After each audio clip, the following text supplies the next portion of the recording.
kills, 4 in a row so far.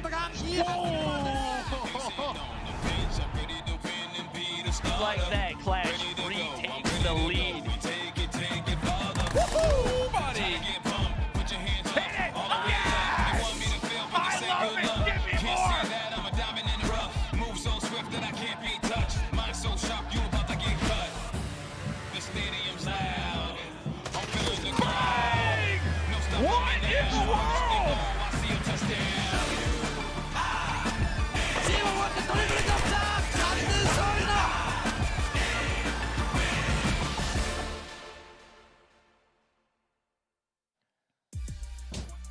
Ladies and gentlemen, welcome back in. This is the Call of Duty Mobile World Championships 2021. 4 teams remain. It's the best of the West. And tonight we'll find out who will raise that trophy and walk away with our $300,000 grand prize.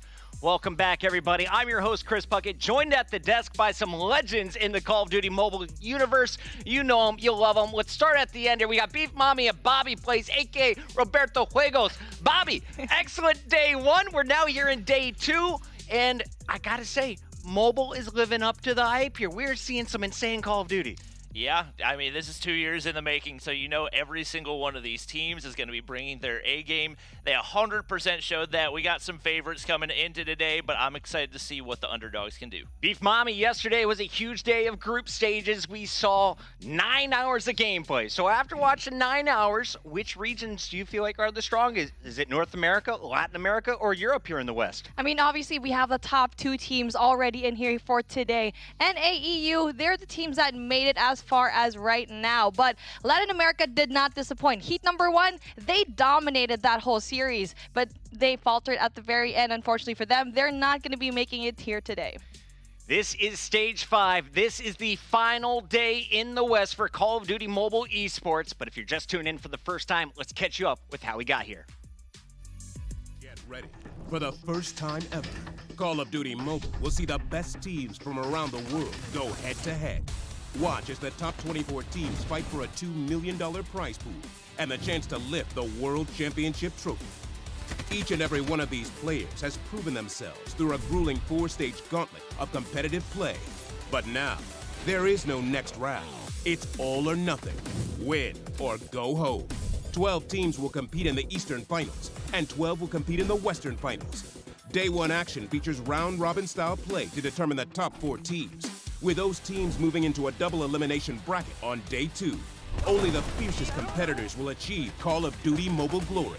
24 battle-tested teams, 144 ultra-skilled players, 1 shot at the trophy. Who will come out on top? Find out right here, right now, as the Call of Duty Mobile World Championship Finals begins.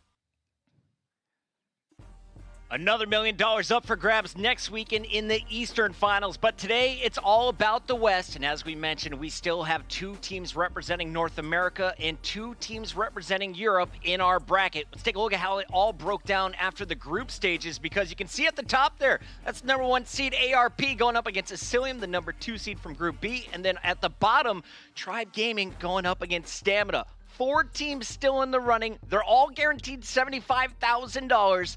But you know, it's all about this trophy. It's about the title and the $300,000 that comes with it.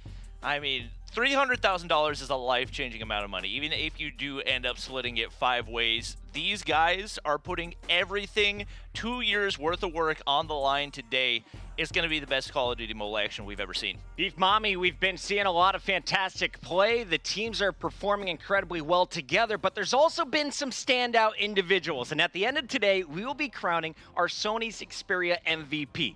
So who's the front runner in your eyes after watching the group stages? I know a lot of people are expecting Tribe, and yes, the players are going to be in the top 5, but there's only one player from every single one of these teams that have made it. Jesus Saves, ARP. I know he can deliver. He is the shot caller of his team. He has a KDA of 1.49. That is not a joke. And not only that, he is a very well-rounded member, always going in there for those really long angles, and he's the OBJ. You don't get to see that every day where you can get a lot of kills, but also really just focus on the objective as well, because you get to see a lot of the Slayers get a lot of the spotlight, but no, not him. Take a look at that. 286 kills, and that accuracy, 22%. That is very impressive. Not only that, he was also giving his team fantastic spawns throughout the game, especially in domination. Bobby, though, he's not the only one in our MVP running. Who do you have eyes on? It's got to be someone from Tribe, right?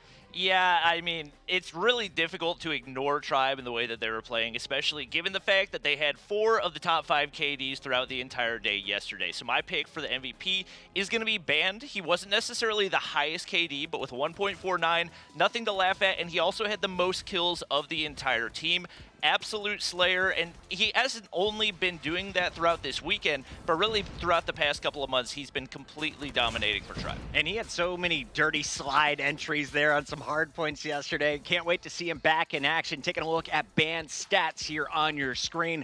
The last man we want to give a shout out to, we talked to him at the end of last night, and he goes by the name of Inferno. He's the captain of Stamina, and we talked a little bit about their struggles yesterday. He said the team was off early. We were all playing a little bit panicked, but as the captain, it was our job to kind of calm the squad down, get our heads on right, and at the end of the day, this was looking like the Stamina team we saw at the beginning of Stage 4. If Stamina is going to go the distance, I think Inferno needs another day like he had yesterday. I'm looking for another 1.3 from your captain in shot caller. That's a fantastic performance across any esport.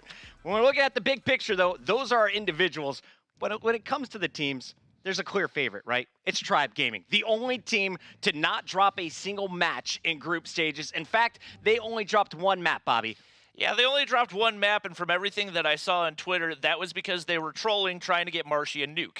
Whenever that's your 1 map loss, there's just not a whole lot of argument that you can make from a statistical standpoint of how people can counter them, because you can't look at specific maps and say, oh, they're weak on this map, strong on this map. They're strong on all the maps. 15-1. Going up against 12-7 from Stamina there in their opening round. If anyone's going to take down Tribe, Beef Mommy, what do you think is the secret? I gotta say with my boys ARP, because they have been an absolute phenomenon of a team, and they still have yet to see Tribe.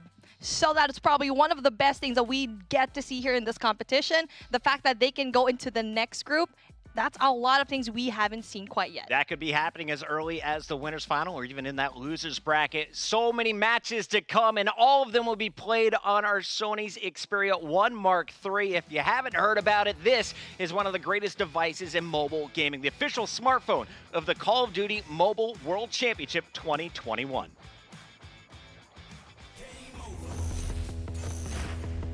Further beyond that, looking for the third. Oh my goodness! I'm taking it up a level, gonna even that score. Oh, They able to get both. Hit that floor every day, all day. All I do is win. I'm the best in the world. Now let the games begin. The 1, just a second. I do it when I cold shoulder, cold shoulder. You know there ain't no other going out with a bang. How you like Another one. Now 1 versus 1. What is this? game over? You ready? How you like me now? Game over, game over. That's how I do it when I move over, move over. You know I'm taking over, game over. On top of the North American region, coming out of the lower bracket. Going out with a bang. How you like me now?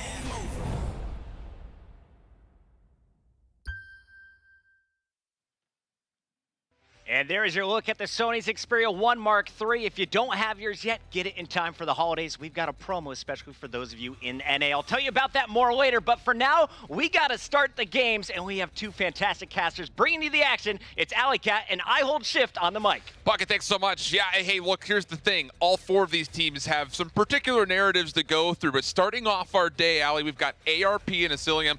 Both these teams struggled. Like Beef Mommy had said, Latin America came out hot, and these two teams were victims early on in the first heat until they picked things up and clutched things up by that 5th round. But you know what? Stamina's captain said it perfectly yesterday. Starting off the day, every team had to be nervous. Clearly not just them. Day one jitters are out of the way, not to mention it was an action-packed day yesterday. Now we slow it down a little bit. We're down to our final 4 teams, and I'm expecting all of them to come out swinging. Yeah, Asylium, number 4 to EU, ARP, the regional final champion from North America. But here's the thing. If you look over the series layout, both these teams had a very clear-cut kind of maybe one-dimensional aspect when it came down to what they did yesterday. In firing range specifically to start things off, that's ARP's bread and butter. They're 5-0 on the map from yesterday, and on average, Allie, they're winning by 62 points each time they play this. They're not just winning, they're dominating this opening map. Seeing the series layout right now, I'm already so angry at the side of Asylium. I cannot believe they let that firing range slip past in that initial hard point, but we're going to hop into it right now. I believe their firing range on the side of ARP,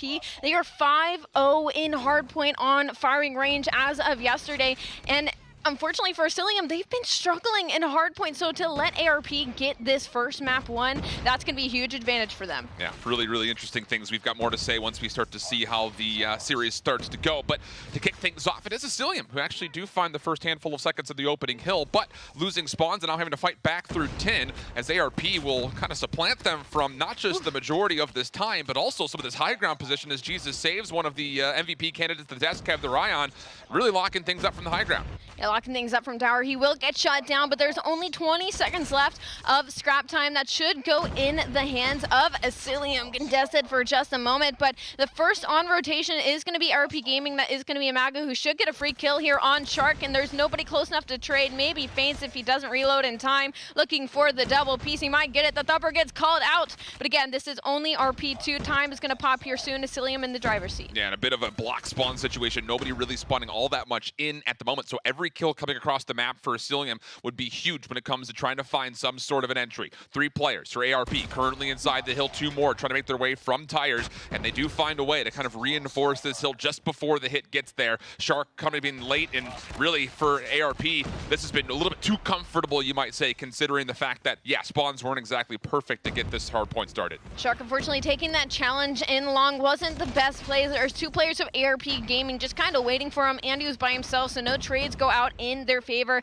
Asylium seems to just kind of be throwing bodies at this hill currently. They aren't really waiting for each other to flood in, so this might be almost a full 60 in the hands of ARP, and this early in the matchup, this is not what you want to give to them. Yeah, and we're seeing exactly why ARP played this map every single series yesterday and dominated in every single series yesterday. Asylium needs to find a way to respond. You would love to do it right here onto trailer, a hard point that you can kind of zone around the outside of it if you can find the kills, but there just aren't any. Streaks are already being earned. ARP have to be very close to operator specialists as well, and really for Asylium, it's starting to look a little bit dire early. Streaks, specialists, rotations, all in the favor of ARP Gaming. 75 to 28. Asylium not getting any foothold here as Penky finds 2, possibly 3. He will finally get shut down. Death Machine is in the hand of Mago. We'll hopefully see that come into play here soon. 48 seconds still left on this hard point. Finally, Asylium seemed to break in for just a moment, but not for long. Yeah, even trades back and forth, but eventually ARP get there with the numbers to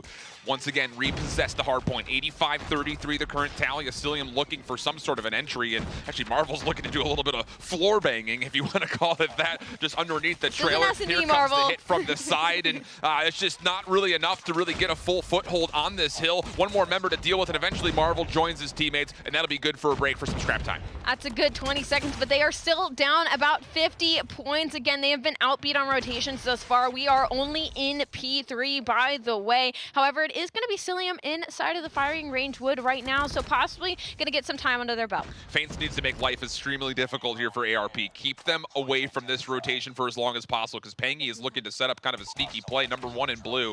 He's on the backside of the next hard point just outside of wood, and Pangy going to get activated. Finds one, gets the double, and with that, Jesus saves from the front door, able to pull out the War Machine. Unfortunately, Pangy can't get the thumper around the wall, but the rest of his teammates are there, and the sneaky play pans out. If you're Asylium, you cannot let one player, Pangy from ARP Gaming, completely lock down this wood hill. He was a one-man army, and that wrote off any sort of hope Asylium had for this hill time. Well, an opportunity maybe to try to challenge this from the jungle pathway. Split spawns for ARP. No one can actually contest the hill at the moment. So you've got death machines out, but there's not a lot of area to really utilize this. So Pepe up top waiting for help. It's his counterpart of Pangy down low. They'll combine for, only just the one. Shark comes and saves the day, just yeeting himself through the window at wood, and that's going to be massive for Asylium to try to keep themselves in this game before it gets too out of hand. That was a big angle coming out of Shark there to kind of just take control of ARP spawn, because even though ARP is spawning close, he was watching the cross to give his team more time in the hill. 5 seconds left, heading on rotation now as we head into the next hill. That's going to be Asylium again, 106 to 68. They're only down 40 points. A full here could flip this on its head. They could be heating up here as streaks and some specials start coming into play for Asylium. Efficiency has to be the name of the game here for Asylium. Still down about 40 points. This first hard point you expect to be scrappy, but their positions are pretty darn strong. You've got a player top 10, one on the sniper tower, but Zia is able to clear out one of the 2 positions as previously called out. Now looking to get some work done on the hill itself. Over the top of the barrel, he's got one, but Balance able to fight back. Shark playing from the front side of trailer gets one more, and as Feints tries to reinforce, he actually catches a lot of information on where ARP are trying to hit from, but Jazz cannot make use of the death machine. A huge resource down, and ARP still with numbers enough to at least contest. We see a flip on a 10. Marvel now in the position of Jesus, but he will get shut down with the thumper. So this final 20 seconds should be in the hand of ARP Gaming, and if you're in Asylium, you do not want to give this up, but they are working on rotation here. That's going to be number 5 and 3. That's going to be Shark and Marvel now. They actually both get shut down. Jesus and Pepe on the rotation. There's only 8 seconds left in old 136. Only 20 is needed for ARP Gaming to go up in this hill. Someone has to go massive. Someone has to pop off. Jazz was the top KD for Asylium yesterday, and he was barely in the top 25. When it comes to the comparison of the leaderboard, that KD started to pan out.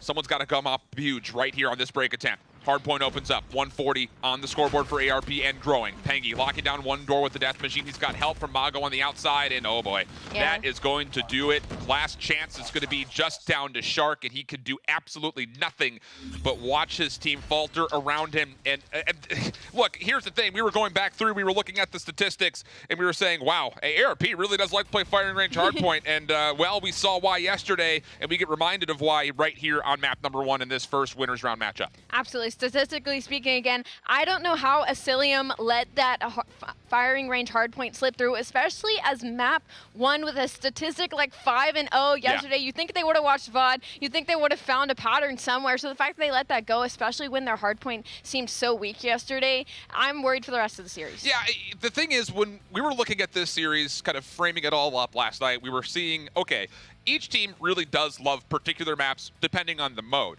The one mode that very well could be an even playing ground would be the domination, because both teams were nearly flawless there yesterday, and that very well could determine how this series goes. The thing about it, though, was for the Search and Destroy coming up, if I'm not mistaken, we've got Standoff, which is a map that we did not see Asylium play really at all yesterday. The only map they found success on was actually on firing range. So I'm actually a bit surprised that we're not going firing range, and maybe there's some credit to ARP for actually doing their homework and getting involved in the ban phase, because you look at it, Standoff coming up next, and then, you know, just going back to the domination point, eventually getting to that map 3. Not only are both of the teams great at domination, but in particular, ARP was flawless on Crossfire yesterday. Yeah, no, as much as I want to see the light at the end of the tunnel for Asylium, looking back at our hardpoint, 150 to 85, ARP just looked fantastic. They were always early on rotation, and even when Asylium got first in the hill, ARP was right there. It was one player. It was Pangy. It was Pepe that was in the hill, getting 2s, getting 3 pieces,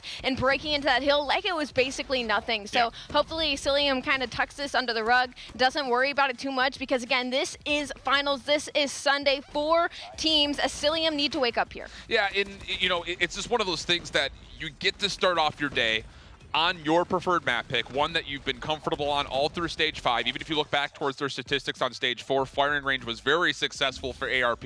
And this is a team that, you know, let's be candid, we weren't really sure what to expect out of our North America regional champions because on their pathway in Stage 4, they never had to play Tribe. Their path solely went through NYSL Mayhem, who, as you noticed, are not here on Sunday. So there's something to be said maybe about what is the overall strength of ARP when you look at this tournament in full. And right now, if they continue to get the map picks they want, I think we should expect to see results like this. Honestly, I wouldn't be surprised if we see a run with ARP, kind of like we saw on Tribe yesterday, because we talked about them.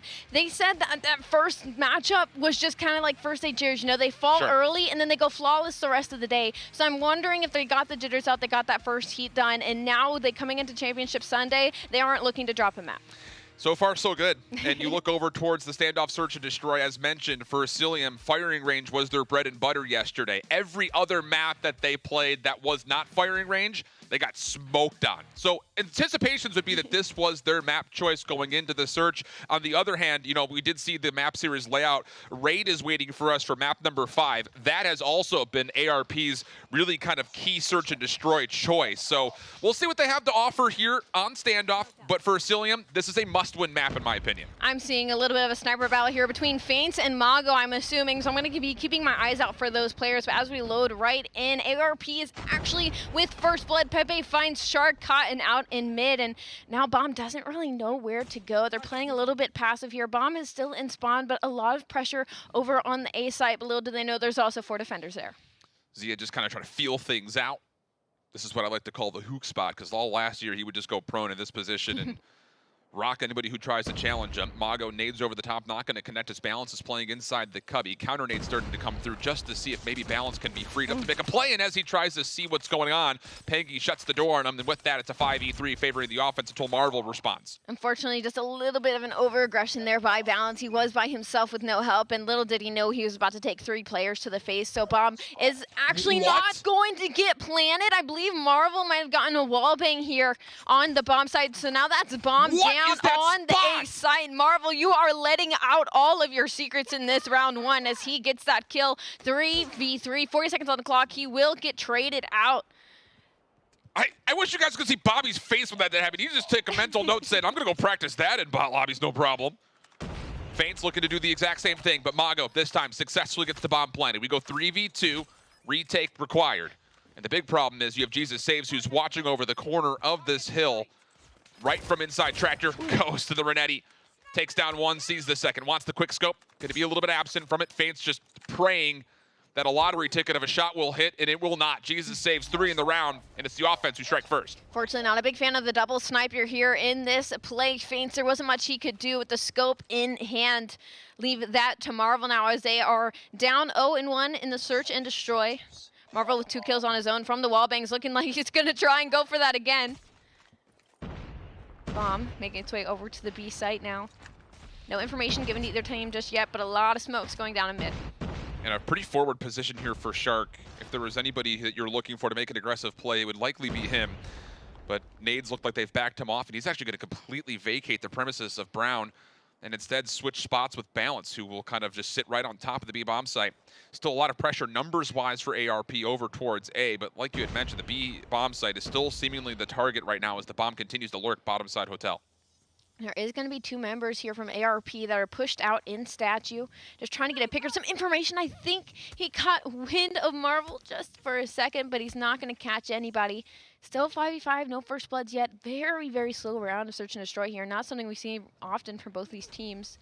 Pepe will find the kill onto Marvel. This is when we should start seeing the rotation go down to the A side. Bomb's going to start moving over. They're already pushed up in statue, but Balance might get perfect timing here. He got the information. He holds his gun. He gets a free kill onto Pepe. He's going to go and look for the second. The call out has been made. The rotation through mid. He took one down. Now it is a 2v4. Good play, but unfortunately the execution was poor. Asylium down. The trigger discipline was solid, but honestly, I think it's one of those positions you have to wait for the rest of your defense to start to rotate before you let that flank unfold, especially considering that Shark kind of really forced the issue.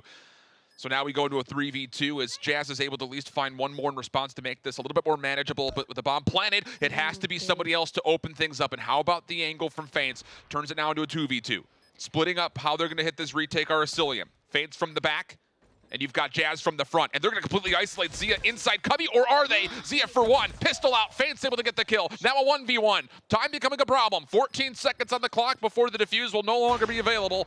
And as nades come through, that's extra clearance and a little bit of space for Jesus Saves. We'll see if he can find a way to get this kill and then get back, and no, not going to happen. Not enough time for the defuse.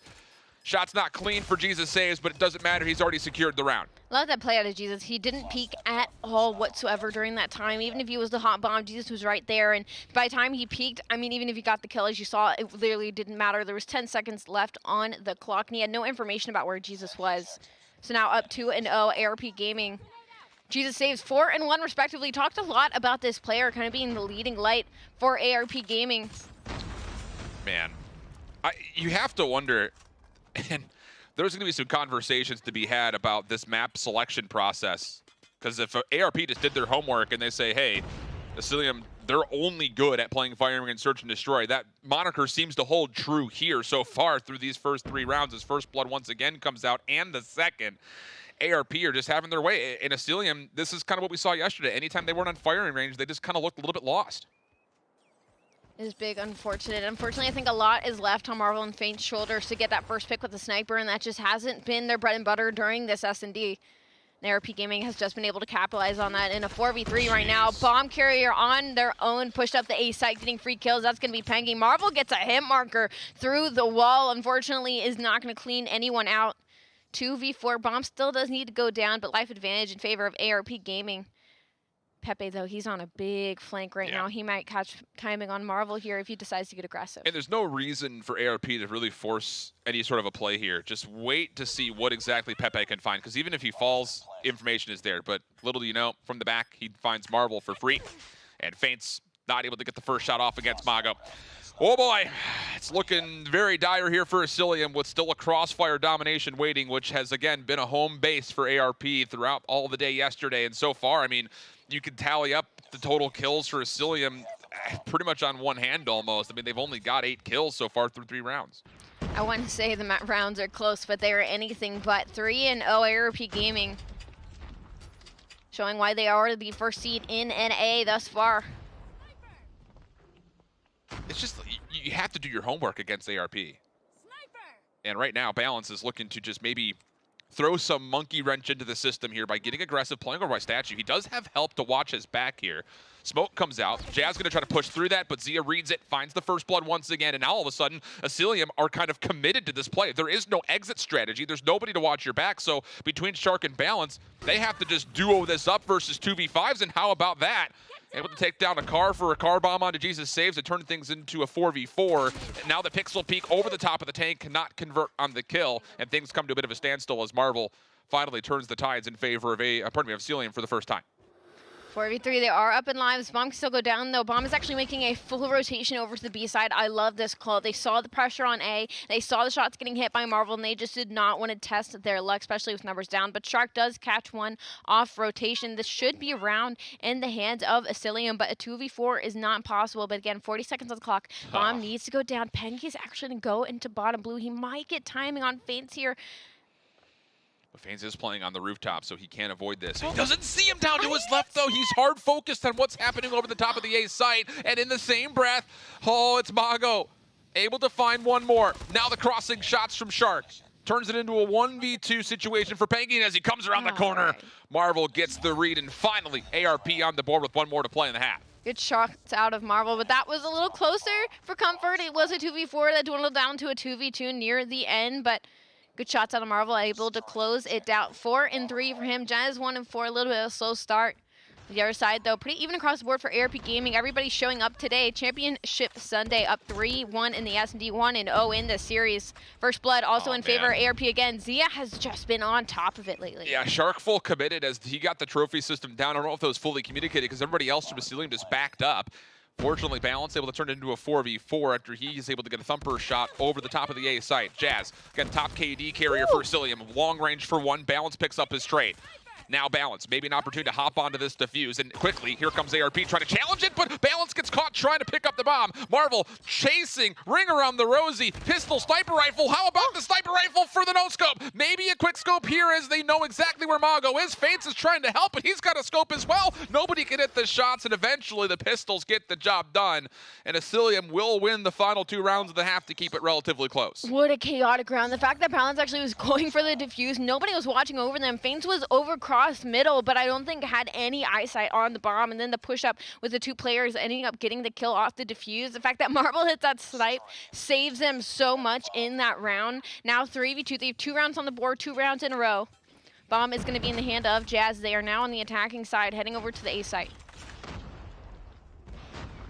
Watching over Diner Marvel, again, just showcasing some of the wallbang spots he prefers. Not able to connect with anything here. Jazz quickly looking for a plant.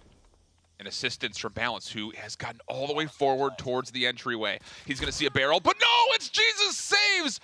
Oh!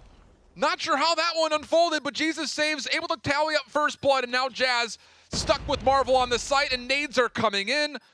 Jazz pushed into a literal corner. Faints trying to watch the flank, gets a hit marker, but loses Jazz with a pistol. How about it? Finds one in response, but they still have to focus on what's going on. Maybe for a defuse already over the top of the bomb is ARP, and Shark is so far away and caught up a creek without a paddle. Now it's going to be 4-2 as ARP secure the defuse. Balance's aggression there really just messed up that whole A hold. The second they had bomb down, Balance should have just played that corner, waited for the push-up, played for the easy kill. I mean, they could have just played really slow and defensive there, but because Balance pushes up, makes the chow, and doesn't win the gunfight, tries to get 2, that instantly opens up the map for ARP Gaming to collapse onto this site and just start picking the pieces up off the ground. ARP Gaming now up 4-2 in the S&D. Bomb once again trying to make his way over towards the A site. Not a whole lot of pressure out of ARP, but Jesus is over here with the scope watching over the bomb site. ARP are just trusting that Pepe can make a route happen. The thing about it is Asylium have read this. They do know that he's pushed Pack gas station, so if you're Asylium, you got to try to find this kill, and they do. So brilliant first blood, good isolation onto 1. Now you've got a 5v4 and still plenty of time here to set up whatever execute play you want. You would think he'd at least got a lot of information from that. Not a whole lot of rotation from ARP Gaming as Bomb and Jazz make its way over to the B site. Wow. They're wrapping pretty perfectly here. They could get timing, but number 3, that's going to be Pengy, actually pushes out. He might find somebody on the back, but Jazz finds one. That's now a 3v5. ARP not in the driver's seat currently, but Mago's trying to find one on top of roof, but Shark's there for the trade. Bomb goes down for B for free. 1v5, a great play out of Asylium, a round they really needed. Pengy, he was the defender that kind of fell asleep at the wheel a little bit, if you want to say it. It was really just poor COD timing. Jazz just ran right into bottom grandmas, and Pengy just never had a chance to read it, but keeps this round alive maybe.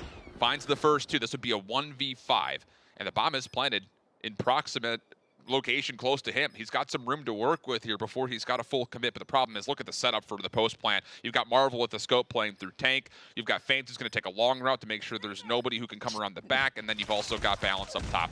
Really not much that you could do, and Pengy, who, again, let Jazz slip underneath him, ends up falling a bit short as Asylium are still clawing back into this game. We've seen crazier things. We've seen crazier things with the 1v5 and a bomb defuse, but there was only 20 seconds left, and to try and isolate all 3 of those gunfights and get the defuse, it's just not enough time. Bomb, though, is going to be in the hands of Balance. It looks like a pretty hard A push here, and ARP actually has put most of their cavalry on the B side, so this could be a free plant should they read this and push up fast. Look at ARP. They're just like, yeah, we're not going to let them sneak through again. They've got 3 members sitting over towards back alley or inside diner, and now a 4th will join them. It's just Mago who's making their way over, and Zia, who was the only defender even remotely close to the A side, is still kind of watching mid-map. So the bomb goes down successfully. The post plant is very sturdy from Asylium. You've got a player mid-map, you've got 1 watching the flank, and then the other 3 are just watching over the first point of ingress. But Jesus saves first blood. Response from Marvel. But Zia around the back, over the top of the heady. Marvel gonna deny, just keep his life in the post plant. Looks more than stalwart here. ARP 2v4.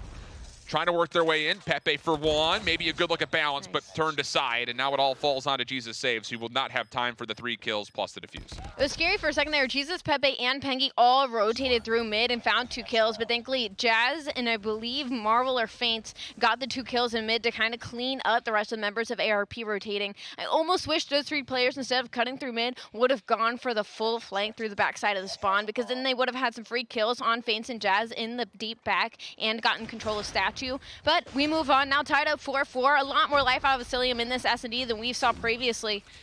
First blood, though, it's going to be in the hands of Shark. He will find the kill onto Zaya. That's a big player to get down right off the start of the round. And just kind of looking at ARP defensively over the last 3 rounds, it almost feels like knee-jerk reactions. 2 rounds ago, Jazz slips through, and ARP say, how do they sneak through? Let's throw 4 members in the back alley. And now this time, it's 4 members over towards A. And, here's the thing. As much as we're crediting ARP for this map set, their search pick has been raid. They're 4-3 on search from the day yesterday. 3 of those wins coming on raid. So what I'm getting at here is the one-dimensionality that kind of exists for Asylium's map picks also do exist for ARP, and we're seeing that sort of lack of confidence come through in the last couple of rounds. Marvel, he almost had a beautiful pick there as he was taking a little bit of a cruddy angle, but the trades go through. 4v3, they're still up and lives. Bomb is actually by itself trying to make its way over to the A site right now. Shark could make a big play here if he pushes through B, but Pepe's going to be the one on the deep flank, but it's being watched over by Faints. A couple of gunfights going their way. Shark going for the help. Not that Faints needs it. He finds the kill onto Pepe. 3v2. A couple of trades, but Mago snipes Shark in top building. Now in a 2v2. Bomb still needs to get planted. It hasn't made its way all the way over to the A side. It actually backtracked in the building. Yeah, after you find Pepe, the whole call is, all right, B's open, let's go. But they lose track of what's happening over at A. And Panky, who had gotten over to Tractor, reads the rotation, collects 1. So now a 2v2. 22 seconds to play. Faints switching out the pistol for a Type 25. And would he actually commit down to this, or will it be balanced be the first one to check? If you lose your bomb planter here, you pretty much lose the round. This is a very important round, as the bomb will finally make its way on to B. Mago, topside Grandmas, maybe hears it, wants to check, but doesn't get an angle. Over the top, though, finds Faints. Peggy from behind. The trade is going to be there in ARP. Break up the deadlock at 4, and they're 1 round away from going up 2-0. Man, as soon as Faints was up in that top window, you heard me. I was like, I do not like him checking this boldly, because I know the second Mago gets wind of it, he is going to get sniped, and that is exactly what happened. He overshot it just a little too much, puts the sniper away, and Mago capitalizes on it for the trade. 5v4. ARP looking to go up 2-0 in the series. Pengi sitting at 8-7. Jesus Saves 8-6. Zai 8-8. I mean, across the board, ARP Gaming just dominating. Asylium, it was a good run. Bomb needs to go down to the A side right now. There's a little bit of pressure by ARP, but should they win this first opening gunfight against Pengi, they're going to shut him down. This should be a free plant. But Jesus Saves responds. Commitment for the bomb plant still coming out. That stun will connect. Nade over the top. Does that find any value? The answer is no. Defense trying to stack up, maybe to contest this plant. It looks like Mago's going to try to sniff out maybe a quick scope. Takes a shot, misses, backs away. Balance watching over from Tractor. Very huge position for him to just lock things down and make sure that any push that comes from the front is met from multiple angles. But as he gives it up, the hit's starting to stack. Zia around the back, maybe trying to group up with Pepe for a flank, but this is a 2-2 split in a 4v4. Oh, boy. You better go if you're going to go and do this play. Zia's going all the way around the long flank. No kills have come out. Jesus Saves, finally gets an angle. The trade, not going to be fully there. Mago for 1. Now it's down to a 2v1 situation, but ARP are running out of time. 10 seconds. Asylium's hope of staying alive in this map come down to balance. Thumper comes out, desperate play, 5 seconds. It's going to be close, but I'm pretty sure ARP have it. Yes, they do. God. 6-4. ARP put themselves up 2-0 in the series. Man, Pepe and Zai, they're going on. Zai deciding to go all the way deep through spawn with literally 20 seconds left on the bomb defuse. That was probably the most stressful thing I've watched all day. I mean, it worked. It worked, you know? It worked. If it works, it works. Everyone's a critic until it doesn't, until it works. That's really how it comes out. But look, here's the thing. At the end of the day, Asylium must win map right there. That's your search and destroy pick. You haven't been great on search throughout the weekend. Now all of a sudden you have to reverse sweep ARP through their preferred dom pick of Crossfire to even see your takeoff hardpoint. And then if you do that, miraculously, you still have to play ARP on their best search map, which is Raid. I mean, well, then we have to talk about Dom, right? Both of these teams are incredibly good at domination according to yesterday's stats. However, you can't just look at the statistics. They are down 0-2 in the series now. They are looking at getting sent into the loser's bracket in our round 1. Now, that is a lot of weight on your shoulders. But again, Game 3 is always our flip mode. There's always room for a reverse sweep, but ARP Gaming are looking to close this out very quickly. They went up 3 on that S&D like that shift. And Asylium, they got a couple rounds in, but it always seemed to be in ARP's hands. The best way that I can frame up both of these two squads is whoever can showcase the best flexibility is going to come out on top. And so far, through the first 2 maps, that's ARP showcasing a little bit of search and destroy flex on the standoff. So as we mentioned, it's Crossfire coming up next. ARP, they were flawless throughout their Crossfire runs on domination, flawless on domination in general. So things looking very dire for Asylium as we pan out what's going to come up next. And as we look back over the series, and look, I'll be honest, as soon as we started seeing shots like that through the wall, it's like, all right, maybe we're oversold a little bit. Asylium may have done their homework here on standoff too.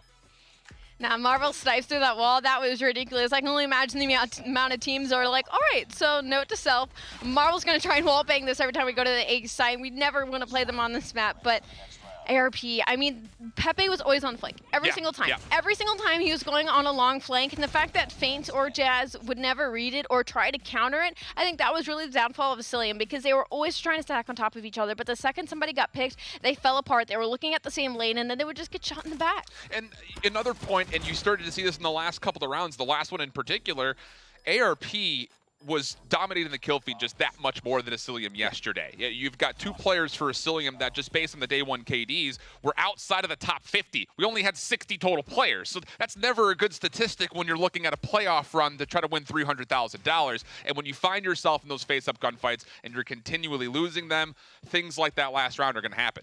Well, I guess now we have to talk about going into our domination, kind of the win conditions for both these teams. ARP, just keep doing what you're doing at this point. ARP is used to doing what you're doing. Asylium, I need to see a little bit less aggression or at least patience out of Balance. There's multiple times where Balance would push very, very far by himself, and he would be in a good position, but he would overchow. He would overchow and try to go for the 2-piece and try to, I guess, get those opening kills for his team. So keep the aggression, but kind of pull it back a little bit. Play with your team a little bit better. Play in a better position. Get the better angle. And then, again, Marvel has been hitting his snipes, and so has Feints, but they have been double sniping it, I believe, in Respawn as well, and I think it's time for one of them to put it away. Well, we'll see. We've framed up Blue Star ideas, but the brilliant minds of the desk have more to say. So, Puckett, Faith, Mommy, Bobby, let us know what you think so far after the 2 maps. All right, thank you so much, gentlemen. I gotta say, ARP, I was a little nervous towards the end of that search and destroy. We saw Asylium making a comeback, but then they shut it down, Bobby. They're looking really strong. You're in a power position now at 2-0. You just gotta kind of cruise from here on out, right? Yeah, you would think so, especially with the map picks that we're looking at right now. There's so much that's favoring ARP, and right now we're going into a Crossfire Dom where they are 4-0. They have not lost a single Crossfire Dom yet. It's just not a whole lot of options for Asylium at this point. Beef Mommy, I know who you're cheering for in this match, and it looks like they could finish it here. ARP versus Asylium. Map 3 has started as we send it back to our casters. I hold shift and Alleycat. All right, digging on in. And yeah, the statistics, again, they're not the greatest sample size in the world, but I think you could still get a notion of how all of us are leaning as we jump on into the Crossfire Dom. And the biggest thing about it is really the decision-making that comes with this map. Asylium, a strong start with a very quick AB hold, but the big thing is, how do you get across and maybe try to get those favored sides, which is towards C? You say favorite side, but they're doing pretty well so far. Again, ARP Gaming are 4-0, I believe, on Crossfire domination, and the fact that Asylium is already out the gates with the first couple seconds of lead, I think says something about it. Definitely does, but now Pepe, he's been a catalyst for a lot of the break attempts on Respawn for ARP. First one forward, finds the first blood. Good start here. Now numbers starting to mount up for the hit. ARP winning out in these trades. Again, the kill feed, the dominance that they've showcased over the last couple of weeks now since stage 4 has definitely been potent, and with that, the B flag very quickly snatched back up by ARP. That was a big play out of Pepe to get those 2 inside a building for control, but now it's him by himself with the thumper. The trophy is going to shut that down, and finally some the progression is going in favor of Asylium. They need to get some bodies on this B site to stop it. Pengi's going to be there. He finds one. He'll get shut down. No help from the side of ARP, but Jesus saves, looking to go on a long flank, hopefully cut the cross off for the likes of Asylium. Marvel just went massive to snatch up the last 2 kills, and with that, once again, retake the B flag. ARP starting to get numbers coming, but no one reads Jazz. A little mini pinch that he's able to pull from the bottom side of the shops. Now turning his attention over towards Laundry, but recognizes the threat of a multitude of different players, and that will be enough for ARP to stack this and likely take back the B flag. Streaks have been earned early, but ARP's numbers starting to come through. Shark with 2, but can't win the final, and ARP able to establish themselves on a BC hold. Asylium is stacking a lot of kills here. I'm surprised B hasn't been more in their control, because every time I look at that bottom side of the map, it's at least 2 or 3 blue players pushed on up, but it's going to be Zai actually that D progresses this B site 46 to 39. Stay on board here. It looks like balance is 6-6, and Shark as well. Shark is definitely somebody to keep my eye on when it comes to Asylium in respawn as he's going off again. They are taking the lead currently. Love this decision making coming out from Feints and Shark.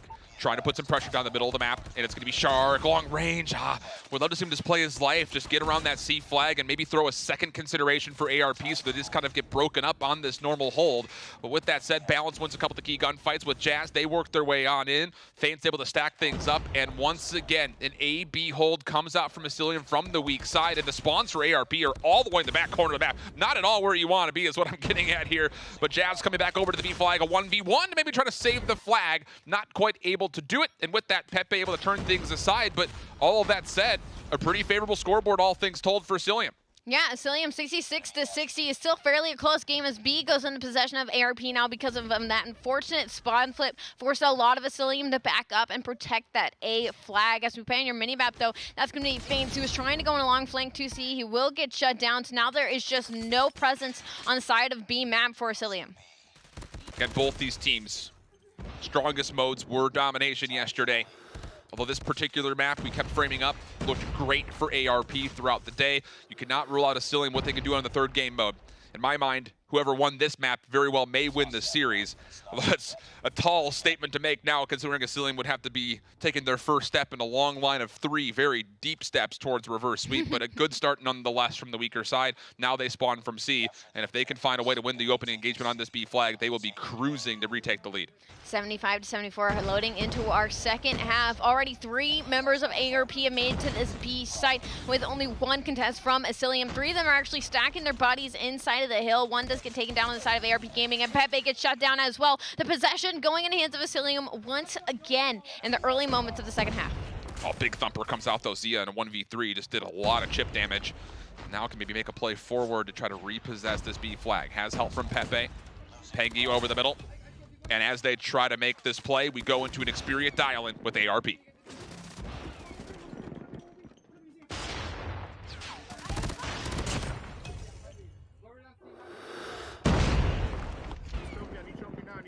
Enemy has B. No, they got me B. They got me C, sorry. They got me cafeteria. I'm hurt.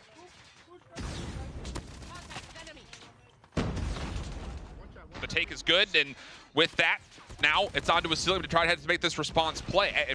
Look, the C flag is typically where you want to be, but so far both teams putting on a lot of pressure from the 8th home flag side.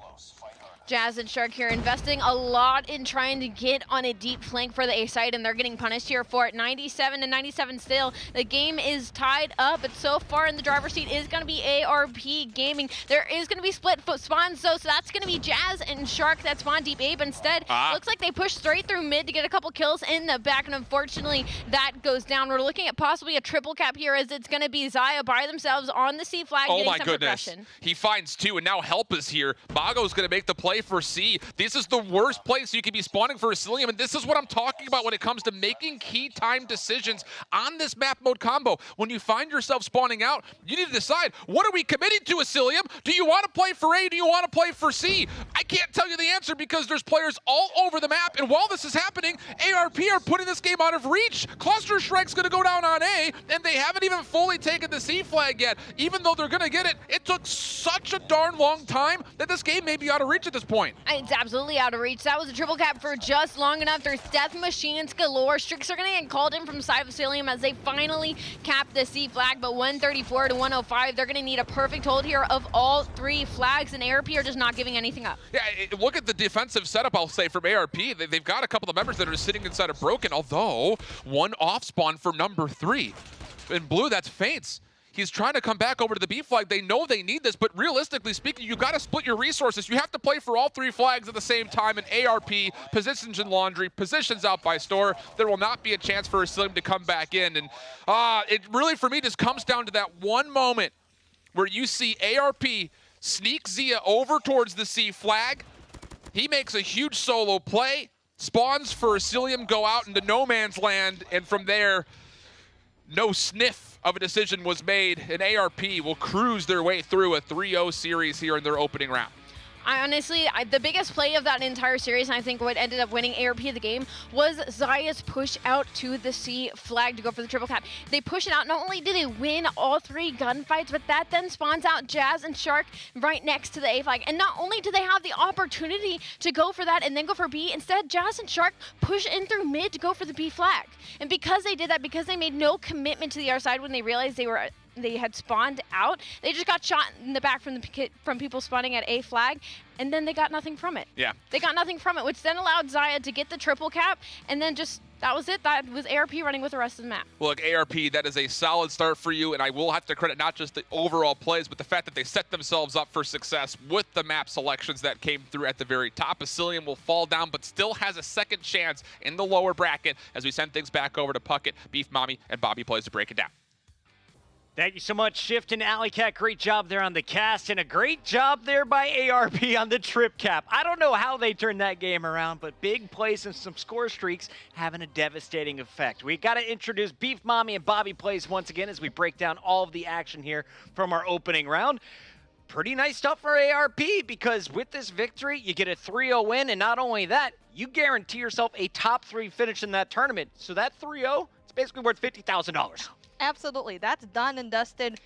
Clean sweep. We saw our firing range hardpoint. It was no question there. There were a lot of points in between, 70 points. That is not a joke to actually go and pull off in this competition. Not only that, they really dominated in every single matchup that they had. And from yesterday's matchup, every single time they played someone, they always won against that. Never dropped the map after their first heat. As we take a look at some of the highlights throughout this series, we had highlights on both sides of the ball here, right? I loved what we saw in Game 2 from the snipers, but going back to firing range here in the opening game. Bobby, who caught your eye early from ARP? Because Beef Mommy said Jesus Saves is in the MVP running. He was playing well, but he wasn't the only one. Yeah, she definitely had a really good point on that. I felt like it was a really good all-around team effort. I think Pepe is one of the guys you have to look at as kind of an anchor for the team, but Pengi, just an all-around slayer. It felt like ARP was at a pretty big advantage just from the start on this map, especially if you look at the overall map counts. Firing range was their go-to hard point where they were undefeated. Domination, their go-to was Crossfire, where they were also undefeated. When you take those two into the conversation, like, just such an easy way to start the day. As we take a look at Standoff, this was all about the snipes, and you can see ARP early finding success. They went up 3-0. Then we saw a little bit of life from Asylium. They brought it right back to 3-4. Absolutely. You see snipers like Marvel and Faints that really just pursued into this, getting a lot of those wall bangs. And at some point, we thought they were actually going in for the kill, especially going into that round number 8. But unfortunately for them, they just dropped it at the very end, couldn't really keep up with how ARP was playing. Bobby, as we go into this final one, I was so amazed by Asylium. You finished with 74 points from the weak side in the first half. You think they're set up for success here in Game 3, and then it all went wrong at the end. I mean, one thing I've seen people talk about is ARP almost favors the weak side when it comes to Crossfire Dom. They play it super, super unusually, but they just have found this unusual strategy to be able to use it to their advantage. Whenever they hit that triple cap, it was basically game over. And I thought going into the half, especially with Asylium being on the strong side, surely they've got a chance at winning. Well, Asylium, they're going to fall 117 to 150. That completes the 3-0 sweep for ARP, and that sends them forward. A big shout out to our sponsors, Sony's Xperia 1 Mark III, the official smartphone of the Call of Duty World Championship 2021. And we had so many highlights in this series. Bobby, fans at home could have some highlights of their own. Yeah, thanks to Sony's Xperia 1 Mark III, you got your rewind time feature that captures the last 30 seconds. So even if you're not actively recording, you can go back and grab that. And if your highlights are as scarce as mine are, you're definitely going to want it. And it's not just the rewind time you're going to be putting to use. Every single game, you are going to feel the advantage of the 120 hertz refresh rate. This thing is ridiculous for a cell phone. It is smooth, and if you're going to compare it to any other phone, you'll definitely dominate it every single one of your matches where you need to have every single second. That is very, very fruitful, especially in a game like Search and Destroy. It's going to be really great. That's a Sony's Xperia 1 Mark III. They're on sale right now going into the holidays. Get yours while you can so you can beat up on the Christmas noobs. Nothing better than Christmas noobs, and they're about 10 days, 15 days away. ARP, though, is in the driver's seats for their portion of the bracket. We now just have to find out who will they face off against in the winners. On the other side, if you're an Asylium fan, if you're still cheering for the dark horse that none of us expected to get here to Championship Sunday, don't worry. They're still loser bracket, and they could make that run. If Asylium is going to make the run, is it Marvel? Is it Faints? Who we got eyes on, Beef Mommy?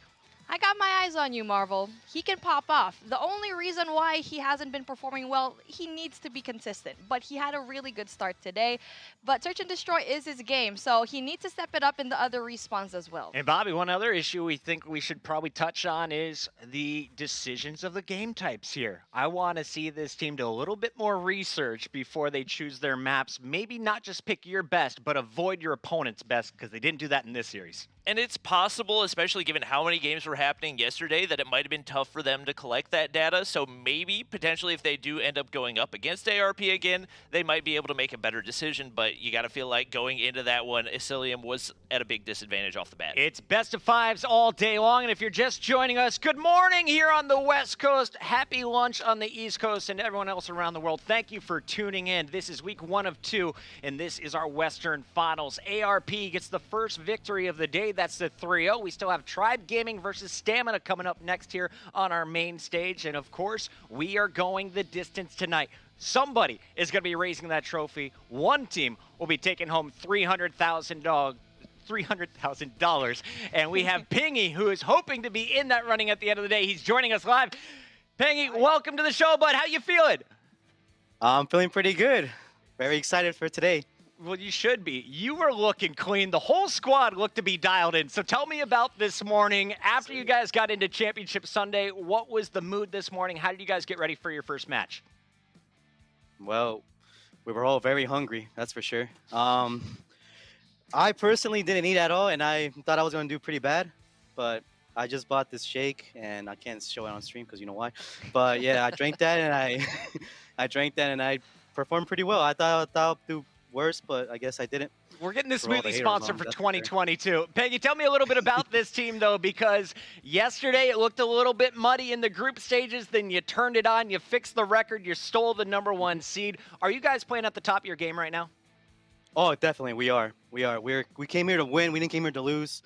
And yesterday we started with a rough start. Honestly, that skate match, we should have won that. We made silly mistakes. It happens. It always happens in high competition like this. But we improved. We got top 1 like we wanted to in our group. And now we're here in the winners finals. Well, you are on Showcase in front of the globe right now. Everyone tuning in from around the world. So for anyone who's watching for the first time, what should they know about ARP and what are your expectations for the rest of the tournament? We're not only doing this for NA, we're also doing it for Latin America. Since our team is very diverse in Latin America, you know, we do it for you guys. So yeah, and we got this. We're doing for both for NA and for Latin America. Oh, well, congratulations already. You banked $125,000. You're still in the running for the $300,000 first place prize. Peng, good luck in the rest of the event. Thank you, man. Oh, can I say one more thing? Yes. Real quick, Peggy. I've been watching you since I was like 12. Okay. We're bringing it back. Shout out to our production team. We hung up. We answered again. Pengy, what do you got for me? Chris Puckett, I've been seeing you since I was like 12 or 11, like back in MOG Dallas, like 2012. back in the World Championship. I'm a big fan of you, man. I've always been watching and supporting. I love your voice. I love your cast. I love your energy, man. You're awesome. I'm fucking amazing that you're here. I'm sorry that I cuss and everything, bro. I'm just excited. Yo, I'm freaking pumped too, bro. This is only my second COD Mobile event, and I will be back for plenty more. Pangy, best of luck. Much love to all of our competitors today. We got to wrap this up because I got another game coming. When we come back, you're going to see Bobby, you're going to see Beef Mommy, and you're going to see two more teams. It's Tribe Gaming and Stamina when we return.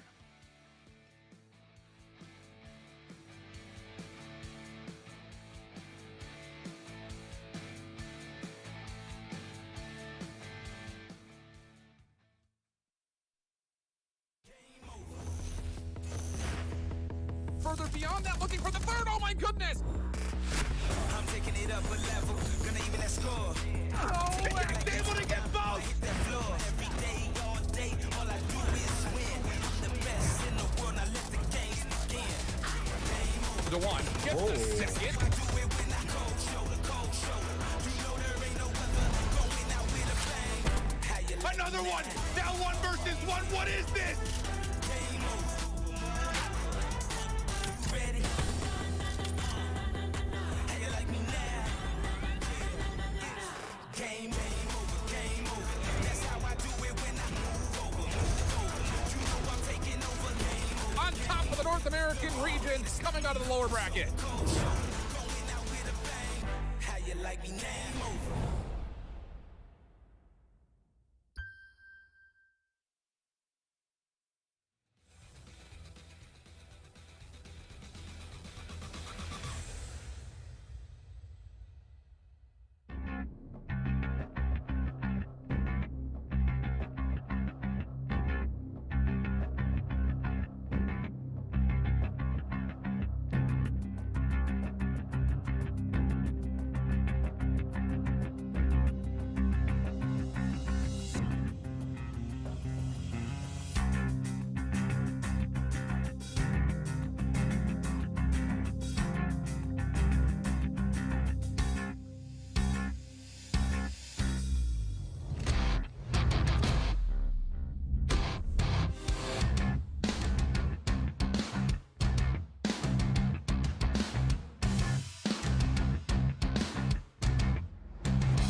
yeah, it's done for now, but Tribe still won it. This is one of those statement matches coming through. 104-89 the current tally, and Tribe all in control. 3 different maps now coming down. Oh my goodness, how do you clear this? Yo, what's up guys? Parrish here. I'm a professional player for Tribe Gaming, and I'll be representing North America in the upcoming Call of Duty Mobile Stage 5 World Championship. We struggle a lot in S&Ds, so we have improved since then, and coming to Stage 5, our S&D is not something what other teams can look down upon, you know? I would say my favorite thing about playing competitive Call of Duty is the adrenaline rush, you know, making that 1v2 clutch to secure the win for the team. Moments like that makes me appreciate competitive Call of Duty. It's an amazing feeling, like competing like against other people from across the world. It's such an amazing feeling. Thank you everyone for supporting, especially the Tribe family, the Tribe fans, the fans from around the world. Your support means a lot to us. Once again, I'm Tribe Parrish, a player for Tribe Gaming from the North American region, and I can't wait to play Stage 5. We'll give our best and try to take home the trophy. And most importantly, for North America region, okay?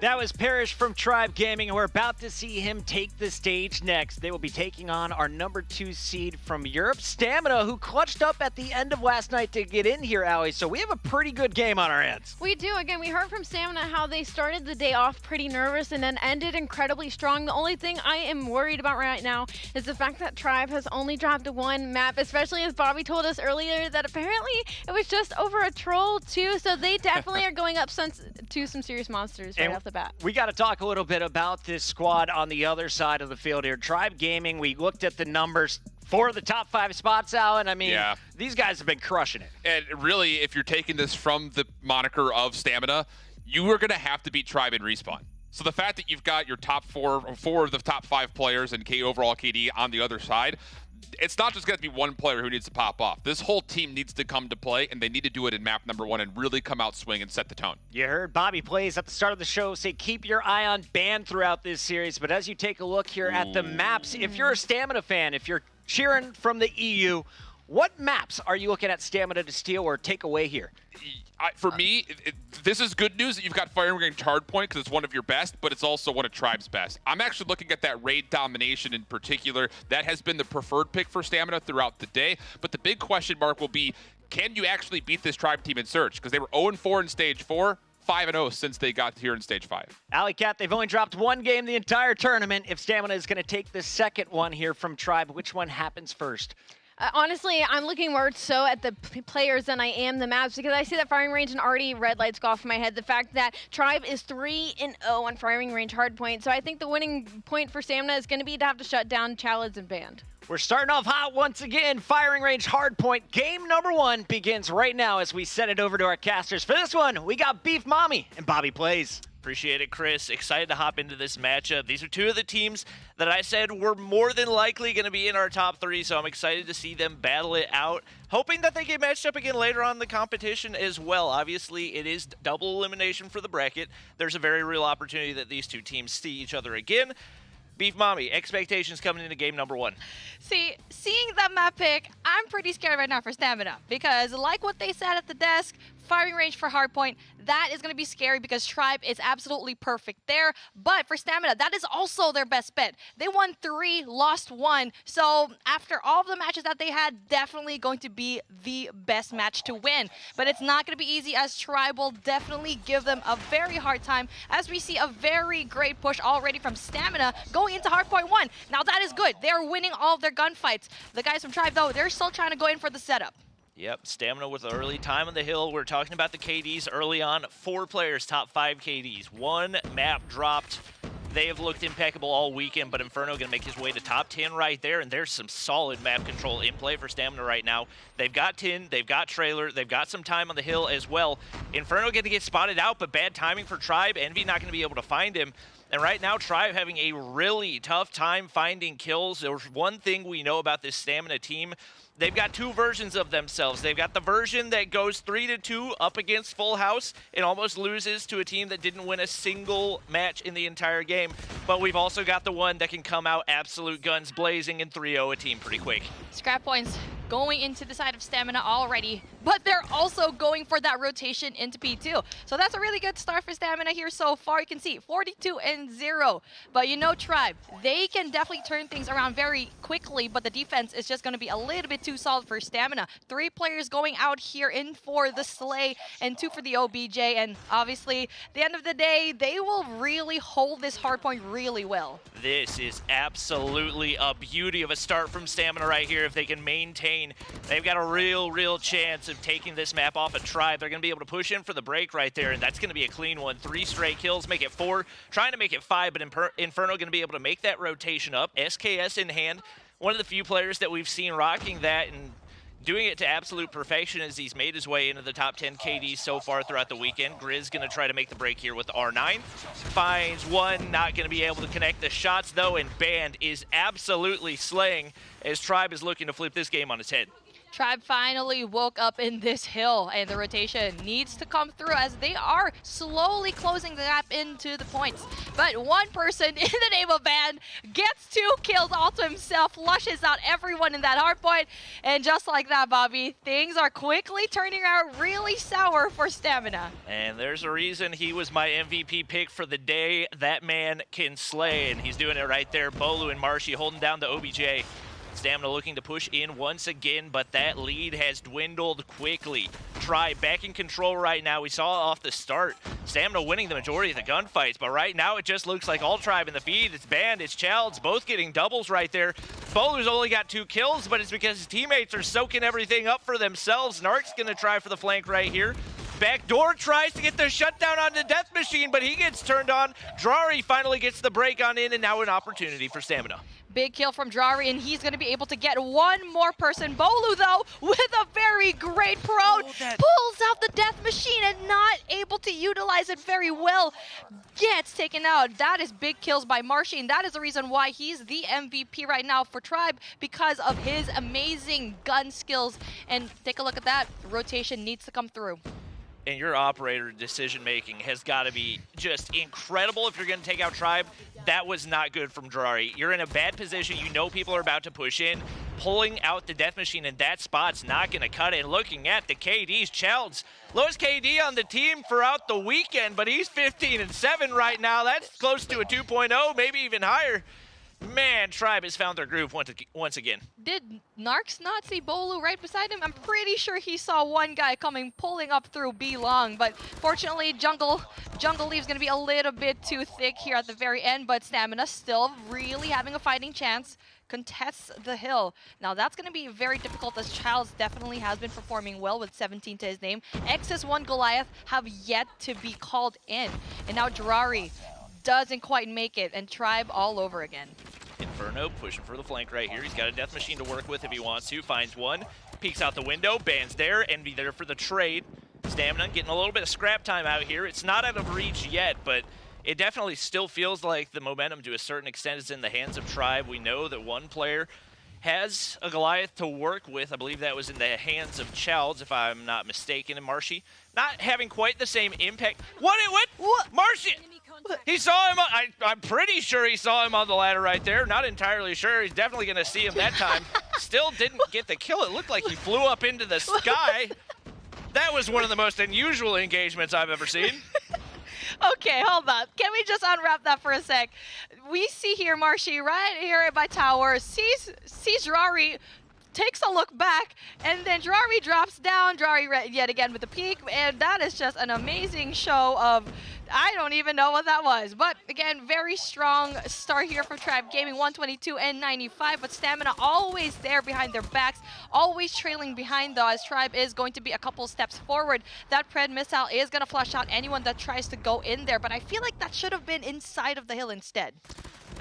Right now, it just feels like there's too big of a gun skill differential. Tribe's going to be able to get back on the hill, continuing to build on that lead, and every time we look at the KDs, it seems like Tribe keeps climbing higher and higher. There's only so much that rotations can do for you when you're not winning gunfights. I don't know how Drari got taken out right there. It looked like he had the perfect shots with the Death Machine, maybe another Tribe player going for trades, but They're going to be able to stay alive, and now a solid Death Machine usage for Dari. We saw him waste one early on. That was a big mistake, but this looks like a solid hold by Stamina and still an opportunity for them to turn this game around. They're climbing slowly up. Operators on the hill, Grizz in the surrounding area. Couple kills in the feed for Tribe, but they're not going to be able to find that one. Marshy finally pushes on in, but the Death Machine, 1 HP, clutches up, but it doesn't matter. Ban's right behind.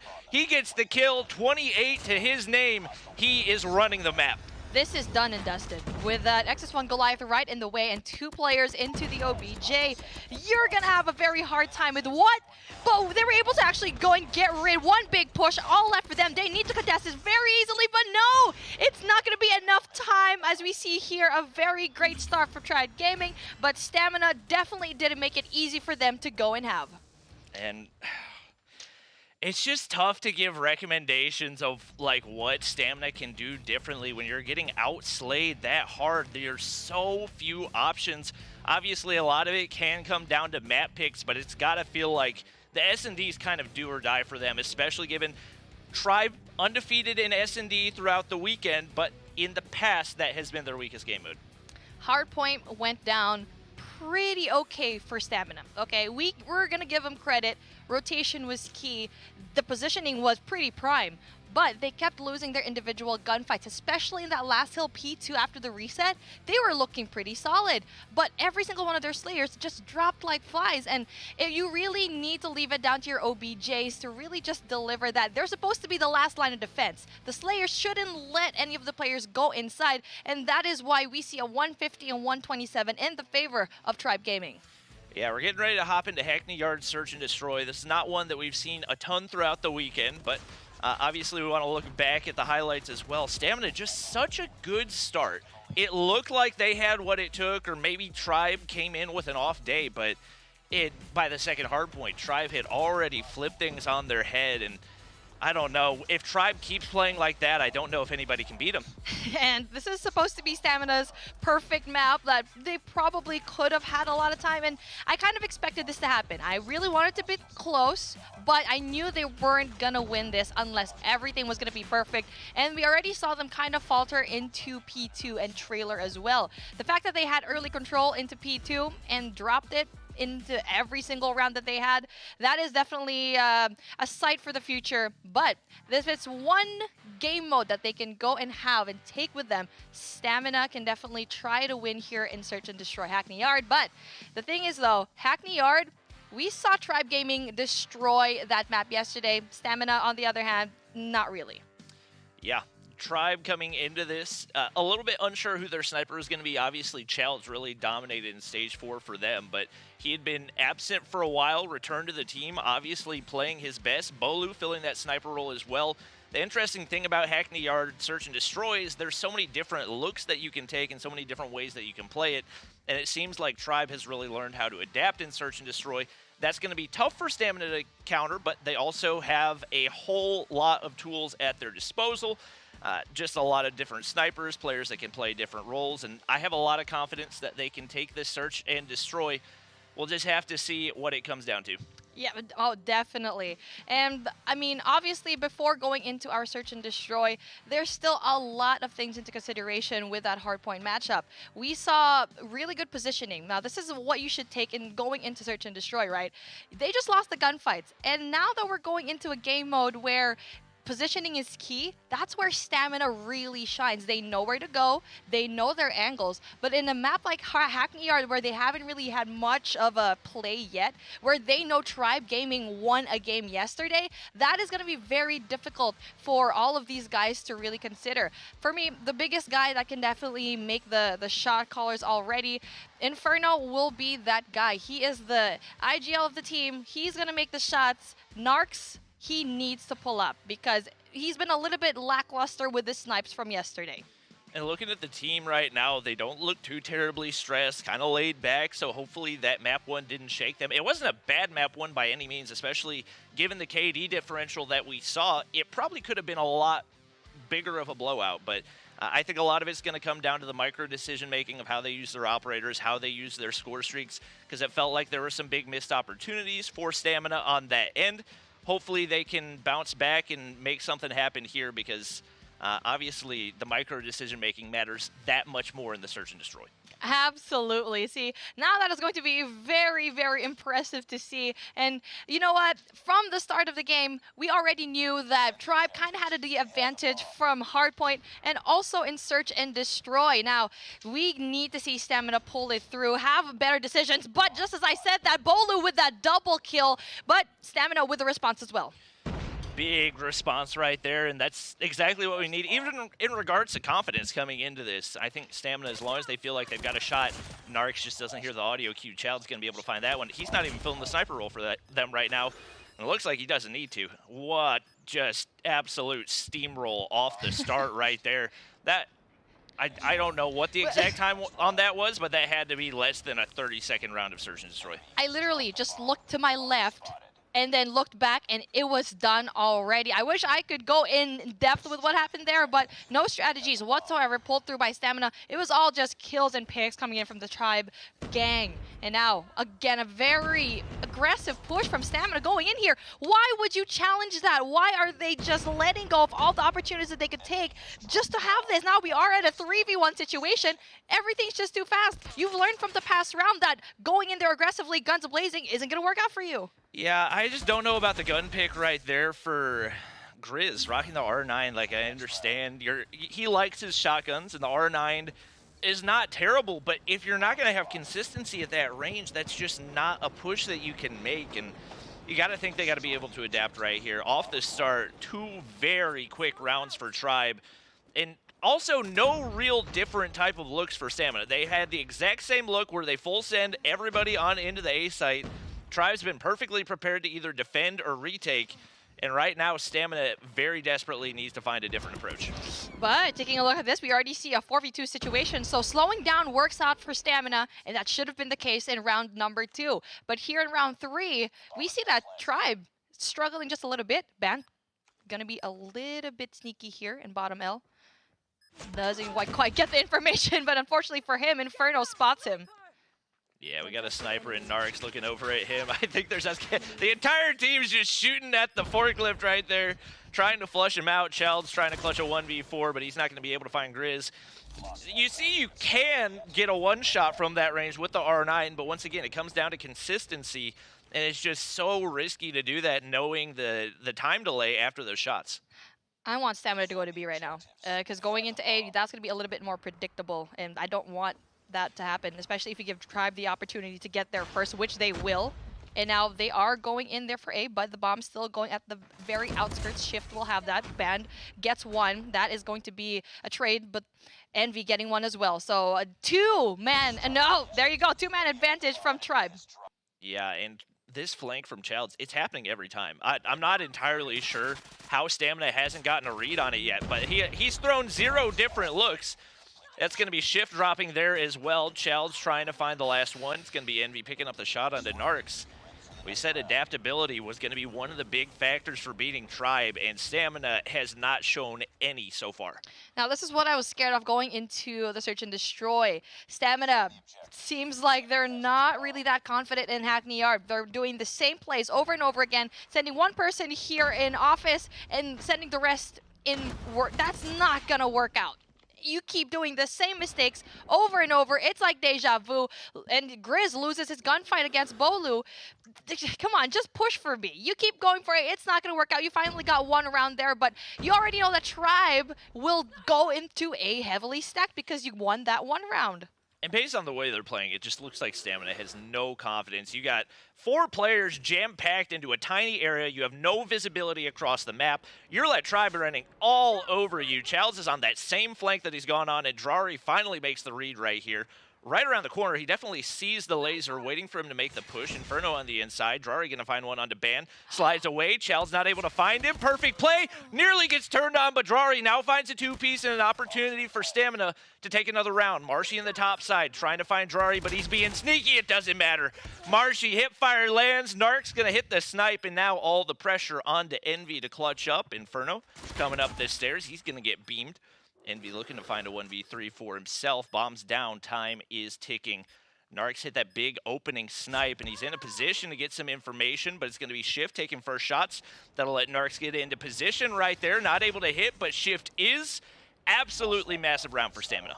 See, Stamina, when you slow things down, that's when you get to have a map. But with this side of Tribe Gaming, when they sent players outside, that's when they faltered. Every time they keep all of their plays in alpha very solid, especially with a very big opening kill from Bolu, that could have been one matchup, but Narcs obviously had a very essential kill, as well as a guy named Rari going into mid. But here we go, Tribe yet again going down, taking out one player at a time, but Rari always making the difference. Somebody's got to get Drari some help right now. My man's got 9 kills through 6 rounds of search and destroy. He is single-handedly keeping Stamina in this game. Chow's gonna not, oh! He drops down, but the timing's not there. Chow's gonna be able to find. It's gonna be a 2v2 right now. Marshy and Chow's versus Shift and Inferno. Looking at the mini-map right here, you can see one Stamina player in Shift on the wrap. Back L, he's gonna go topside. Inferno on the wrap to the outside, but I believe there's a Tribe player on the flank. He's gonna get shot, and that's gonna put all the pressure onto Shift. Top L right now has an angle, could potentially find Marshy, but the timing is not there. Bomb in Marshy's hands, and it looks like they might make the wrap back toward B, but they might be able to find the kill before it even matters. Shift in a really tough spot here at top L, and Bomb's gonna go on over, and the plant goes down. The pressure boils down even more as the bomb, 40 seconds left on the clock.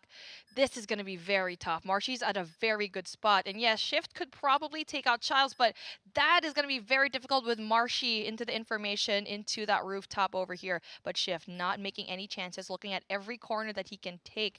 And now with 21 seconds left, you can see that he's going to have a harder and harder time. And here he spots Childs, but then the information goes into Marshy. And there you go. Very great teamwork and comms there by Tribe Gaming, and we already knew that Marshy up top was going to be very, very deadly. Yeah, that was a perfect setup for the defense for Tribe, and once you're in that situation, there's not a lot you can do. Look at the scoreboard.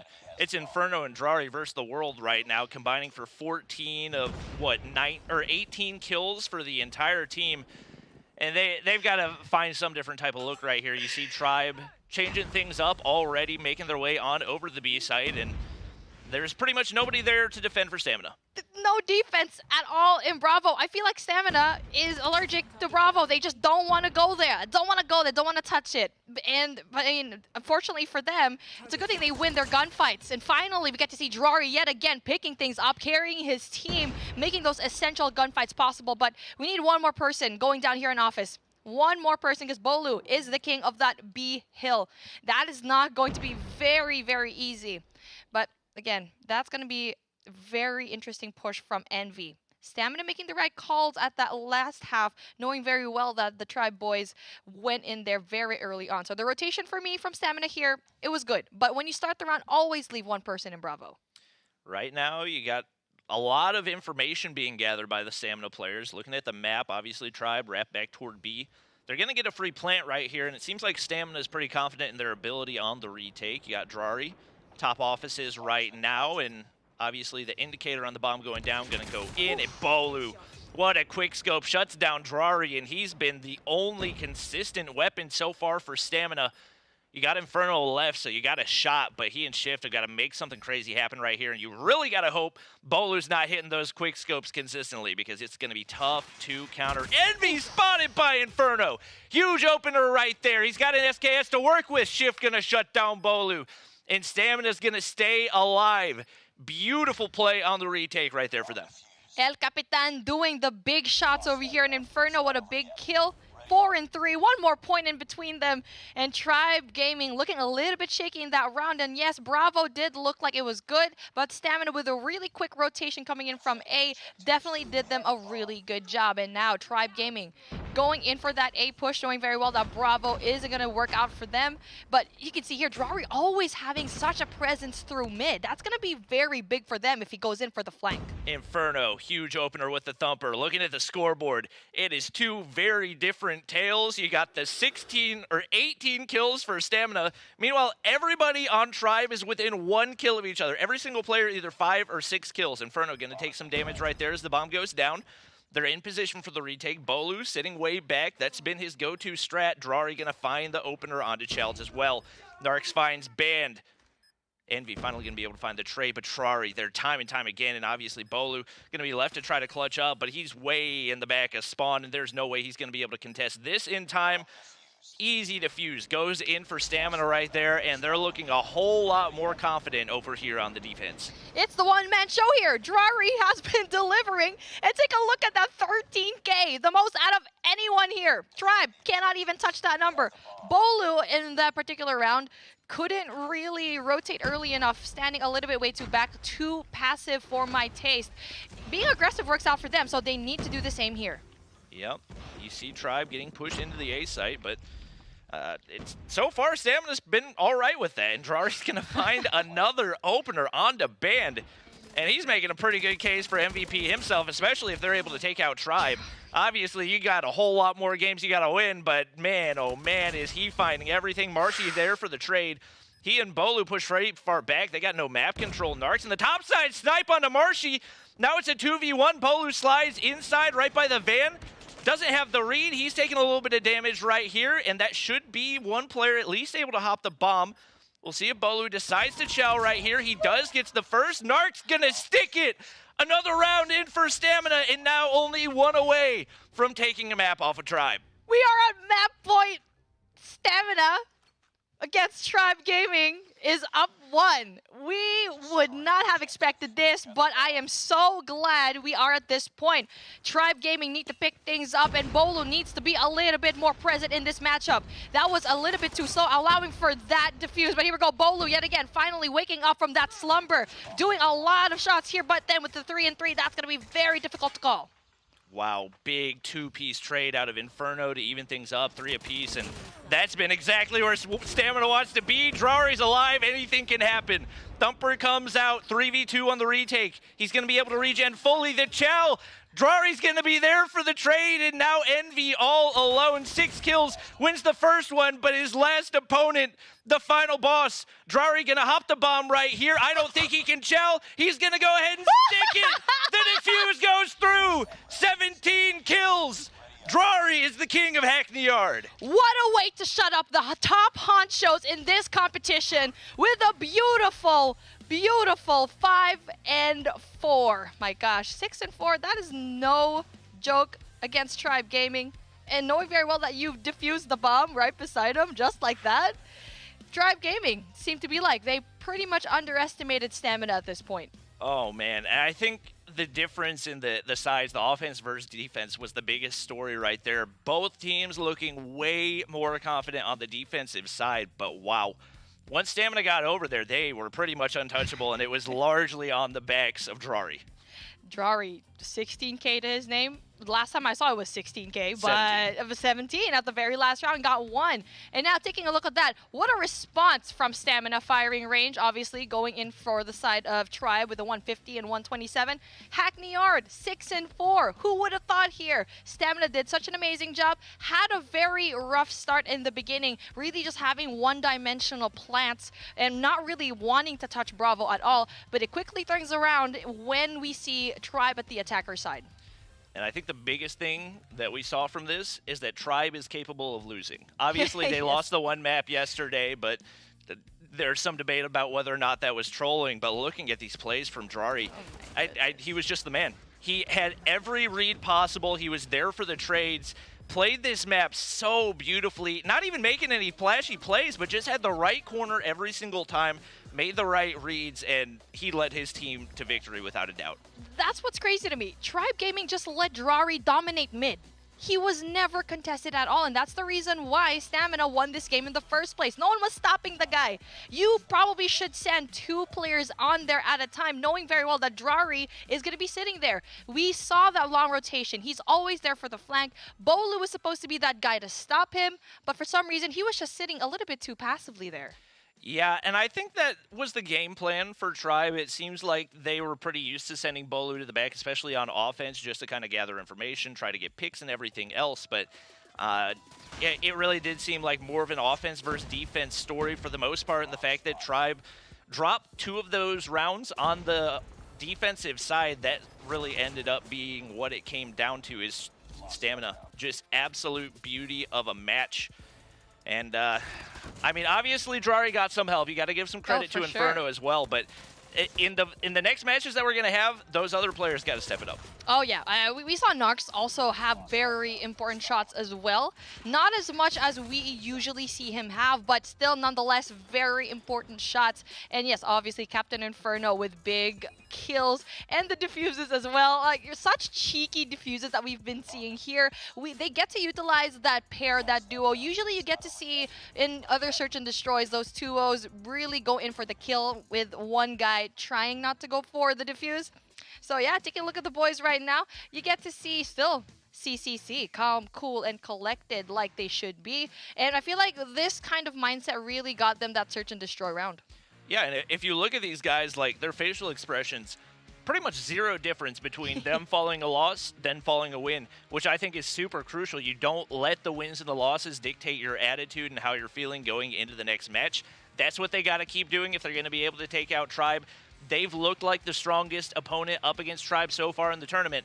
What do you think we got in the domination? Oh, now this is what I'm excited for. Shift said it, and now I'm saying it too. Raid Dom is the best map for Stamina right now because they had a pretty good start.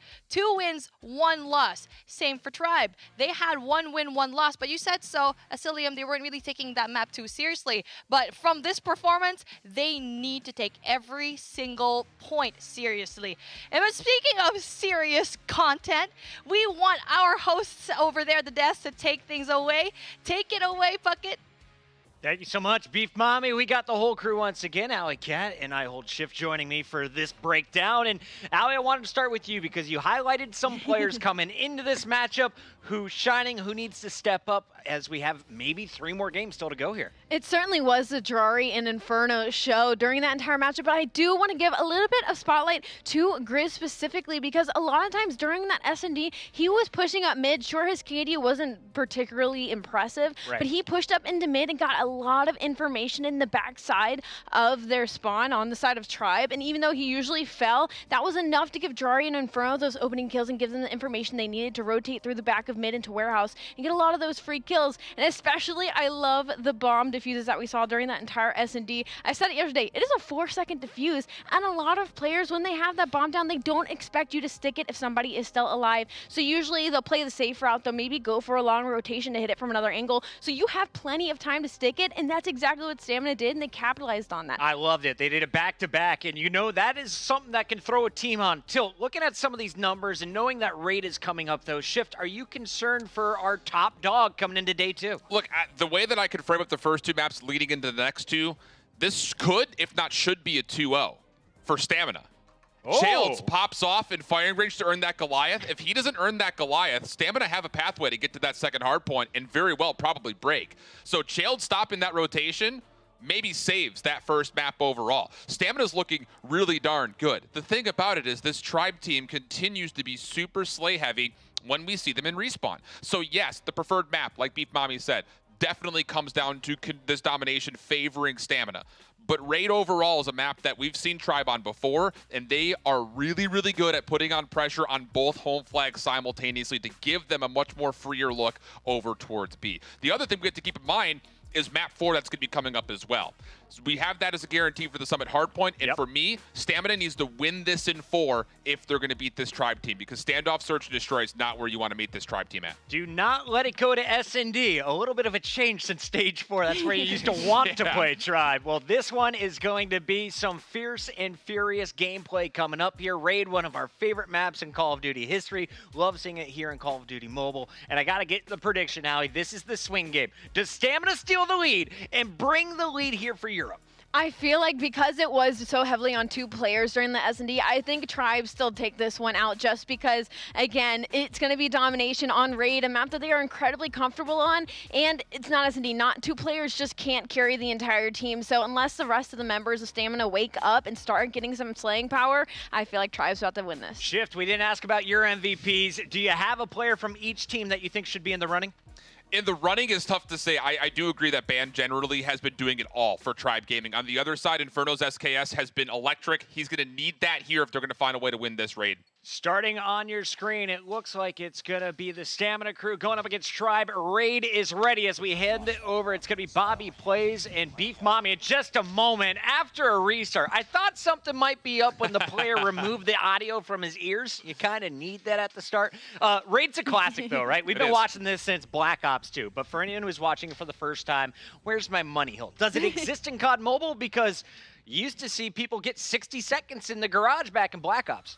The thing for me is the B flag, once you get it, is very easy to hold on to because you've got top red window, you've got top laundry, but then if you find success in the middle of the map, playing it from screens is also still available to you. So it really, for me, comes down to who can mitigate that chaos best around ring, get control of either both of the high grounds or two of those three key positions, and then lock down that B flag for as long as humanly possible. What's the best score streaks you want to see in this map, Allie?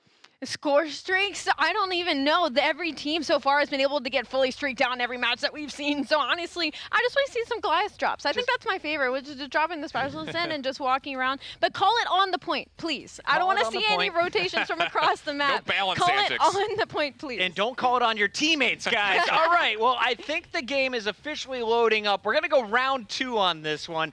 Raid Domination is going to be the swing game. If you're just joining us, this is winners round 1. We only have 4 teams left in the bracket. This win would guarantee you $50,000 if you make it to the next round.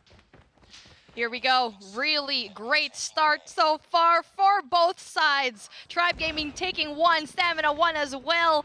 And now both of these teams really want to end it right here, right now. Big kills right now from Bolu. Really great nade. Gets rid of Drari. Now, you don't want Drari right beside that B flag because you know he can slay with all of those kills. Ban just misses that last shot onto Inferno. Going to get the major assist anyway. Drari with a little bit of an opener. Finds 2.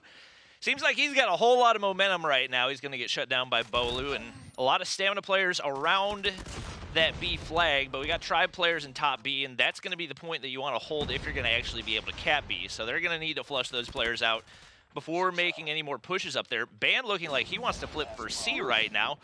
Typically not the strongest spot, but he's going to be able to hop up. Inferno wins the gunfight anyway. That SKS, absolutely lethal. It's been his go-to all weekend, and he has been carrying the team, no question. Chald's in a really nice spot right there. Spots out Grizz. Couple kills coming on in for Tribe. They're able to secure B, and that's going to be a big start for them. Ban does enough damage at Charlie to distract the players of Stamina to go into Charlie and eventually bringing a lot of those teammates into Bravo. That was a really good push, and you can't even see Stamina go past Gallery because of how well Tribe has when it comes to that map control. And that's why it's so scary to have Tribe here in Raid. And even though, yes, Stamina does a really good job, they're up against other teams that didn't even make it here anymore. So, like, obviously, Tribe is a different kind of beast in total. Yeah, right now Stamina needs to get to some map control. They are just absolutely spawn trapped right now. Shift in top red, able to get an angle right there, but players still drop left and right. Drari finally able to get a kill right there. Tribe starting to build up on some of those score streaks, and you cannot allow that to happen heading into the second half. We got a Pred missile on the way in. I believe a drone called in as well, and right now, Tribe just raining absolute terror. Drari gonna hop to the top side, but Ban's there waiting for him. And until Stamina makes a push and gets top laundry control, they're not gonna have any type of a shot at getting beat. No player is able to push through anywhere. Finally, a big kill going in for Shift, but he's gonna be traded as well. And it looks like they tried to make the wrap and maybe flip for the A flag, but not gonna be able to do that either. Finally, I get to see some sort of movement coming in from Stamina. They really needed to have that central guard in control and finally sent in 2 players after a long time. I feel like it took a little bit too long for them to try and control mid, and unfortunately for them, they weren't able to utilize that very well. But finally, Drari obviously doing a solo cap here in Alpha. Now that is what they needed. They needed one more person, and obviously Drari will be that guy to deliver. He's just going to be sitting pretty over here really, really nicely, but then it's going to be his lasers that might give him away, but still winning all the gunfights. He is the do-it-all man right now. Takes out Childs as well, and he's on a 5 spree. He's got full streaks right now. Might be looking to capitalize, especially if he's getting ready to cycle as well. Bolu on the flank right there. He's finally going to be able to knock him off those streaks. Taking a look, just so even across the board, and it's the same as the Search and Destroy. Tribe, every single player within 3 kills of each other. You got Drari up at 14. You got Grizz down at 1 and 9. And it seems like right now, Grizz having a tough time adjusting and figuring out what he needs to do to help his team. Tribe going to enter the half with the lead, and they might be able to get some points right here for the A flag. Not going to be able to get it, and that's going to be big for Stamina, as that prevents a lot of points from going towards those streaks. One question on my end, whose Pred was that? Whose Predator missile was that? I'm pretty sure it was probably Jirari's. If you guys right now watching, please let us know whose Predator missile that was. That was absolutely crazy. That won them basically the whole map. That was a lot of shots really fired into the first half. Now 10 points are in between. We don't know what's going to happen here. Jirari pushes up early, wasted Death Machine, and that is not a good sign for Stamina. Grizz going to drop as well. A little bit of time on the hill on the point for Stamina, but Tribe has all the map control in the world, fortunately, for Stamina. Inferno still in top laundry right now. Envy going to slide the corner, finds one right there. Inferno able to get the trade. Envy holding down mid-map, and that is now 2 operators off the table for the Stamina team, but they get smokes down, they get a couple of kills, and a big opportunity to get the cap, but it doesn't matter. Bolu shoots through the smoke right there. Narc's trying to capitalize on his Death Machine. We'll see if he can find more than 2 kills right here. Envy hopping up there, make it 3 in a row for him, and that is absolutely huge for Stamina. They've got the map control.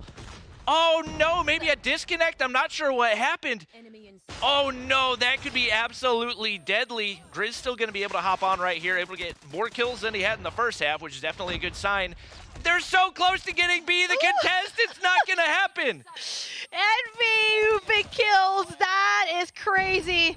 And that is the reason why you need to win your individual gunfights, but it's still not very bad. You can see the Bravo site is still pretty much open up for keeps, but with an Nexus-1 Goliath right in your midst. Oh no! He missed the Tempest. He missed the Tempest. Not being able to shut down that Nexus-1 Goliath with Marshy, the very infamous Nexus-1 Goliath that this man always brings to the table. And that could be the missed Tempest shot that seals the deal right here. Right now, if you let that Goliath get into top laundry, it is game over right now. Stamina doing everything they can to shut it down. Grizz drops.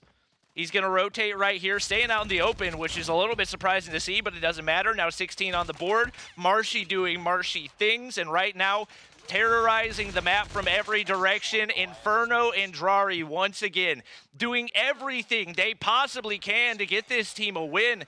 But you gotta have more contributions from the rest of the guys. They get the B cap. Wow, what a push down right there, and Stamina's going to keep their hopes alive. This is the comeback. You don't see a lot of points in between them. I mean, you get to see here, it's only 19 points down in the drain, and that is very doable if they keep this hold. Just keep it just for a few more moments, but then with Tribe Gaming, that is not going to be a very comfortable lead. You need to find a way to cap A, and they are sending 3 more folks over there, but with 1 person going down, oh, that's going to be very big kill right now from Shift. That is 2 players down, will stop the push here in Alpha. They got to be aware of Childs. They cannot allow that A flag to go back in the control of Tribe. Grizz going to drop there as well, just not his game right now. 6 and 20 is the man, and a big kill on the backside to preserve that A flag. We got players over here. The operator's going to come on out. A lot of progress over on B. Tribe looks like they're going to be able to do it, and Bolu finishes off the cap right there. The control back in play for them. Once again, Drari Inferno doing everything right now, but Chow tops up to the top side, Death Machine in hand. We're nearing triple cap territory right now, and it seems even when the deck was stacked against them, late in the game, they lose their Goliath. Tribe still finds a way to get that B flag back, and man, gotta be a heartbreaker for Stamina. They can't even go really close. And Bolu, that was a very big play on his end to really cap him by himself. And yes, there were 3 of them there, but unfortunately, that just couldn't really pull through for Stamina. Now, that second half was really close. Stamina was supposed to have a lot more points in that Bravo flag, but I feel like once they had that Bravo, they should have probably pushed for C, knowing very well that Tribe is going to go really, really hard for Alpha. Yeah, and it seemed like they had a good setup. Inferno prone behind the rocks right there as the rest of the team was slaying out. It seemed like they were in a position to get the hold, but just too much Tribe at one time. And I think once again, it comes down to the consistency across the board. Yeah, Stamina's got these couple of players that are popping off, but when you got a guy at 6-20, it's just going to be so difficult to beat Tribe. We were talking about it yesterday, even after the show. I felt like Grizz was going to be the X factor for Stamina, and he's got to up his game right now if they're going to be able to win. Actually, Ali made a really good point. Only 2 people really just pop off in Stamina, and the rest of the players of Tribe doing their job as a whole. And that's what Stamina needs, but they did deliver here in this raid domination. Unfortunately for them, it didn't really work out at the very end. But I just want to talk about that last few moments that we saw. The struggle when Bravo was captured by Tribe, they just kept going for B over and over again, even though they were having a hard time. With that, if you're a player and you're going up against Tribe and you're losing all of your gunfights here in mid, go for Charlie, because no one's going to be there. It was so open at that last half that they could have just had that AC split. Yeah, it's a tough one to hold. Really a difficult decision to make. And it seemed like they had the top laundry control, but there was only one person on that side of the map for Stamina. One person's not going to be able to stop a 3-man push toward B, and I think they need to go for a little bit more map control in those positions, whether it's the hard point, whether it's the domination. That seems like the one thing they really need to focus on, because that's going to raise those KDs as well. That's going to lower the gap. That's going to prevent Tribe from getting as many score streaks, as many operators.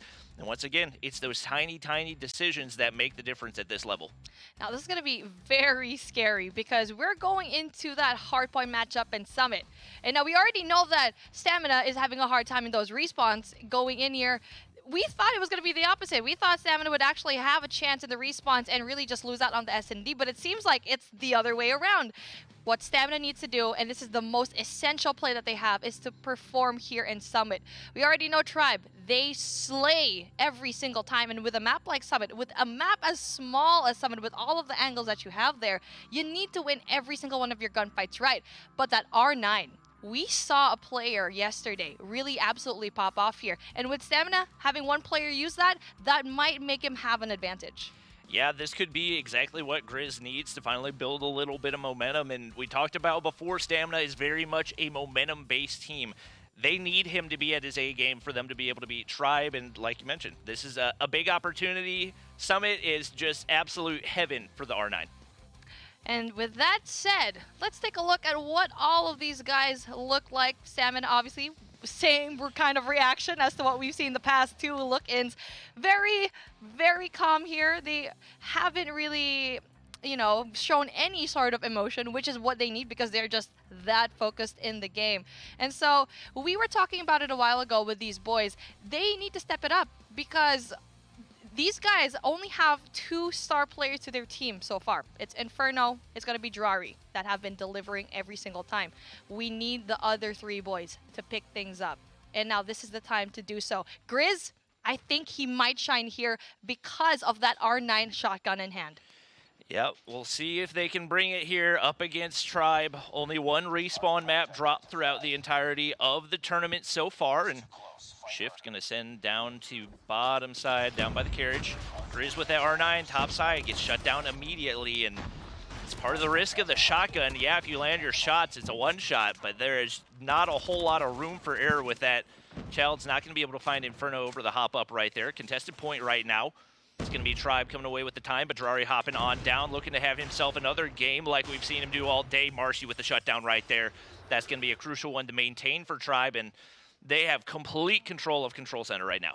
That is not going to be good for Stamina. They need to win all of their gunfights right now. And going back to that shotty, you need to have all of your shots going down, and you actually don't get to see Grizz sport that from far, far away. That is actually pretty impressive to have that sort of range, but it's not going to be a one-shot type of shotgun. You need to have that fast fire rate, yes, but you need to make every single hit count. But now, finally, we get to see Stamina with the scrap points, but they need to have 2F control, Bobby, or else P2 is going to be very hard in Catwalk. This is a huge break for Stamina right here. Grizz finding some momentum, but those are shots you got to hit. Can't be missing those at that close of a range. Marshy's off to a really strong start. 6-1 so far. Stamina had a solid break right there, but you got to be able to maintain, and right now that's what Shift's looking to do on the bottom side. Whole lot of Tribe players up above him. If you got any type of utility in your Stamina, you want to make sure that you're completely raining down on that top side, and Tribe taking a while to make the push on down. Inferno is going to drop it, and Envy sliding in the backside, but there's too much. Drari I believe that's a double kill for him. He's going to stay alive as well. And once again, the one-man show for this Stamina squad, trying to do everything that he can. That solo hold for Jari was essential points to their name that gave his teammates enough time. That hard point was basically open for the last how many seconds, and no one was able to push, and Stamina still was able to go in there, but Envy finally, big kills, getting that double, really getting a lot of the scrap points, but the rotation already coming in from Tribe Gaming into P3, and you don't want to get spawn trapped by Tribe. Mommy, are we not going to talk about the 5-piece that you just saw? What? Envy just wiped their entire team off the map. Oh my goodness. That was a high-value concussion nade right there. Pred missile going to come in for Envy. One of the streaks that he earned from that big-time feed, and he is 16-4 off the start. Grizz on 11. We knew this was going to be his opportunity to start warming up. We do have Stamina on the point right now, but they don't have spawn control. Nade going to drop Grizz off the point. And just like that, Tribe's back on, and this is where they want to be. Spawning on strong side, and they've got one player in the back anchoring things in Bolu. Gonna be tough for Stamina to get a break from this side. See, this is what happens when you're too busy looking at the minimap. You miss a 5-piece. Then you know what?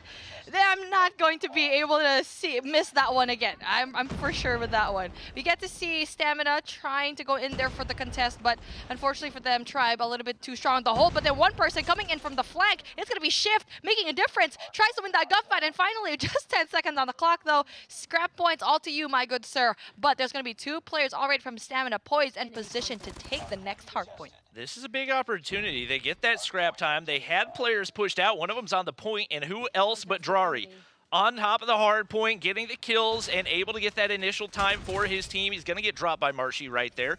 Nobody on the point for either team right now, but Envy's still got a lot of streaks to work with. It's going to be Stamina picking up some more time right here, and Chals wins the break right there. It's going to be the Thumper coming on out. Players from Stamina from the top side pushing on in. This is definitely going to be a really back and forth one, and Grizz finally finding that momentum. A 2-piece can't make it 3. That would have been huge to shut down the Death Machine in the hands of Bolu. But still, we talked about the fact that they need those other players to show up, and right now that is happening. Now this is surprising to me. Tribe had every single one of advantage over Stamina in this hill. They had spawn. They just had a little trip going in there, but then Stamina was already prepared to go in there. Yes, even though they were able to get flushed out, in return, they kept going inside and contesting and eventually getting a lot of points. 74 and 89 already to their name. Rotation needs to come back into control room where everything will go down. This is going to be a very hard hill to go and have, but this seems to be like the worst hill for Stamina because they barely got enough points in that first half. Bolu's going to have to deal with a whole lot of Stamina players right now. Shift slides the corner. Will he be able to get the kill? That was a huge gunfight, but Bolu's going to win it. Inferno's there for the trade. Huge drop down. Grizz on the way in as well. Banned right around the corner, but it's Tribe players getting the right angles. They're going to be able to find the kills right there. They're back in control on P1. Envy, the king of this map right now. Last time we checked, he was triple positive, and there is just no stopping him right now. Child's gonna find one as he hops down as well, and Grizz, the only hope for Stamina to get a break right here with Death Machine in hand. Contest goes in for Drari. Once again, you need more help from the other players, and right now across the board, just too much consistency for Tribe. And look at Envy, 33 and 11 right now. 33-11. You already know that that guy is going to be fully streaked out by the end, especially going into Catwalk, where it will be raining missiles, cluster strikes, Pred missiles, will give it whatever you want. It's going to be so difficult to go in here, but 116 and 83 will definitely be a score that's not going to be hard to catch up if you are Stamina. Yep, Shift pushes on in. Big gunfight win right there. Drari, Grizz backing him up. Child's on the top side. They need that information. They don't seem to have it. A 3-feed goes in for Tribe again. And it just seems like the communication was not there for Stamina. They had the guys, but they couldn't find the kills. Bolu's going to pull out a Death Machine as well. It just feels like too much Tribe right now. Drari's going to try to push his way in now, Death Machine in hand, and they get some more time. You gotta hope that there's not too many streaks in play for Tribe with the amount of kills that they've amassed. And honestly, incredibly impressive that Stamina is still in this given the KD gap. I don't think anybody's in the negative for Tribe right now. Their rotations have been so good. Finding those breaks and making the most of those one-man pushes. It's gonna be Grizz with that shotgun in hand. He's got 24 now. but time keeps ticking on down. Child's Death Machine, 3-piece. That should seal the deal right here. Bolu on the hard point. Narc's going to make that one final push. Grizz there as well, but it's not enough. Tribe Gaming overwhelms Stamina, and they take the win, 3-1. And there you go. That is the reason why Tribe has always been here in the first place. Hashtag Fear the Tribe. And there you go. With one more game, Stamina definitely didn't really take it very well. There were a lot of bright points for this team. And I feel like the usage of the R9, yes, Grizz was popping off there, but every single one of their players just lacked the rotation, lacked the power position. 2F, there was no stamina presence there at all. It's just really tough to counter a guy going 33-11. Like, yeah, you can do everything you can. You can have the early rotations. You can get power position. But if you're getting outgunned every single time, there's just no counter for it. And I think that's a lot of what it comes down to for this run from Tribe that we're seeing. Any one of those players can pop off. We have seen every single one of those guys have a pop-off game at some point in the tournament. There's just not a lot that you can do to counter that. I mean, you get to see 33 kills, but with Bolu in 19, he made very important kills as well, where he was the only one holding into the hill.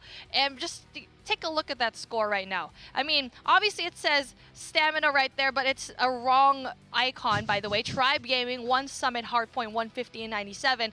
But taking a look at Firing Range, 150 and 127 into the favor of Tribe. And this is where things started to turn around really for the favor of Stamina, where 6 and 4, no one expected that at all. And unfortunately for them, they also lost Raid and Summit. They were supposed to win Summit, and Standoff was supposed to be their game to really win.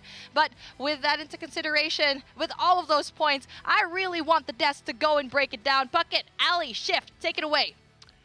Thank you very much, Beef Mommy. And I think Bobby kind of nailed it on the head there that we saw somebody pop off in that last game. He wasn't on our MVP watch list, but Envy's name has been added, okay? So I feel like everyone from Tribe still in the running for that. But this was a heck of a series, and you talked about it earlier, Shift. It could have been Stamina up 2-0 in this series, but Tribe Gaming at the end of this one, Chilled's clutching up, gave them the edge, and this was the momentum they needed today. Make your own point, why don't you, Bucket? Everybody from Tribe can put out an MVP performance, and it was Chilled's to shut down that final rotation, give some breathing room, and allow Tribe to get back in. The Search and Destroy, though, it was fast and furious. It looked like Tribe was going to set off the tempo, work this with a really fast pace, and then just overwhelm Stamina. But the recovery that Stamina showed in this Search and Destroy was immaculate. And I think it was a 4-1 start, or at least 4-2, Ali. This was Stamina just clutching up, and Drari really showing his strength in this game. Yeah, we touched on the S&D a lot, how Drari and Inferno really just kind of put their team in the backpack there. Sure, there was some information, like I said, from Grizz pushing up in the spawn multiple times, but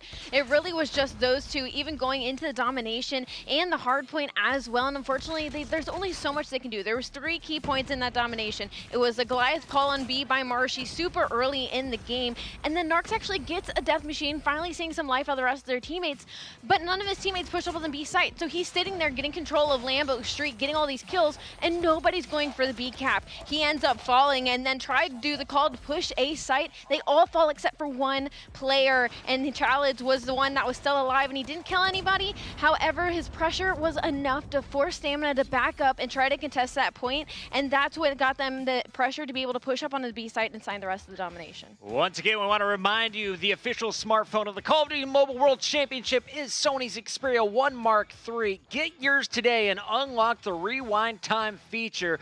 Get all of your favorite clips up and on Twitter in just seconds here. Shift, a fantastic device for all of our players using today. Look, I'm telling you, clips that I play on COD Mobile don't come often, but when they do, got the safety blanket of that rewind time. It's really awesome. And plus the fact that, you know, you got to keep those thumbs nice and cool. I love the way that they kind of reroute the power to make sure the screen always stays cool for you. And of course, every bit of conversation that's been surrounding esports and FPS games in the last 8 years has been, what kind of hertz and refresh can I get? So the fact that you're getting 120 hertz refresh rate with fluid motion on this is unbelievable. It definitely throws, you know, mobile esports into the top tier conversation for, you know, what the capabilities look like. And I was talking to Ali a little bit about this. We have been amazed of the shots that we are seeing these players make, the slide shots that they are hitting. Thanks. I did not know you could play this level on a cell phone, the Xperia 1 Mark III, making it it easy for our players. Moving forward, we've got 2 teams in the winner's bracket. 2 teams, though, are still in the loser's bracket. And again, if you win this matchup, you're guaranteed top 3. You're adding $50,000 to the $75K you already made. So as this one goes on, I know Tribe is an early favorite.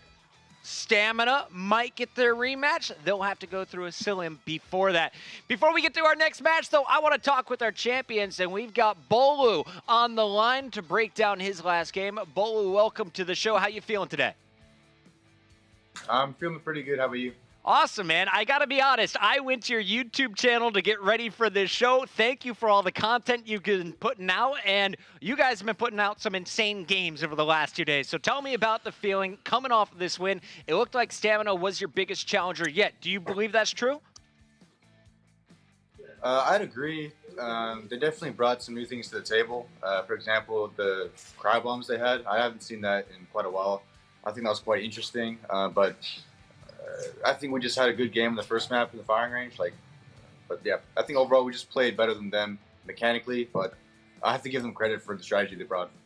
The whole fan base was worried about you earlier this year when you suffered your injury. Are you back at 100%? Yeah, my arm is fully straightened out, if you can see, so we're 100%. All right. You know, so when I was playing when I was playing stage 4, my arm was like this, like in a 90-degree angle, but you know, I've made great progress with my arm to play at 100% at this event. And you guys have been flexing on people with your arms. Tell me a little bit about your teammate Envy, though. He wasn't really in our conversation yesterday. You guys were 3-0ing people before we could get to your stream. This was our first chance to sit down and watch a full series. Tell me about your teammate who closed out that game 4. Envy, definitely a great guy. He's sitting right there. I appreciate him carrying that game. You know, for me, I was just sitting back holding spawns. You know, I kind of wanted to push up against some kills, but you know, I saw him getting all the kills, all the teammates here. I was like, okay, you guys can do whatever. I'll just pick up the scrap time and hold the spawns. Well, Bolu, the chat is going wild for you right now. Is there anything you want to say to the Tribe fans who have been cheering you on since the start of this season? I wanted to say that, you know, going into this tournament, I didn't expect to make it this far, and hopefully we can keep the momentum going in against ARP. It's going to be a great matchup. We're excited for it. Congratulations on your win. You're banking $125K, still on the road to that $300,000 in the first place trophy. Good luck, Bolu. Thank you. That is Tribe Gaming. They're able to lock up the 3-1 victory in our first round of the winners bracket. They'll be playing APR a little bit later, or ARP, excuse me, a little bit later. We still have our lower bracket matchup still to come, but before we get to that, we want to give a shout out to one special player who is making a statement throughout this series, and he didn't come from the winning team, Allie. Drari was doing some insane stuff despite the loss. You know what, the second you said that, obviously Drari instantly came to my mind. We saw him really start popping off during the S&D. Didn't see a whole lot of him during the hardpoint, but as you watch replays now, I mean, he's just constantly getting 2-3 kills for his team to put them in a favorable position for this S&D, and that's why they are one of the only teams to take a map off of Tribe Gaming. Again, Tribe Gaming have only lost 2 maps. One has been somehow considered a troll, but this one was definitely on the competitive level. And Drari, of course, not only dropping the big kills, he had the ninja defuse towards the end. He just stuck it, and they were able to lock it in for the S&D victory. We hope to see Stamina a little bit later, but that's Drari making a statement. And of course, he was rocking his Razer headset. If you don't have the Black Shark V2, check it out online right now. I guarantee you are going to love this headset. I rock it at home, especially when I'm traveling, especially this little knob on the left side. You can crank up your audio any time of day, depending on how much music you want to go with your Frag Fest. Shout out to Razer, shout out to all of our sponsors, and shout out to the fans who are tuning in from around the world. 2 matches are done, and this is how the bracket is looking after our early action. At the start of the day, it was ARP going up against Asylium, and we saw a very strong performance out of ARP. Shift, you called this one before the show. They're living up to the hype. Now Tribe doing the same. Yeah, I think expectations were largely just off of what maps that we got. I hate to kind of put that in one dimension, but that's the thing that when we were looking at ARP and Asylium, they kind of rode, I won't say a one-trick map set all the way through yesterday, but really ARP kind of did. And the fact that they were able to get away with it versus Asylium led to that 3-0. 3-0. The cleanliness they showcased on Search and Destroy was very notable, and that's going to have to be there again when they get to that winners finals matchup versus Tri. Yeah, we got that winners final. We've got that losers final now with Stamina and Asylium. How do you feel about the two EU teams match up in the losers bracket? I mean, I'm feeling bad. I mean, both of them, even though the games in Stamina were maybe a little bit closer than Comfort for Tri, both teams lost series out 3-0 and 3-1. So going into this losers final, they have got to change something up. Both these teams, neither of them went on the full run in the winners bracket, and now it is do or die. One more match for them to compete for $300,000. I want to hear your predictions, chat. Put it in there right now. I'll be reading it during the break. When we come back, another series coming at you from the World Championships of Call of Duty Mobile.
And we are back. If you didn't know it, Call of Duty Mobile Season 10 is out right now, and you can just see the 2 new characters you can get your hands on. Bobby, best part of Season 10 for you?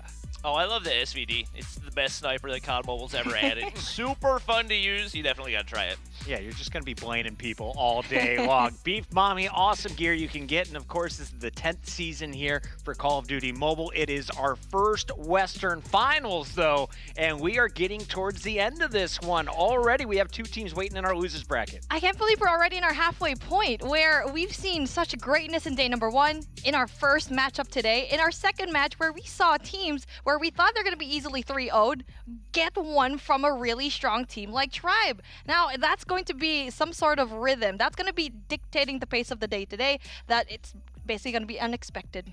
We got to take a look at this series matchup here because this is now an elimination match. They're guaranteed $75,000. If you win it, you're taking home 3rd place at a minimum in $125K.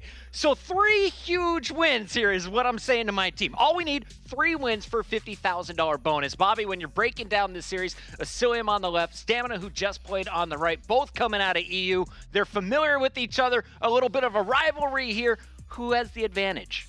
Oh, I 100% have to give the advantage to Stamina. Like you mentioned, they have a little bit of history, and the last time these 2 teams went up against each other, it was Stage 4, and Stamina absolutely steamrolled Asylium. It was not close, and Inferno was the guy that popped off.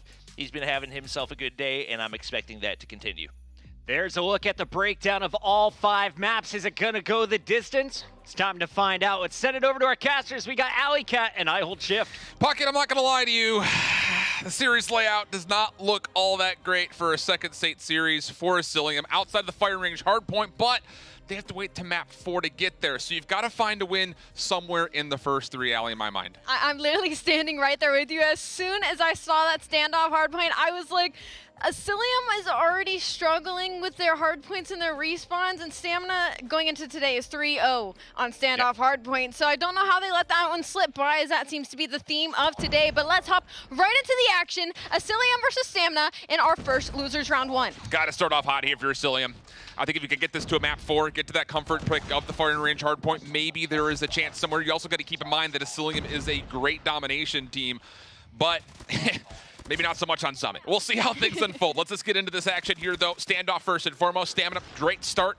And really, like I mentioned, kind of watching them play over Tribe, it wasn't that they were getting super beat by Tribe. They were just kind of, it was a series of misses. And I won't even say from their shots POV. It was missed opportunities and miscues that really kind of was the thorn in the side for Stamina. And so far off this first hard point, a near flawless start. Yeah, right off this opening break, Stamina in the driver's seat, 30 seconds to 5, 20 seconds left in this hill. Need to start worrying about rotation here. Jazz almost had a really good positioning, waited for their teammates, but unfortunately there was no help, and when they overchowed, they just got taken down for a little bit of contest. And as you can see on your mini-map, this is all of Asylium just trying to get the scrap time and make their way across the map for P2, but first ones that's going to be their Stamina. Yeah, they've got a great zone just enveloping this entire hard point. Spawns for Asylium are all the way up to the top right-hand side. One player trying to sneak around the back denied, as Stamina will walk on in and start soaking up even more hard point time. The next hit with gas station stawns for Asylium are going to have to be a break from the front. And Faints does find a first blood. This is going to open up some space here, especially with a little bit of pressure lurking from Jazz all the way back by White. So, hey, how about it? A little distraction play from Jazz, and Asylium are able to get a pretty easy break.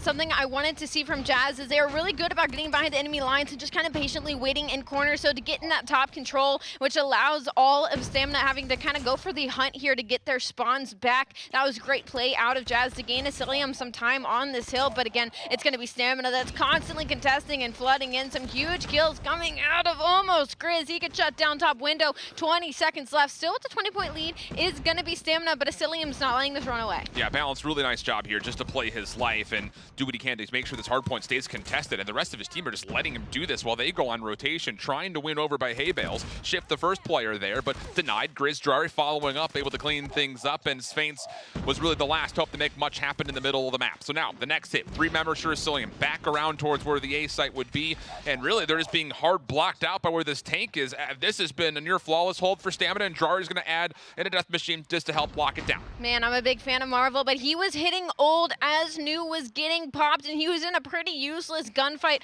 from the last player of Stamina that was just holding that scrap time, and that really hurt his team, not only spawn-wise, but pressure side on the front side of the hill. So the first 20 seconds is going in the bag of Stamina here. A little bit of pressure from Asylium in this back hallway, but it's not enough to get in the hill. Yeah, Grizz number 5 in red just hits a little mini pinch through Diner, cleans up the entirety of this hit, leaving Asylium just kind of split up across the entirety of the map. Sure, a couple of players will spawn close to the hard point, but they just don't have the numbers. Feints and Shark are already on rotation back to white, and yeah, sure, maybe a little bit of a play here for Jazz for some scrap time, but Stamina with the first 45 seconds here in the third hill are just happy to walk away with a huge lead. Asylium investing a lot in these last couple of seconds, and it's hurting them because it's forcing them to spawn all the way out at old, but Feints and Shark were really important there. They stayed alive just long enough at the next hill to allow their teammates to push across the map for hopefully a more favorable situation, as nobody is truly in control of the hill just yet. The first to touch it is going to be Asylium. They could come back here on this hill. 50 seconds on the clock, only down 40, and Jazz has pulled out the death machine to lock it down. Needs to just clean the thing up towards Box's blood. Oh, puts it down, and Drari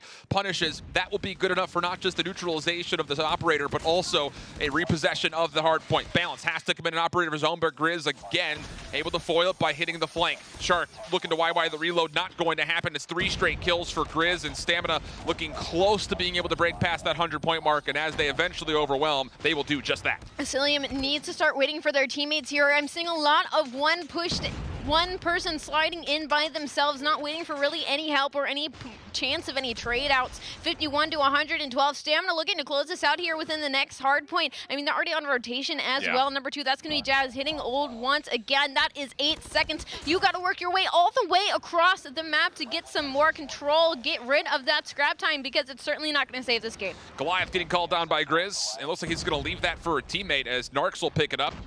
Nice little scan over, looking for where this cluster strike will be best placed, and says, why not just go ahead and throw it right onto the hard point. Number 4 in red is Drari. He will step on in as soon as this hard point opens up, and Stamina are putting this game well and truly out of reach. And here's the thing, as this starts to wind down, Asylium's hard point has been a cluster, really, you know, outside of their firing range and maybe their takeoff, but here on standoff, there wasn't really any really great moments anywhere on the map for them.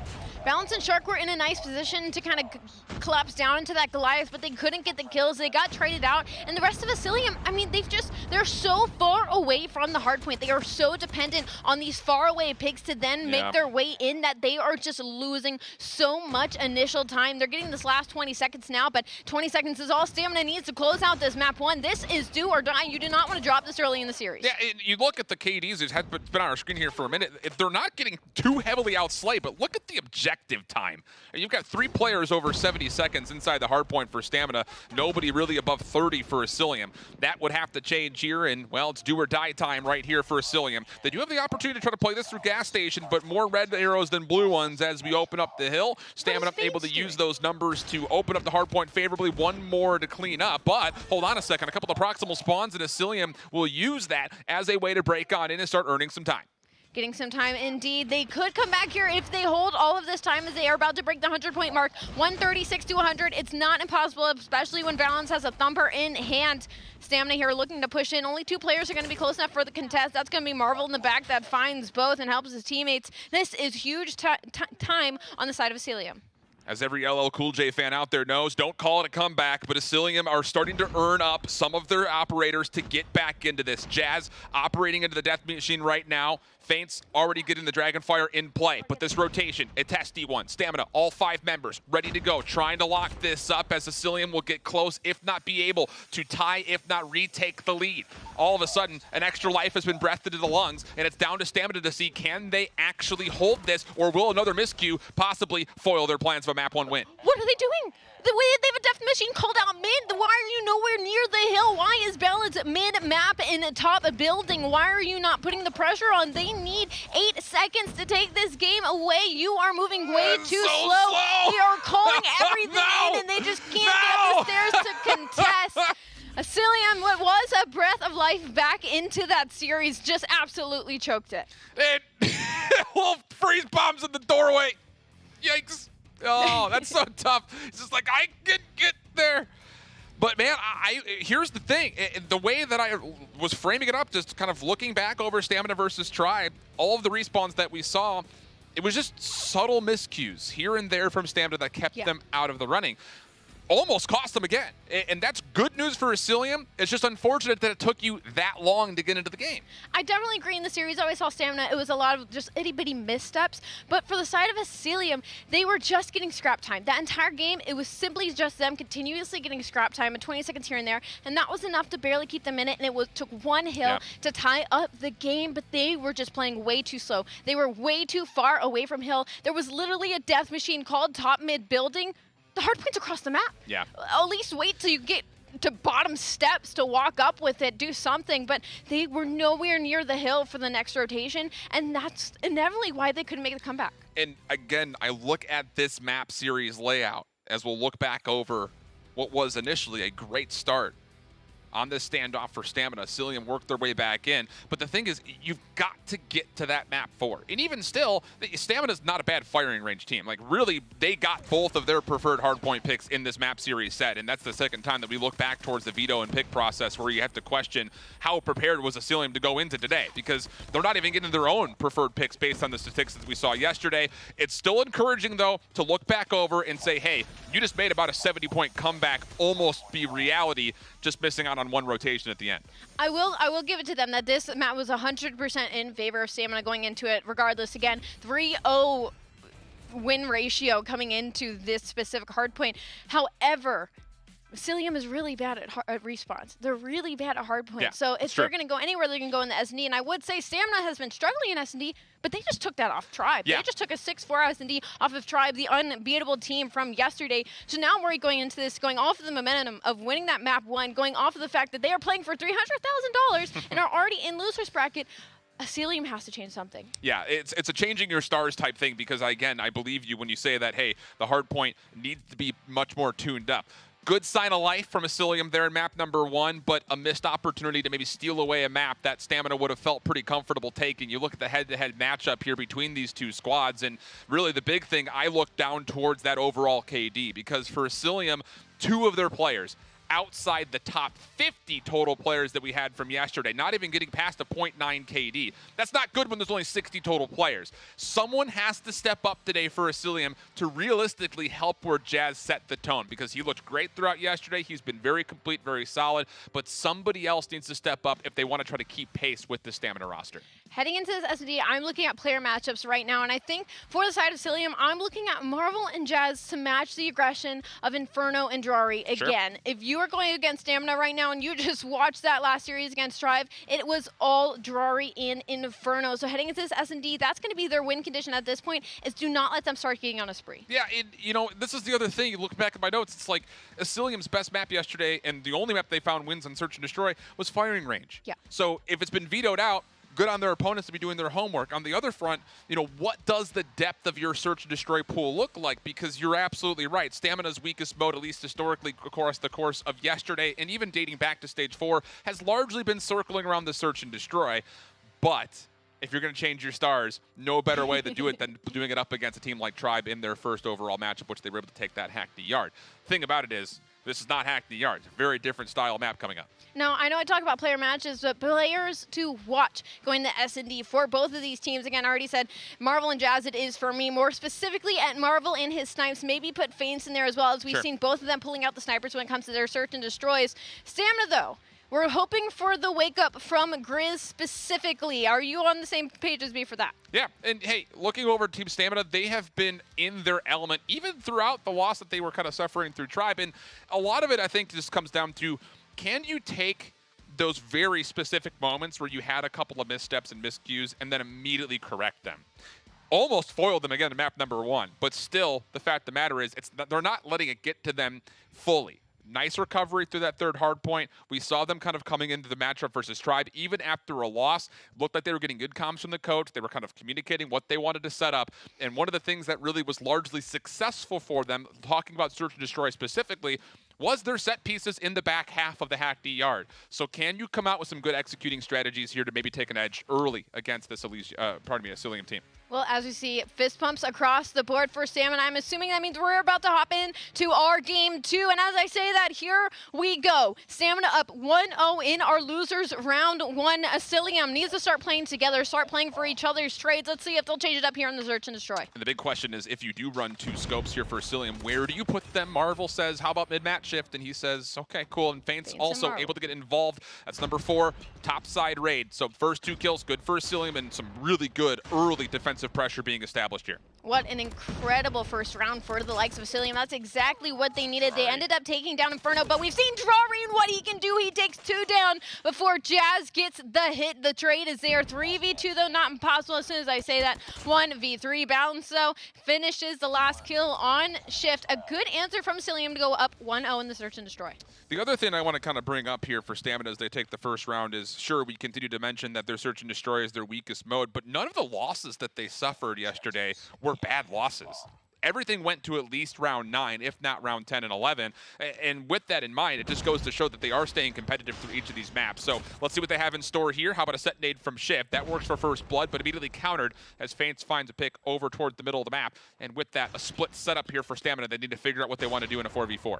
A lot of over-aggression on Drari here, but he is able to do it. As we've seen most of his gunfights go out so far, he pulls out the thumb for maybe some information on the B site. I think he gets it, but Faints gets a hot snipe on Nari, so makes it a 4v3. Bomb's actually going to rotate through mid. Shift almost gets caught out. He manages to stay alive. That is going to be Faints on the chase, though. Gonna see him pushing up through mid. He might get traded out here. Inferno's looking down. Faints knows that he's here. He's going to try and take the gunfight with the Calamity.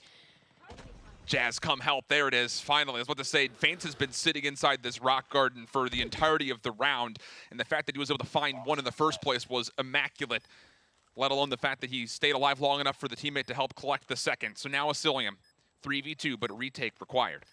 Shift and Drari playing opposite sides of the bomb, trying to spread this Asylium retake as thin as possible. Shots into Marvel, but he stays alive.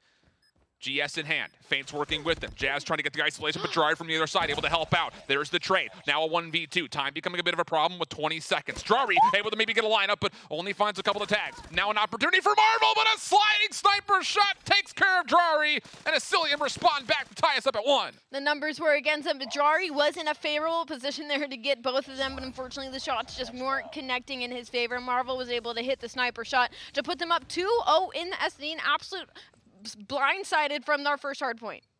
Man. And I look first and foremost the fact that Faints should have been isolated in the middle of the map and stayed alive to find a kill and help to collect a second. That very well could have been the linchpin for success in round number 2. So now, balance.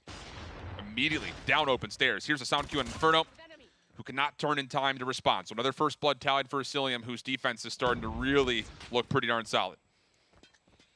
5v4.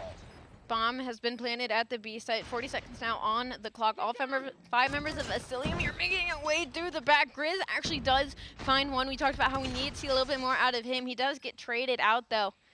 Look at the red on your minimap, though. They are just waiting for this fire as they slide right in. Drari wins his 1. This could be a round in favor of Stamina. 3v2. Faints ends up falling to the likes of Drari again. 1v3 will get traded out. Finally, Stamina go on the board. Yeah, and Asylium, it's a really difficult decision right there. You've got 3 members committing to rotating through kitchen to hit through screens for this B retake, while Jazz is the only one sitting back and spawn towards jungle, required to have won a 1v2, only gets 1 of the 2 in front of him. So response from Stamina with a little bit of a more aggressive look towards B. This time, all 5 members over towards the A site. Defensively, Asylium not in a position to respond to this, as the only contestant that would be nearby is number 2 in Jazz. He's got some smoke cover. Wait a second, he's right behind the play. He's got 1 in front, able to find the first, not tallying the second, though, as Stamina gets the response, but that puts a hold as the bomb carrier drops, and nobody can plant. Big Jazz play. Talked about Jazz needing to play patient and aggressive at just the right time. That smoke was the perfect cover to sneak past all 5 members of Stamina. Not only shoot a player in the back, but also give chance for Shark and Balance to clean up the rest of the match. Okay, Asylium. Corrections from yesterday looking much better, because like we continue to mention, outside of their play and firing range, all of their losses came with really a label and a brand of humiliation. But here on the defensive half, solid stuff on raid. More aggression, this time from Stamina. Looking to once again just flood on in towards the A site. First one forward is Grizz, of course it is. Balance up top, shots good for 1. But with that, the bomb has still made its way into basketball. And the next one up would be Shark. A couple of shots trying to deal with the trophy system. I don't know if he actually fully depleted it, and with that, Shift gets a free plant off. Jari expecting the Jazz push this time. Nothing freebie here, but they are down 5 and 2. Number 3 in your mini map, that's going to be Narcs, actually still deep in spawn, but Faints is actually going all the way through the back, so the timing here might work in their favor. Stamina, Jari finds 2 Starks. Narcs, finds Marvel. That's 3 down, 1v4. Last player is going to be the one on the flank. That's going to be Faints, and I'm pretty sure Narcs got wind of it as well, so as you can see, all 4 players on your mini map are just waiting for the free pick. Yeah, love the setup from Stamina, and not to pause after you lose first blood due to the player sitting in money window is really good discipline, just committing to the execution. So Stamina respond, close out the half just down 1. We swap the sides. And now the question falls on to how, if at all, is Asylium going to be able to rock these double snipers for offensive aggression? Because we know Stamina loves to get aggressive from their defense. We're already getting wind of that as both Shift and Grizz have pushed past the B site and are taking control of Ring. What they really have to worry about is Shift, though, because he has a perfect angle right now, but he will get cleaned up by Shark. Big first blood out of them. This should be a free plant on the B side now. The only one left for the side of Stamina is going to be Inferno, who's had a bit of a slow start in our S&D thus far. Jari, though, coming out the back through mid-smoke, is getting a couple free kills, but he will get cut out by Jazz. 4v3. Bomb still has yet to go down. We might see it come down to kills here. Smokes will start to dissipate, but Inferno gets pushed off the angle towards top laundry. Trying to pixel peek through the side window, nothing there. Grizz still holding on to mid screens, while the last member defensively for Stamina would be Narcs, who's starting to finally make his rotation over to play the outer edges of the laundry building. Inferno for 1. Asylium still have 2 players playing passively behind and around red. But with that, the trades allow now a 2v2 opportunity. Shark down low, does not find the elimination. Last player left this Faints. He's just got a sniper and a pistol. No one's on the defuse as of yet, though, but of course Faints does not know that, and as he goes to check, it's Inferno who plays the gatekeeper to win the kill, and with that, we're going to be tied up as 3. Defuse coming through from Grizz. First of all, I want to know why Faints was just sitting mid for that entire engagement. His teammates were dwindling down continuously, and he was just sitting there. He was literally not doing anything. Yeah. And so then Shark goes for the 1v2 jowl for literally whatever reason instead of waiting for his teammate to rotate, where he gets taken down, and then Faints is left in a 1v2 with the sniper in hand. Obviously, he's going to be coming from mid. He gets easy red. Now tied up in Search and Destroy, which was looking like a good map for Asylium. Stamina's pulled it right on back. But Shift trying to change up where he wanted to play aggressively over towards B, taken down as a Lambo explodes. Marvel Faints trying to double scope through mid-map, but Narcs gets the best of 1 as he picks through Kitchen, and number 5 in red is on a long flank. Grizz trying to clear out Zig, which means all the rest of the defenders can focus forward. Drowry, the one of them. Grizz able to get 1 off the flank, and look what that's done for Asylium. They're completely split apart. They've got no read on this whatsoever, and the only hope comes down to balance. He finds 1 while carrying the bomb through laundry, and technically speaking, he should know the last 2 players are behind him, so a free rotation to A is on the cards. It's not impossible. Bomb down 1v2. He has plenty of time to do it. The biggest problem is that he's going to have to go against Drari and Grizz, and again, Drari has been absolutely on one today. He's going to play for the kills. Ooh. That was a free plant. He knows that the challenge would have to come through mid-map, so he takes a corner inside of money, thinking there's no way they double chow this. Maybe I get 1 for free and then have an exit to rotate back to B. But on the opposite mindset, Stamina says, go ahead and plant. We'll just play the retake once we know where you are. I'm not a big fan of this play, Shift. This is a very scared play out of balance right now. If he just got that lay down, he could have taken a power position and back and watched for the player that would have rotated through spawn, but instead he gets caught out on the rotation over to the B site.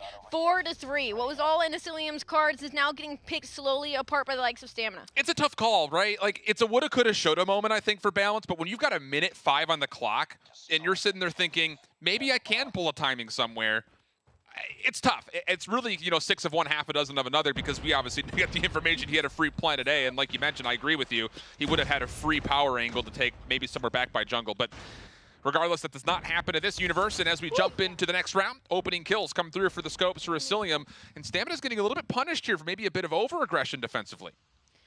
After Faints gets that kill in deep spawn, I want to see him push up and help his teammates. After you get that first initial wrap, usually if there's not an instant chow, there's not going to be another member on the other side of the team going for that deep flank, and it looks like that's exactly what Faints is going to do. This should be a round in the hands of Asylium. 5v1. They made it look easy. Bomb doesn't even need to go down. Inferno's the last one alive. He'll get cleaned out at pool steps.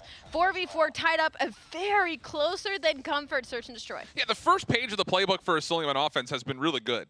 You let the scopes kind of watch over the push. And so far, they've provided the majority of kills on this offensive half. The thing is, the second page is a bit of a draft where, okay, first page doesn't really work out. What are we going to do to adapt? Our scopes aren't really in good spots to watch over the post plant, things like that. So we'll see how that unfolds here as they still need 2 more rounds, and they being either team in this instance, tied up at 4. Smoke will encompass the front door here towards A, but there are 2 defensive members for Stamina waiting for this. Even though they lose first blood, defensively they're in a pretty solid spot, and Drari makes known his position, but it doesn't make a difference. Collects 2, long flank in the same breath. That was Grizz who found the player lurking top bedroom, and all of a sudden Asylium have nothing to work with in this 2v3. Man, Finks is always watching the flank, and the fact that Grizz wins that gunfight is just like signing off the round for Asylium. Once that back end, you lose your sniper through your spawn, and not to mention 2 players already fell, and the push up to A. Bomb is down and out. This is going to be incredibly difficult for Jazz and Marvel. Jazz may be an opportunity as he catches, well, very aggressive information on Grizz, who took shots at him from backside kitchen, but they will reset and move away. The thing about this is Stamina are very content just to hold on to basketball. I have to imagine they've seen the bomb down. So Grizz will reposition, play the rock backside jungle, and he'll get a pretty solid look at what you would feel like would be Asylium's play, trying to work around the back flank. And here it comes. Grizz gets the vocal call out. Jazz tagged up, dealt with. And now it just falls onto the shoulders of Marvel. And he is the sniper that was called out, misses the first shot. Pre-aims for the second, but just as he second guesses it, Inferno slides out, wins the gunfight, no problem. And Stamina's defense holds strong to put him on map point. Asylium is one of those teams that, like, I feel like once they win a round, it's very convincing. It's 5-1, nobody drops. You know, that round is theirs to have in the bag. But Chari, 14-5, there's only so much that you can do. He has been playing lights out this entire day. And Stamina, I mean, I think I saw Shift was 2-6 at some point. Not that he needs to get kills. Obviously, Jari is racking them up for him. But Asylium, the second they lose one player, it's like all comms go to red. Yeah. Marvel was looking for that, again, aggressive challenge in a 1v1 with Grizz, who, like you had mentioned from a couple of rounds ago, you know what he's going to do. He continues to try to find a way to push backside red, whether it be through driveway or through red itself. And this time he wins the 1v1 and then very tactfully retreats back, knowing that the 5v4 is a very favorable setup for them. Stamina's been punished for their over-aggression at times, but this time they're going to make Asylium make a great round come through in a really difficult situation, already dropping one of their top killers in Marvel.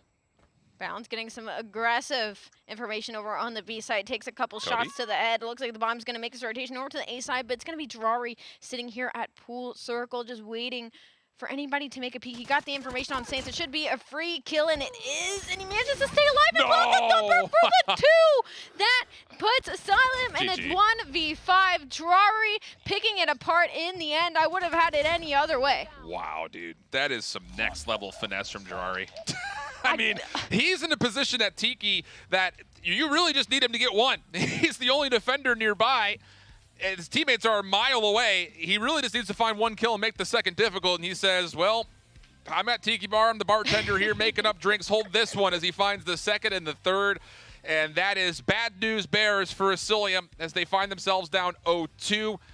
And, man, the search and destroy woes now starting to crop up. And that's not good news for a team that, you know, for Stamina, we were really questioning what their search was going to look like coming into today.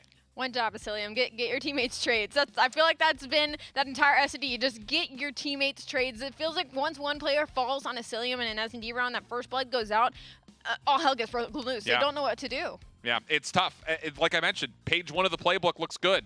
Page 2 is still being written, though, it kind of feels like at times. So, hey, how about that, though, from Stamina? Able to bounce back after their loss to Tribe. We mentioned we credited them for their win on the Hackney Yard Search and Destroy. Maybe we still had some lingering questions. Could they do more on one of their weakest game modes? And the answer was a very convincing yes after they had a little bit of a tough time with Asylium's defensive half.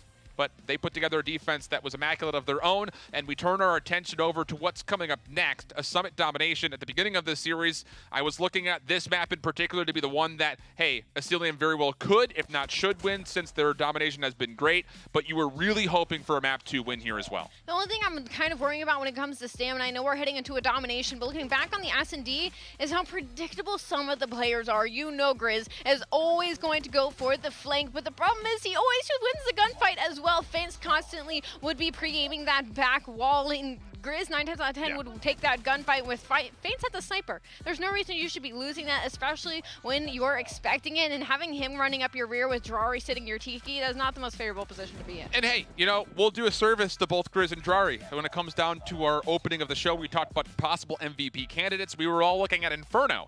And now we're starting to see maybe some of the catalyst behind these successful plays really does lie with what Grizz and Drari can do. We obviously said Drari's name a lot from what he was able to do versus their match versus Tribe. A big catalyst for success on a lot of the respawns, but now all of a sudden Grizz has made his establishment as what he could do in the search and destroy, especially when you can play him off the flank. So this is good news overall for Tribe if you were to look maybe in the future beyond this matchup. I know it's not really fair to do considering we still have a map at least to play, but hey, the fact that we've got more contestants in the mix besides just Inferno is great news for Stamina fans. There's no better way to do it than a reverse sweep here, Asylium. Just, if I have one thing of advice to give you when it goes into this domination, play together, please, and play just a little bit faster because you're winning your gunfights. The problem is you have no teammates there to help you. You have no trades going in your favor. Don't push in by yourself and play closer together. And I think Asylium could see some success in our domination. And hey, look, you know, we look back towards their opening matchup versus ARP. There were some brilliant moments on Crossfire, a map that historically and statistically was not at all their strongest. But the thing about it was there were still missteps and some miscommunications when it came down to when things got tight. Who's going to make that call as far as what we need to do? And that was what ended up foiling them versus ARP as we look back over their total statistics on the weekend. The big thing really, again, comes down to the slay pressure that really is the difference, and it reflects in the overall KDs between these two squads. Stamina holds a very convincing edge in that head-to-head matchup when you look at overall KD. Stamina definitely, to me at least, feels a little bit like the Achilles heel for Asylium here, because Stamina on the opposite end of that spectrum, they are always playing together. They are always on top of each other. The trades are always there. Now, we can speculate a little bit on the fact of this Stamina. Why didn't we see it in our previous series? Well, we did see Drari popping off. We saw Inferno popping off, but now we're seeing a little bit more out of Grizz. And is it just because it's Asylium, or is it because they've woken up? Have they really realized the situation that they're in and started to kind of mold that team cam just a little bit more? Again, we have seen their cams throughout the way. There's the annual fist bumps we've seen before every single match, the complete calmness across the board. So we'll see if they take this map 3. And for Asylium, yes, great stuff throughout the domination so far, but a lot of their success has come in the form of either raid or standoff. And as you see it on your screens, this is neither of those two. We've got Summit here. And the big question for Stamina will be, what do you have designed from this favorite side to start? And, well, how about it? They're trying to get up to the second floor very quickly, met and matched largely by Asylium. But the thing about it is, no one's actually making a play for this B flag yet. It's all about high ground control to start. Unfortunately, actually, it looked like Asylium just kind of sat back and let Stamina run into the pre-aim, and that seemed to actually put them out on top here for just a moment as they start getting progression on this B side. But smart play. Why is nobody on it? Yeah, this is why actually, nobody on it right there's now? not enough help. Jazz has to wait for help to come through, and the fact that he gets 3 in a row is actually brilliant. So now all of a sudden, you've got Asylium members who can watch these front doors, maybe farm up a couple of kills, and then get back on to finish off the progress. But Stamina continues to win 1v1s. Tradeless eliminations coming out, and Stamina can make sure the B flag still stays neutral. Biggest problem right now is if anybody gets on top of B to cap it, that door is just free real estate for the likes of Stamina to just pick you off. But finally, it looks like the progression's coming in. But Inferno, he looks like he was about to slide in for just a moment. Again, B is still neutral right now. A and C in the hands, respectively, of Spawns and Stamina and Asylium. But B finally gets capped for Asylium. That's going to be complete in, but that contest is still there. Shift is inside. If he plays his life here and waits him for some cavalry, Inferno's actually going on a deep rotation in their spawn. Shift is checking out the shoes of the player up top there for a moment, saying, what's the play here? Rocking the Air Force Ones, what? Jazz comes out of spawn, response. Not able to find the double, so Drari will now make a play happen here for Stamina as they try to flip this B flag around, but no high ground control anywhere to be found. Shark turns that into a triple, and Asylium depletes the progress here on B to keep their 2 flag status. Inferno's played his life incredibly well on the C side to just get a couple kills and try and get Asylium's attention, but the problem is Shark actually went on a flank of his own and made some noise in the A spawn. There's actually incredible split spawns right now, if nobody can tell. 3 blue players just spawned right next to the likes of Balance. He definitely wasn't expecting that, but Asylium still in the driver's seat, 41-28. Next hit, though, for Stamina. Starting to grow some legs. 2 players up top, 2 players from the front, though. Inferno, Grizz, first eliminations. Faint needs to respond. And with Jazz, they will go 3 for 2. Not a bad trade whatsoever. Marvel up top repossesses the high ground, and Asylium will not let that break come through. Stamina have to reset and try again. Number 2 and 5, that's going to be, Jazz and Shark that actually completely pushed up out of the B site. They're going to end up backing up for now, but again, 57 to 35, just waiting for the free picks. He has a death machine in for the second half as well. A couple of streaks under Jazz's name. They will finally get taken down. Grizz able to find a kill from a weird off spawn behind C. Will keep Asylium a bit pinned back in their spawn for now, but the problem is the same thing's happening on their side of the map. It's number 4 in red balance that's able to find one elimination and do essentially a copy-paste strategy. Stamina has to deal with them before they can make a play up towards the middle of the map, and with not a lot of time remaining before the half comes to a close, it's looking very positive here for Asylium to really put together what was a very solid preferred first half from them. I mean, they haven't given up any leg room inside of this B point, and that's going to be the first half of our domination. 75 to 44 in favor of Asylium. They are down in the series 0-2. As we look at our KDs across the board, Faints 3 and 7, Jazz 10 and 5, and Marvel 10 and 7 respectively. Shark though 17 and 8. Clearly going to be some cavalry on his side that will be used in this second half to possibly take the map. Drari very quickly vacates the high ground to step on to beat early. Asylium preferring to play from the outside of control. Jazz able to get the death machine in, but he gets countered by one of Grizz's. So flag stays neutral for now. Still more blue arrows than red nearby, as Narc's almost able to get that to about 66%. Now the double stack comes up. A Marvel, death machine in hand, good for 2. Inferno able to trade, and Jazz steps on, trying to keep this B flag as neutral for as long as possible. Nades now in. Inferno tries to hold on, and no balance! What in the world just happened right there? A death machine looked good, but it's Drari's that doubles up, and with that, the B flag controlled by Stamina off the rip. Drari, that was a huge three there to shut down the death machine to basically nothing, but Asylium is making a lot more headway inside of this B point than we saw Stamina in our first half. Number 1, actually, Stamina, that's going to spawn out as Narcs. See if he tries to take an angle on the A side right now, because number 3 for Asylium, that's going to be Fancy going on a long flank to the C side, and I don't think anybody on Stamina has caught wind of this. No one's died. No one's spawned, so they don't know that Faints is in the back line. But Stamina go 2 for 1, make it 3 for 1.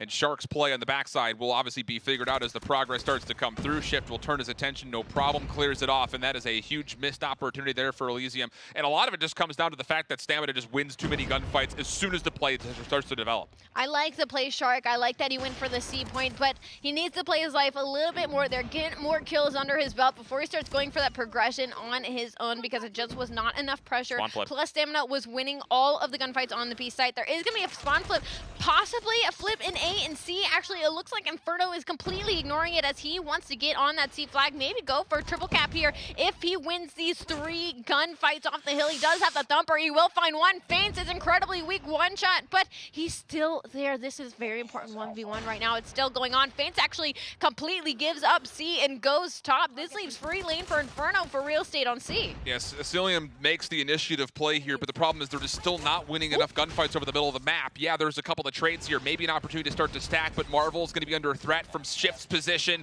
Tries to pull the death machine, and Shift finds the double, but Asylium is able to flip the flag around. Can help get here to clear. Shark says it's time for the death machine of my own. There's going to be a double. Grizz, last one left alive, trying to hold on with Inferno, but not going to happen. B flag still in possession of Asylium.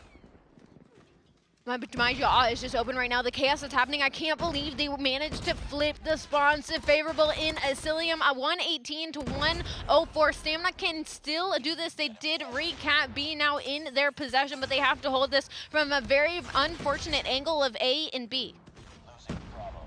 Marvel and Balance combined for 3. Now the stack comes through. Last 2 members for Stamina will not be able to hold up. So the flag should change hands. Play for Narcs through the side door. Denied by Shark. Trades will be there, but Jazz Death Machine wins the battle. 127 to 113, the current tally, and Asylium have 2 Death Machines trying to lock this down. Now a bit of forward aggression as Jazz clears off the snow path. On the top side of the map, you've got number 4 in red. That's Balance. He's controlling the high ground, and there's just no avenues here whatsoever for Stamina to work with. Drari and Inferno are going to be the ones to push in. Genny gets the trade. He finds one, but they have to get B now. They might have to go a triple cap here. I'm not very good at math. Please don't ask me to do your homework for you. 138 to 119. Inferno is going off inside of the B point. They don't get the cap. They get deprogressed by Faints. The spawn flip, that kind of put the nail in the coffin for Stamina. Asylium finally go up on the board in the map. Wow. Exactly what the doctor ordered. It was a great first preferred half for them, and you mentioned it about 2 minutes ago. The play for the spawn flip, Asylium just taking the initiative to make a long route happen, and it just was not matched in time by Stamina to re-flip over and kind of handshake exchange the home flags that we had. So Asylium do exactly what I was hoping they would do, find a way to stretch this into a fourth map. Now, granted, the fourth map is not all super favorable for them, but if you're going to come out and showcase that you have a chance to get out of that top 4 spot, make it to the lower finals, you need to be able to prove it in Hardpoint, and that's what they're going to have in front of them as soon as we get to it. Especially the fact that they took it being on the unfavorable side in the second half of the domination. Yep. That momentum on the side of Asylium is exactly what they needed to start the possibility of the reverse sweep in this series. Stamina, the fact that they gave it up so easily to flip up spawns, they just kept flooding through the front, and Asylium just wouldn't let them in. They just kept putting bodies in the front door. They sent maybe one person on rotation, and when that didn't work, we're just going to force more bodies in the front, give Asylium streaks, give them their death machines, let them get all streaked down on feints, and that's what put the nail in the coffin. And that initiative that you keep mentioning for Asylium is one of the reasons that they were able to be so darn successful in this game mode yesterday. They only dropped a single map, and that was against the likes of some major heavy hitters, of which we're actually seeing today. So, hey, you know, for Asylium, yes, good recovery, good recuperation, and really just well found and well timed to get it from, like you mentioned, a weaker side on top. That's going to boost that confidence, say, hey, let's just get back to how we were playing yesterday. We're here for a reason. Get us through this and just take it one map at a time. This one in particular, very well handled. Asylium did something in this dom that I wish we would almost see way more out of a lot of these teams in domination, is that they actually committed a lot to the flip out. They committed a lot to favorable spawns, which usually first half, if you get bad spawns, they kind of just suck it up. They're kind of just like, okay, well, let's just get however many points we count on the board in the first half. We'll have favorable spawns in second half, and everything will be good and dandy. That's the stance Stamina took in that. They were good and dandy with having bad sides in the first half, and they were capitalizing on having good in the second, but Asylium flipping them out turned it on its head, and that's something I feel like we don't see a lot of teams doing. When we transition away from the domination, the first step of a reverse sweep now complete for Asylium, but they now have to go through a firing range hard point. And again, just this map series said it's hard to find lifelines for Asylium, especially considering the fact that they could not steal away that first map, which was looking maybe pretty positive for them to come back on standoff. But now you go into firing range, another solid map for Stamina overall. But Asylium, I'm really looking at them to have to prove themselves away from what has been essentially a one-dimensional map selection for them throughout the day yesterday. What a better place to prove it than right here on firing range. Must-win situation or elimination in fourth place for Asylium, but Stamina, we saw what they were able to do versus Tribe on this map. Looked pretty darn solid on it, just missing out by maybe a couple of moments. See if they can find a way to correct it. Maybe just put this one out of reach and get into that lower finals. Can't count Asylium out just yet. Even though this statistic is on firing range S&D, they are very familiar with this map 4-0 Search and Destroy when it comes to firing range. So they are fairly comfortable. You'd have to expect, again, we're only on our first hill, but a big 2 out of Drari in here on P1, 9-5, 30 seconds still left. A bit of a split push actually from Asylium. Looks like they're going for spawns deep in the back, but that was easily read as 2 fall. Yeah, it's a risky play, but it would have came with reward if you could have maybe taken Stamina a bit off guard. Problem was, Stamina read it beautifully. So with that in mind, Stamina, a solid start. Yes, Asylium in a place to where they can start accruing some time here in the first hill, but as we look over to the bottom right of the map, which is where the next rotation is going to be, Stamina's already set up ready to go. The biggest issue right now is going to be Grizz, who's watching the rotation out from the spawns, and he's going to win one of those gunfights. He will get traded out, but I'm assuming Inferno and Hill here is going to take down Shark. That's going to be the kill. The initial is going to be in the hands of Stamina. There's about 2 players of Asylium that are close enough for the contest. That's going to be Marvel and Jazz making their way through mid, but unfortunately they shortcutted a little too soon and got taken down. Feints has got to get here. He's got good 10 control.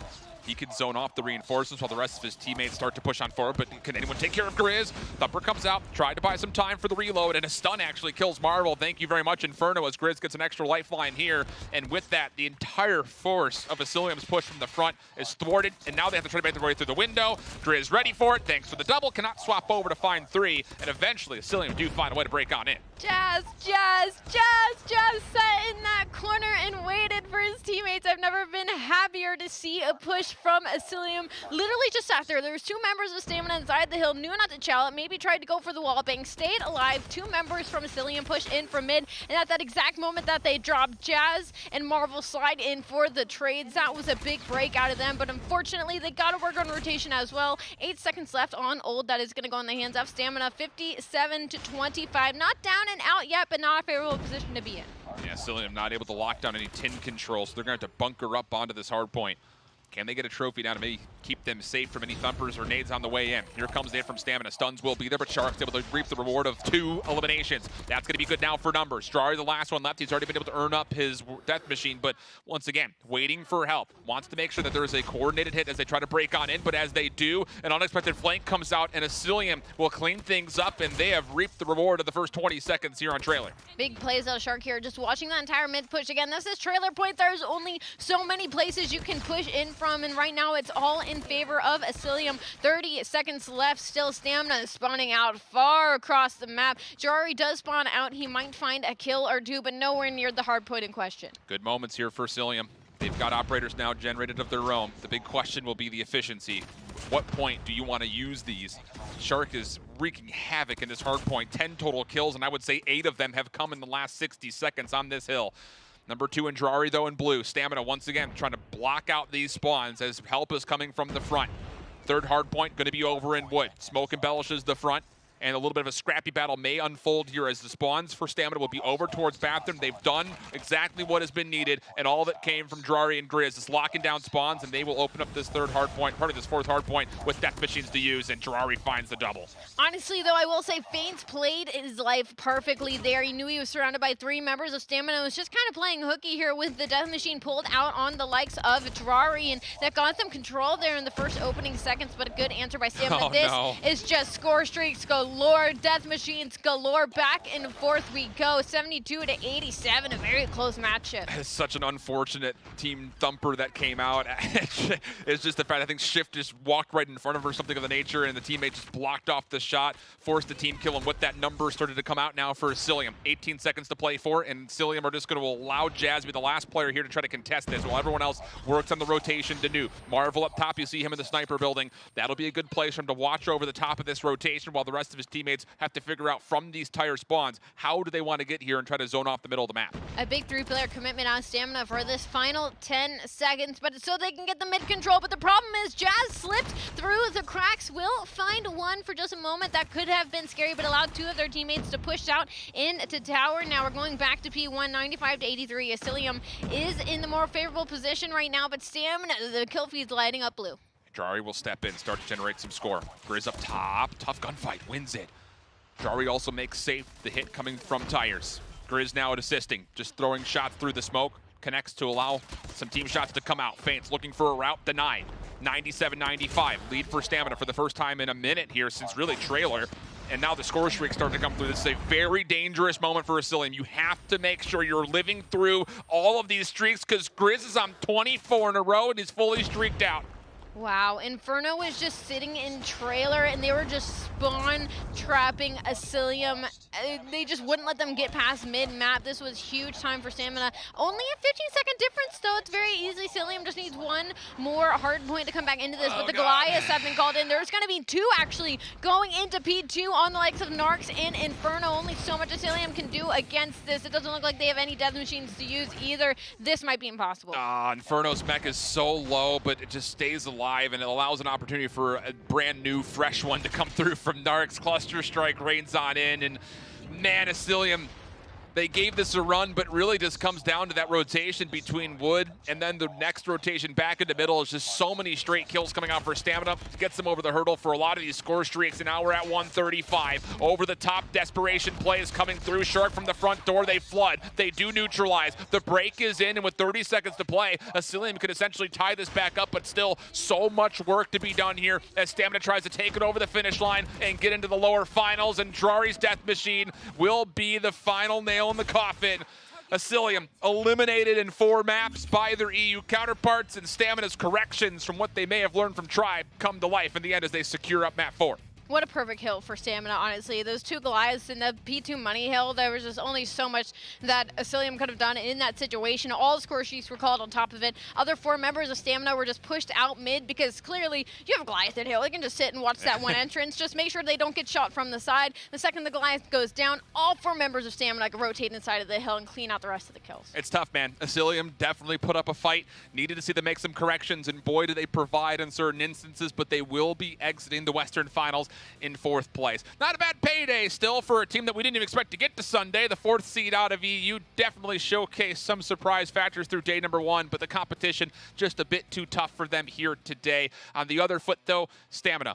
You have to be really impressed with the fact that they were able to save map number 1, really tight standoff, and then they're on map number 4, making sure they can earn those streaks and just cruise their way to a solid finish. As we reminisce on the replays of the series, I will say for Asylium, I saw during the series them slowly changing things. I saw, you know, little moments of light of them kind of fixing the little hiccups that they made throughout the series. They do fall 3-1 to Stamina, and I know it's our job to pick apart your gameplay and tell you what you did wrong and good, but Asylium, you made it this far. Western Finals, you made it to Sunday. You drop down in 4th place, but certainly not the worst way in the day. No, not at all. And I think the biggest thing about it is, yeah, there are going to be lessons that you would have liked to have learned, but still, the adaptations we saw from Asylium after a very slow start, remember, they were one of the victims to one of our LATAM teams to kick off the entirety of yesterday. They bounce back, they clutch up, they beat another major EU team in Navi yesterday just to qualify for Sunday. You give Stamina a bit of a headache. There were moments in the ARP series where, yeah, you definitely could see why they made it to this point, but at the end of the day, like Bobby and Beef Mommy were saying, Stamina is a major favorite to potentially get back to that grand finals. It was 2 of our top 3 teams before we even started the weekend, and that just bodes very dangerously for anybody who finds themselves in their path. And Stamina's been in this position before, so them making these runs, going the distance in these series isn't a new thing to them. So after hearing them from today, you know, their confidence going into it, I definitely think it's possible. But the problem is they have the 2 giants, an ARP and Tribe. Whichever one falls down, they could be getting a rematch, but clearly they're going to have to change it up. I mean, Asylium, the fact that they got so close on Stamina after getting 3-0, that's a little worrying for me. But if Stamina can continue this run instead of relying so hardly on Drari and Inferno, we get a little bit more out of Shift, I think maybe we could see an upset. Yeah, and, you know, Grizz has really come to life to play today, too, which is another really kind of key factor overall when you're looking at a team like Tribe and ARP. All 5 players have been playing at the top of their game, not just throughout yesterday, but even especially in those opening rounds today. So the fact that Stamina is starting to get some activating energy from more players, overall great news as we recap over the full series layout. It's everything besides the domination, which really was a pretty tight one on Summit, all things said. So with that in mind, Stamina will move on, but we continue to talk about it. We have to see who their opponent is going to be. Generally speaking, I know it's not really on us to paint out what's going to be happening next with ARP and what's going to be happening with Tribe, but we'll leave that for the desk as we drop things back over, see what they have to say about the recap and what very well may be coming up in Stamina's path. Congratulations to Stamina. They get the job done, and they add that $50,000 bonus, still in the run for the $300,000. We got to talk a little bit about our friends, though, at Sony. The reason we are here with a huge prize pool, the official smartphone of the Call of Duty Mobile World Championship 2021. It's the Xperia 1 Mark III, one of the best gaming devices on the market. Take a look at that overheating prevention up to this phone. That's usually my problem when I'm playing Call of Duty Mobile. My phone overheats all the time. And not just that, I lack an audio jack. And the fact that I can plug in headphones that are really good so I can hear really good sound, this is a big deal. Bobby, the headphones, anything you got in your arsenal for your PC, you can plug them into your phone to 3.5 universal. It's got great sound. You can customize all of your audio. Every footstep in S&D will be heard.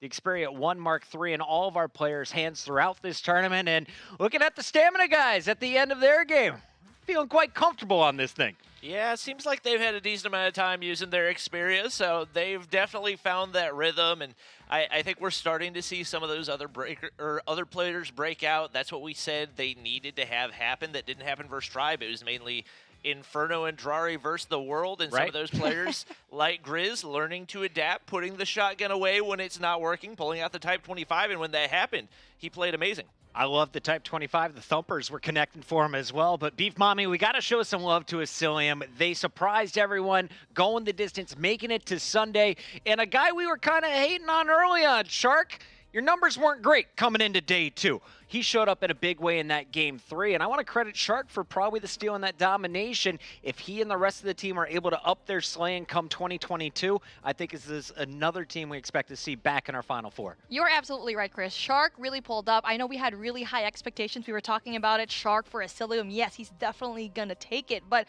day number 1, a little bit rough. But he was able to show everyone how much he can actually frag in that Summit domination. He was soloing, capping everything, having multi-kills. But unfortunately, as long as he is there in the spot, they just couldn't touch him. Unfortunately, Asylium is done, though. They will be watching the rest of the tournament. However, Stamina, they continue to pound their way through the bracket, and we've got the man who has dropped 36 kills in his last 2 S&Ds on the stream right now. Drari, welcome to the stream, brother. How you doing? Good, and you? Everything good. I'm feeling amazing just watching your gameplay. Can you tell me a little bit about yourself, though? Did you come up playing through the respawn game modes and matchmaking, or have you always been an S&D specialist? I mean, I'm one of the players that can adapt to every single mode, I think. And yeah, I think I had the momentum. It also gives a big impact. So I had a really good momentum. And yeah, it made the difference today. Tell me a little bit about that 4K you got on Raid, because it seemed like you were the lone man over at Tiki and you just finessed him. Yeah, it was a really good one. I had, like I said, I had the momentum. I could sound every single person, appreciated every angle, and it worked. So, yeah. It definitely worked out, and it was fun to watch. Now, a lot of people in the chat were saying Stamina would be in a much better place if you didn't have to play Tribe in round 1. Unfortunately, that's what you had to do, and you might have to play him again. So what did you learn in your first meeting from Tribe? We're about to see them take on ARP in the winner's bracket, and this will give you guys an opportunity to scout. Yeah, I mean, I think that our team has, like, usually we have a little problem is that at the start we usually don't do that good. And we learn from our mistakes. So right now we woke up. It was the same yesterday. We lost like our second match. And after that, we completely destroyed everyone. So I hope that today is going to be the same. We woke up. We have the momentum. It's the right moment. Drari, we've been talking a little about our Sony Xperia MVP. You are in the running now officially here on the desk. If you could give one other teammate credit, though, who do you think should also be in the running for MVP with you from Stamina? I'm not gonna lie, everyone. I'm not gonna give any name. I think that everyone deserves it. It's a team play, it's a team game. So yeah, we all gonna deserve it, I hope so. It's gonna take a team to lift that trophy. Congratulations once again on staying alive in the losers bracket, and best of luck in your next match. Thank you. That is Drari. You'll check him out a little bit later as Stamina is waiting to see who is going to fall down to play them. Is it ARP or will it be a rematch against Tribe Gaming? That winner's bracket finals, our next matchup here. We are in the Western Finals of the Call of Duty Mobile World Championship 2021, and the action is still heating up. So tell your friends and don't go anywhere. When we come back, we've got the biggest match of the day yet, and it's going to be a banger.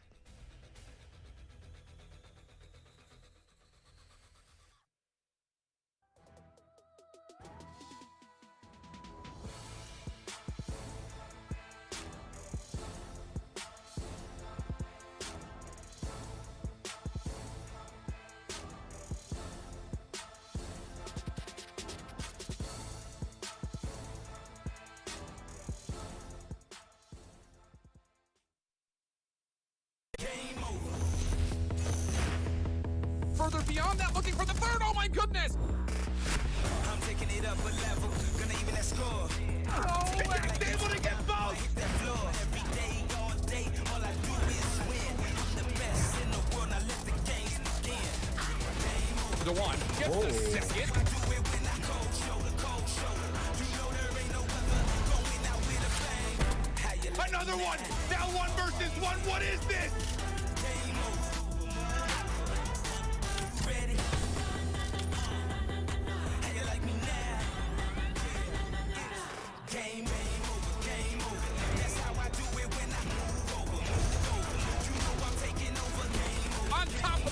American region coming out of the lower bracket. How you like me now?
What's going on, guys? It's your boy Ducky the Gamer here with a breakdown of one of our competitive maps for you all. Today we'll be looking at Raid.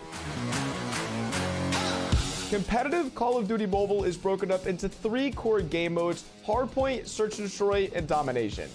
Going into Raid Hardpoint, this is a traditional 3-lane map with emphasis on a strong rotation between hills. You can assume teams that win their initial gunfights will be setting themselves up for success. Altogether, you can expect this map to be a fierce tug of war, and you can count on teams to trade blows on each hardpoint. Contest for right now. There's a whole lot of people challenging, but he finds a third. He makes it a fourth. Domination offers a distinct pace shift, moving more toward tactical group approaches to secure important positions in the center of the map. Some of these positions include the Raid Ring and Top Laundry. Be sure to keep an eye out for fights that happen in these positions. Search and Destroy is a true sniper's playground. With the long lanes and openness of the map, a strong sniper presence is key to helping teams play a variety of playstyles to secure early advantages in rounds. Utility will play an underrated factor, and teams who can control these lanes for their snipers will find success. Just outside of Tiki, there's the spot, there's the shot! I hope you all learned a thing or two about Raid. Once again, it's been your boy Ducky the Gamer, and thanks for watching. Big shout out to Ducky the Gamer for that breakdown on Raid. That's hopefully a map we will be seeing throughout this series because both teams very strong on it throughout this tournament. Welcome back, everybody. It's Chris Bucket alongside Alley Cat. We got I Hold Shift in your winners bracket finals here in the Western Finals loading up. Shift, this is history in the making. Tell the people at home why this is such a big deal. Look, ARP won NA Regional Finals. They've made it this far to Winners Finals. Both paths were absent of Tribe. This is the first time that these two teams have played in the last 2 stages. Makes it hard to predict. It makes it fun to watch as well. Alley Cat, we saw ARP come into the day. They sent Asylium down to the losers bracket with a hot 3-0. Both teams looking very strong coming into this best of 5. Wow, looking at this map layout already off the bat, both of these teams, firing range, hard a point. 3-0 for the likes of Tribe, 5-0 for the likes of ARP going into today. So obviously both of these teams wanted to test their luck against each other. And can I give you a shout out, I Hold Shift? I missed Before one map. we went live, he predicted what the teams were going to pick. You nailed it here, Shift. I missed one. I thought it was going to be a standoff hard point for the second. It's Summit instead. Here's the thing. You want the simple truth of this one. ARP needs this to get to map 5. Okay. Raid Search and Destroy has been their best search. They were 3-0 in it yesterday. Otherwise, they're 1-3 on other maps. So if they can find a way to win the firing range hard point, find a way to take their preferred crossfire dom and get to Raid Search, I think the 1-3-5 is the pathway for an ARP victory. ARP, they are the #1 seed from North America, but Tribe Gaming, they won the NA Masters. Who is truly the best in North America and to be our first team locking into the grand finals? It's time to find out as we send it over to our casters. We got Beef Mommy and Bobby Plays. Oh my goodness, this is a matchup that has eluded us for so long. Like, even personally, I cast a lot of smaller stuff, and I still never get to see Tribe versus ARP. So I'm really excited to watch this one. Obviously, a lot of people talked about the fact that ARP never had to go up against Tribe in Stage 4 of the COD Mobile Championships. What are you expecting to bring here? When we saw the maps, I feel like every single one of us here in the studio had a little bit of a chuckle because, like what Shift predicted, firing range and hardpoint, yes, we see ARP and also for Tribe have that as their strong suit in hardpoint. But also that domination, that is going to be very strong. Crossfire, that is the playground of ARP, winning 3 maps, losing just 1. So with that, I feel like the ball could start rolling for ARP, but that's the thing. We don't know what is going to happen because we've never seen these two teams really just match it up. Yeah, taking a look, we got our overall KD leaderboards, and Bolu has made his way up to the top spot, but not too far behind is Envy. And then your pick for MVP of this entire tournament, Jesus Saves, going to be able to move up to that #3 spot. He's looking really good so far.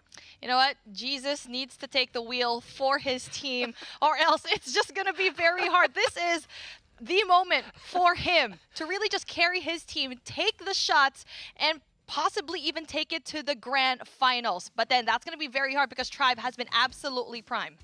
That was the best reference of the weekend. I don't know how I haven't thought of that yet, but that was a top tier reference.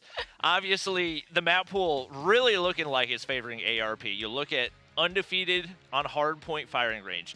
They're undefeated on Domination Crossfire. I think Shift said they're undefeated on Raid S&D as well. Even though Tribe's been looking really good, this seems like a good setup for ARP. It's a good matchup. We can't believe it. NA, you have been absolutely killing it. And now that we have one EU team down, these two giants, they are not going to disappoint. And especially with ARP coming in here really strong and with a very strong response with the map picks as well. Tribe, you better go run for your money, because I feel like out of every single team right now today in the day 2 Championship Sunday, ARP is going to bring you the heat. Yep, we are just absolutely in the chaos off the bat. Marshy's going to get spotted, but Jesus saves.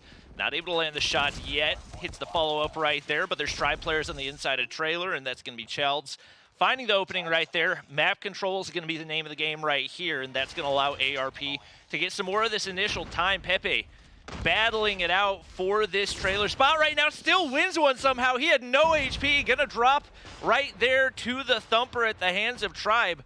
But a pretty solid start right here, and people still flooding into the hard point for ARP. We see losing gunfights in through mid. They actually can't go and touch it. Tribe has a hard time really just establishing a position where they can go and infiltrate. But finally, big kills coming in right now from Envy and Band. All that duo. Pepe stops one, but no one's actually going to be able to go and step on that first hard point. Yeah, and this almost seems like Tribe's preferred way of playing firing range hardpoint. This is exactly what happened versus Stamina. They gave up, what, 48 in the first hardpoint, and they immediately turned around. They seem very, very comfortable setting up for American and P2 right here, and that's exactly what they're going to do. They got Bolu on, players all around, they got power positions, and looking like the start of a really solid hardpoint for Tribe.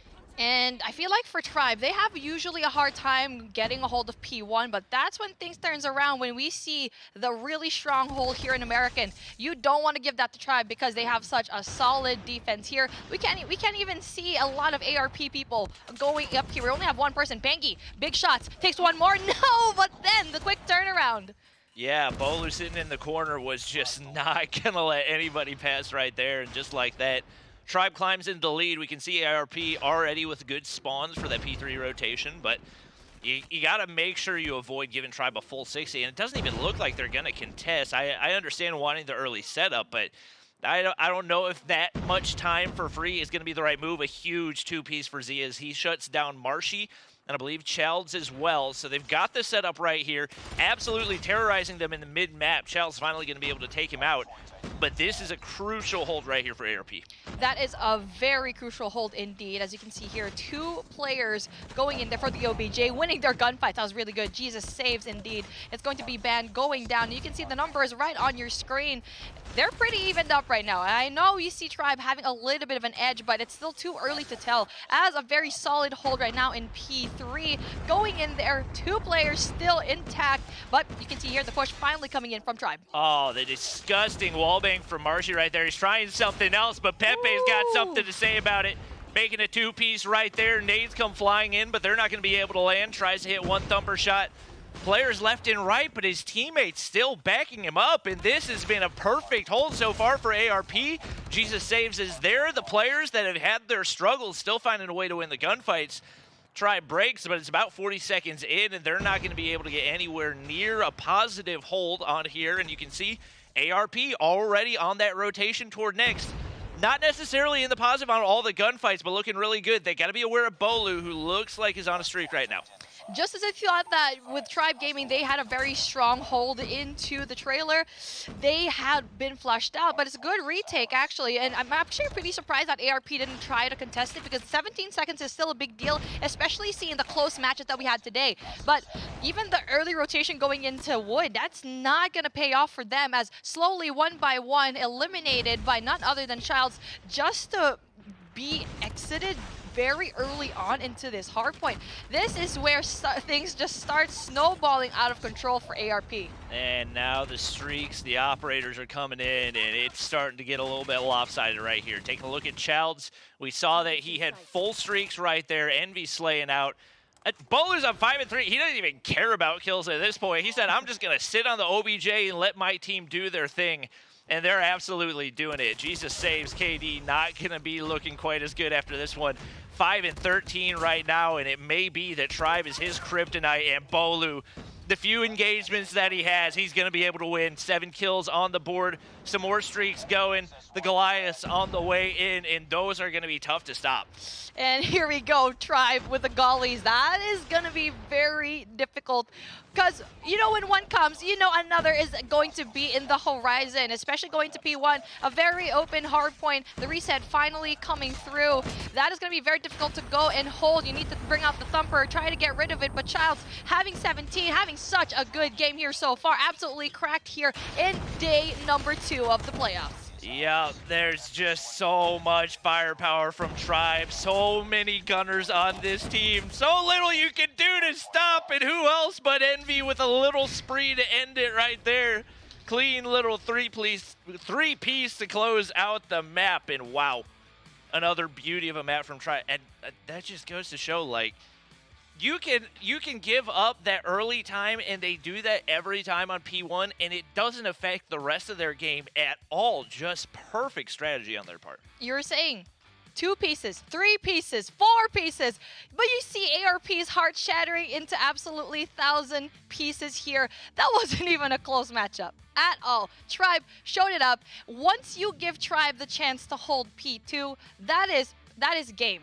You don't even get to break the hill, but we finally get to see a little bit of a bright spot, right? ARP going into a very solid trailer hold. Pepe doing such an amazing job all by himself, but everyone needs to catch up.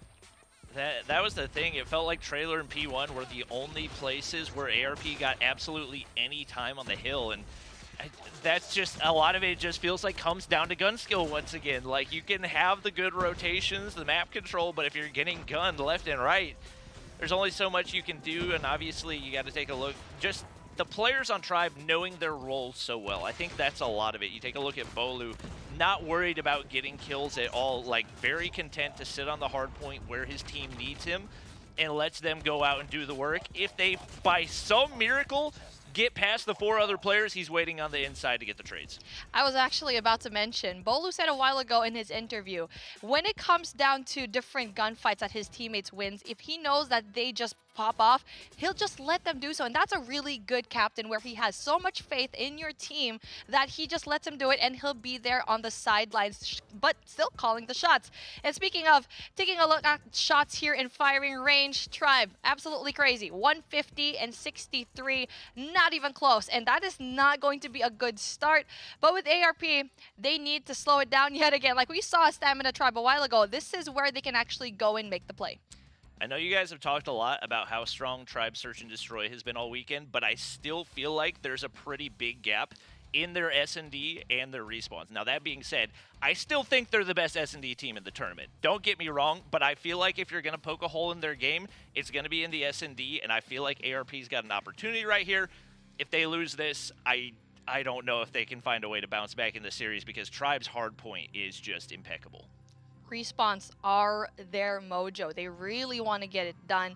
They know how to slay, but we already saw them kind of falter into their search and destroy game today when Stamina, in very convincing fashion, just broke through, getting one map off a Tribe. But that's honestly just like one person that made a lot of difference, and that is Drari, that really got a lot of kills. Also Inferno, but do we see an ARP member that can actually go and stop Tribe? 1 or 2 members that can do that?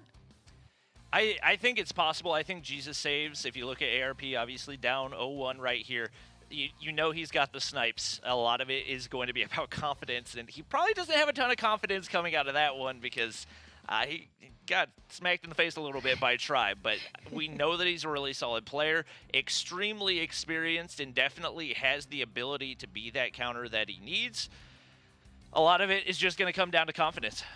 And now we're breaking down the stats, and it's not even going to be close. Take a look at the map wins right now, 19 versus 14 in the favor of Tribe, but the accuracy is into the favor of ARP. So you already know that, yes, they might not have a lot of wins, but when it comes to having that accuracy as a team, they'll have just a little bit of an edge. Now the KDs as well, just a little bit of a 2-point differential over here. So that's not going to be that big of a deal. But for Search and Destroy, you need to be accurate, and ARP has that accuracy. I typically don't put too much stock in the accuracy because these pro players pre-fire so much that you can have people with like a 1.5 KD and like 13% accuracy. But you got to be accurate. You're absolutely not wrong right there. And we're going to take a live look in at ARP right here just to get a feel for how the guys are looking. You can see they don't look, they look a little bit shaken. But I have a lot of confidence that these guys can bounce back. I mean, these guys have been through a lot. They've made it really far. They've been the underdogs for a long time. Time to bring out that underdog energy. Now, finally, we get to see the faces of these boys for a lot of the time in this competition. But again, maybe a little bit shaky, but we have hope in them to maybe take off another map in Tribe and hopefully get that momentum in this competition, getting Search and Destroy, getting possibly a domination win. I'm really looking forward to that domination. Not gonna lie, Crossfire, that is their playground. And for Tribe, good luck with you, man. ARP might actually do a really good job there. But before we actually go into domination, Search and Destroy. That is the name of the game here. You gotta be slow, you gotta know the angles. You only have one life for the viewers who are just here. And speaking of, the people who know it the most, the people at the desk, of course. Come on, Puckett, Ali, Shift, take it away. Thank you, Beef Mommy. Awesome stuff, as always, from our casters. In this series, it might be quick. It might go the distance. But judging by that first game, Tribe looks ready to go to lunch. Here's the thing. This is too much right now. I know, love it. Here's the thing. Give me a telestrator, because Tribe has ran the same break-off on firing range every single time. Letting them get score on that first hard point and then setting up for P2 has been great. Can they do it again here on Standoff, though, when it comes down to their dominance they've showcased before? Ali, real quick, give me one player to watch from ARP. Who's going to bring it back this game? From ARB, who's going to bring it back? It's going to be Jesus, of course. Watch your flank, because he's going to be there. Bobby, Mommy, take it away. Sorry. All right. Oh my gosh. That is not allowed. And I owe you 20 bucks for actually making that reference. And here we go. That caught me off guard. Dear Lord Jesus saves the day. Who will be saving ARP today? Tribe Gaming, really solid in this competition here so far, but a Search and Destroy seem to be like it's their kryptonite against a team like ARP. Yeah, we got Childs way pushed up right now in a really solid spot. He's going to take some damage right there, but still finds a way to win the gunfight. Takes out Pengi and Zia. Oh my gosh, those are trays you just got to be able to find. In general competition, you got to be able to find those, but against Tribe, it's do or die. We're going to have one finally going in for ARP, but the trade's there as well. Marshy drops off, but now the pressure on to Pepe, and Jesus saves, and with Childs lurking his way through. Oh my gosh, the read too clean. 3 kills on the board already. Jesus saves, trying to clutch up. Those are the shots that you gotta hit. He's gonna get dropped in a pretty easy round 1 for Tribe. That bomb down, that is just very, very unfortunate. If you have bomb down right through mid, you need to make a play, but it's just too open that it would be very difficult to actually go and retrieve it. So if you are going to be that bomb carrier, you got to make sure you are going to be backed up by a player where they can actually go and pick up the bomb for you as well, and not just having a solo flight. Then here we go, Jesus saves, tries to go and pre-aim, pre-fire in through the smoke, but doesn't quite get anyone. I like the aggression right here out of ARP. They played really slow off the start. They're going to find an opener right there, but Band is there for the counter. That's going to be 2 for him. Marshy has the read, going to be able to find 1 here as well, and just like that, Tribe's back at a 2-man advantage. Jesus saves, lurking in the bottom market right now. Pretty much has no idea that Marshy's up here, and this could definitely be another free kill if they get the read. Pepe's right there. Thumper comes out. Jesus saves, gets a little information, but the Renetti not going to be able to land. Marshy says, my secondary is better than yours. Pepe going to be able to find 1. He needs 3 more, and Band says, not today. 2-0 for Tribe off the start. That was a very tricky situation to be in. Bomb was down right by Tractor when one player of Tribe actually has sights on it, and all they need is just one player to stay there. Everyone else will just go for the hunt. And I feel like for ARP, when the bomb did go down, they were just a little bit too far away for them to go in for the defense, allowing Tribe to go and infiltrate and hunt them down one by one. They don't even have any control from the back end, allowing one player, which is going to be Marshy, to take 1. But then just like that, dropping like flies, ARP, it's gonna be very close. 3-3 right now. Mago hopping up, trying to hit the quick scope. Somehow stays alive right there. Going to pull out the Renetti, and simultaneously, every one of the remaining ARP players dies. That's just got to be discouraging. I mean, look at the scoreboard. You only got 2 players with a kill, and we're 3 rounds in. You look at Child 6-1, Band 5-1. 2 players combining for 11 already, and right now it feels like all ARP can do is wait for the defense and hope that they're stronger, because Tribe has their read at every single turn. You know, Marshy is going to be at the back end with Bolu. Why don't you make some sort of adjustment early game? And I know they probably did that now, but they still lost the gunfights. You're still leaving such a big gap here into the middle. You have your bomb carrier all alone here, Pangy, in through Granny's, where he's very exposed. One person right beside him, and there you go, Childs takes him out, and now you have bomb down with all 3 of your players scattered from across the map. How are you going to get that? I mean, ARP is just not covering any of their angles right now. Marshy said, I'm going to kill a sniper, pick it up, and snipe somebody. SMG main, by the way, leaves Zia all alone right here. He doesn't have the read right there. Now he's down to 1 HP. Ban's going to be able to get that. I mean, and we've seen this out. We've seen S&D struggles out of ARP before. I don't think they're ending anytime soon. Zia, Jesus Saves, Pangy, all at 0 kills. Taking a look at the Tribe boys right now. They're look at just the laughing. smiles at their faces. This is child's play. I mean, ARP, you know they have their struggles, but this is not the time to be struggling at this point. Finally, a good hold going into Alpha, but then just as I said that, Child's really just getting rid of an essential player. Pepe goes down. Finally, I like this play. They keep going in for that split push that doesn't really happen, that doesn't really work for an attacker side. They play more defensively here, and that's what I'm hoping to see at the switch up, if they can actually go and defend a little bit better, because I feel like attacking is just not their strong suit. Yep. We got a 4-4 right here. They got the bomb down. I think that's the first time the bomb's gone down. And that might be the first kill for Mago, so potentially a big opening is they find themselves with a man advantage for the first time. And we are, what, 4 rounds into the game? Ban's going to find another one there. No surprise. Envy finds another. Getting picked apart, but Jesus Saves is there. He's put away the sniper, I think. But a ninja defuse almost goes in. Jesus Saves. Barely saves the day.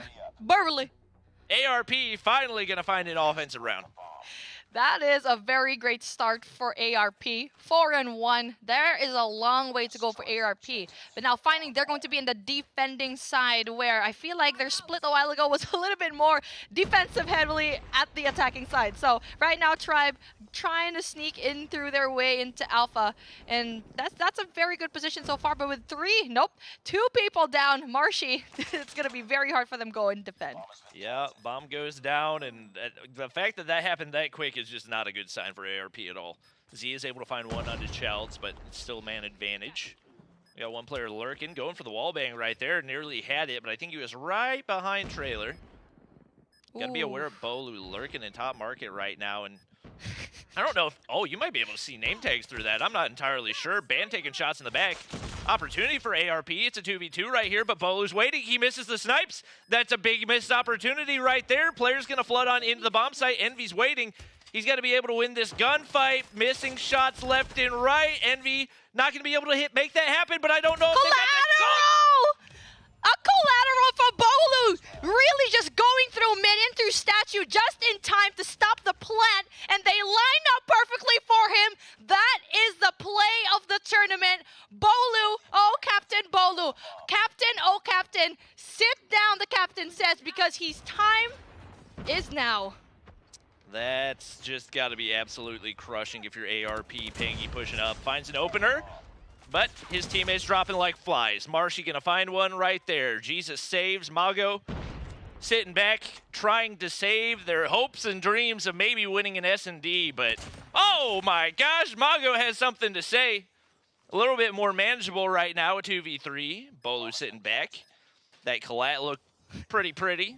Marshy waiting on the backside of Tractor, and now the wrap goes in toward mid-map right now. Mago's still sitting back, trying to slowly make his way across. Jesus Saves might have a hop on Bolu right here if he gets the timing right. Doesn't make any type of noise, but he's not going to go to top side, and now time ticking down. They are losing options by the second, and especially with Mago dropping off right there. Bolu should be able to get the information, finds one, but can't make it 2. And just like that, Tribe Gaming find themselves up 2-0 once again. It wasn't even close. Not at all. Basically like that hardpoint matchup, ARP just struggles to get the kills, always outgunned by Tribe. And that one-dimensional play from ARP, especially going into the attacking side, was just unfortunate to see because they kept on making the same mistakes, and Tribe Gaming just read them like a book. Yep, that was, I mean, that was just a painful one. You like to see close matchups this late in the game. We're in our winners finals right now, but I don't know if there's anything that ARP can do. Obviously, the next map is their one hope. Crossfire domination, undefeated on the weekend. If there's going to be any map mode where they're able to take one off of Tribe, it's going to be this. Definitely. We're looking forward to that, but really, there's just no denying, yes, they did a good job at Crossfire before, but this is their first time looking at Tribe. Maybe I would have been a little bit more positive if they did a good job at that hard point, but you know what? Search and Destroy is a different ball ground, and really, taking a look at this crazy collateral that we just saw lined up perfectly for Captain Bolu to just go and take right into his highlight reel. Wow, that timing was just impeccable. Yeah, sometimes it's better to be lucky than good, and fortunately for Bolu, those guys were stacked on top of each other and made for a beautiful clutch right there. And that's another one of those plays that's just like, oh, we found a way to clutch up, and then Tribe finds a way to still shut it down right there. And it's, I think ARP has got a chance, but it's not a big one. At a second there, I actually thought that Bolu was a little bit too far away for him to go and clutch it up, but they just all decided to, yeah, let's just leave the bomb. Let's not give one man to just go and defuse. And you know what? Unfortunately, that's the way it goes. That is life. It is what it is. And now taking a look at the scoreboard right now so far, firing range 150 and 83 for our hard point, standoff 6 and 1, search and destroy. Those are the numbers that you want if you were ARP going into Crossfire. Yeah, there's just not a whole lot of signs of life right here. We saw them perform really well against Asylium. Definitely felt coming into this that Asylium was going to have their struggles anyway.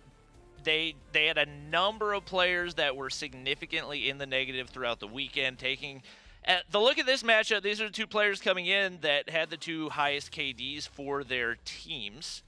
Obviously, Bolu still continuing to frag out and not necessarily worried as much about the kills right now. He's a little bit behind Jesus saves, but obviously the results speak for themselves right now. And do you think Jesus saves can save the day and find a way to help them win this dom? I really hope he does, or else he's going to be Jesus disappoints, and we don't want that to happen in Domination Crossfire, where, I'm sorry, I just keep on going with the puns. I saw your face, but really. I mean, as much as we're joking around here with Jesus being the man for his team, there's a reason why he's up there on the board. There's a reason why his teammates are just really pushing on him for any kind of strategies. And it seems like ARP, they're struggling just a little bit, maybe because Jesus, he's not having the best time of his life right now, not the best stats. Yep. I'm intrigued to see what ARP does with strong side right here, whether they find a way to actually take the advantage. But especially given their history on this map, it seems to not really matter as they feel more comfortable on weak side. Child stays home. He's going to be able to solo cap on A flag, and Pepe pushing up. It looks like they're going to be able to clear off the push. And this is actually a fantastic start for ARP right here. Pepe making his way into that main building, and 3 players going to flood onto the site. Child's not able to take any with him. All 3 players stay alive, and with how good ARP has been throughout the weekend on the weak side, the fact that they get strong side control early on is absolutely huge. That is going to be an important thing for ARP to actually choose sides. You already know that it's going to be that special forces base that you really want to have. That is going to be a very spicy spot to go into. But now, going into Bravo flag, yes, they have a really good hold, but only 1 player coming in from Tribe tries to go for a solo hold, but obviously it's going to be very hard for him to go in there knowing that they're going to be ARP members all across the board just floating in there. But then taking a look at this, Charlie Cap all the way through. That's going to be Ban all by himself. Wins that gunfight. Possibility for an AC cap here for Tribe Gaming. That would be, I would say it'd be crucial, but it seems like ARP is more comfortable on the weak side. That being said, you don't want to give up a cap, and they're going to do it right here. Pengy going to sneak his way up. What? And right now, some of the streaks going to go on out. You would anticipate that with nobody on that side of the map, it should be a relatively easy A cap for ARP. Progress starts to go in right here, and Mago is going to be relatively uncontested. Tribe's going to say, you can have it. And there we go. Double cap still in play. And right now it's a question of if ARP can still make weak side their strong side. Now, that is going to be very difficult for ARP. They heavily stack Bravo a little bit too much, allowing Charlie to be very open, allowing that flip onto Alpha. But still a very strong hold, though, as Sia is actually winning a lot of his gunfights here in through Central Building. But then, unfortunately for them, there's going to be a very heavy stack. A storm is going to be brewing here, but it's a good thing a stop was made. But taking a look at the pinch that's going to be happening right now, that is going to be very difficult to stop. And right now, a little bit of a slow spot for Tribe. Quite a few players in the negative right now. Marshy clears out the top side. There's a player right in front of him. He's going to be able to get the kill mid-trophy system throw. It is going to be Tribe taking B control right there. And ARP now looking to make the cross. It looks like they're trying to flip strong side back in their favor, but Tribe with a little bit of a better read and could very well end up being that Delhi control is the X factor in this game. ARP not investing a whole lot into defending that so that Tribe couldn't get the push through to C. Ban gonna have some streaks to work with right here, but he's not gonna need to use them yet, as it looks like for the most part, Tribe has B locked down.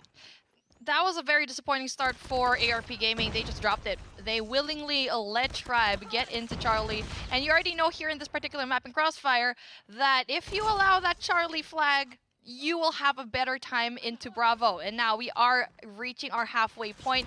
Only a few points left in between them. They just allowed them to close the gap where they shouldn't have in the first place. And now ARP getting flushed out. Taking a look at this very lovely spawn trap that Tribe has already laid out for them. 73 and 68. C and B hold for Tribe. A very strong start as we can see here. And now they're starting at the strong side, Bobby. Yeah, it's...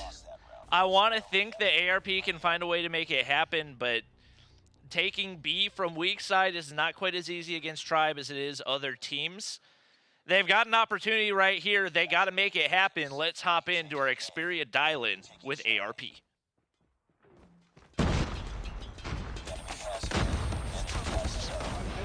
Middle, I'm dead. Middle. Enemy taking Bravo. Hostile Predator missile inbound.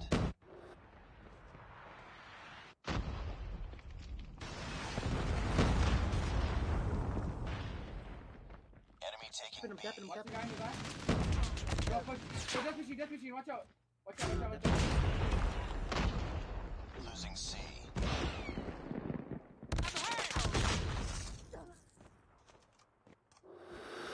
Lost the lead. Enemy taking Bravo. We've taken the lead. Friendly drone in the air. Enemy taking B. Be advised. I'm still C. Inbound. You got me. What's my backstep? Too long, you backstep, bro. Enemy taking Bravo.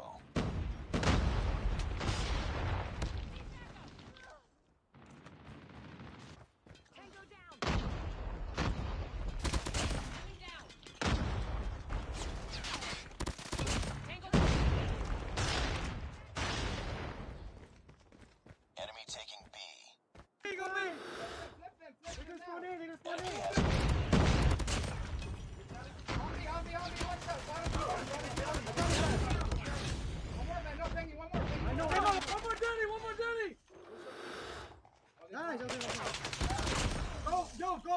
Bottom B1 dead. Let's make this bomb bust. Let's go. Push. I'm pushing. One cavi, broken house. Enemy drone in the air.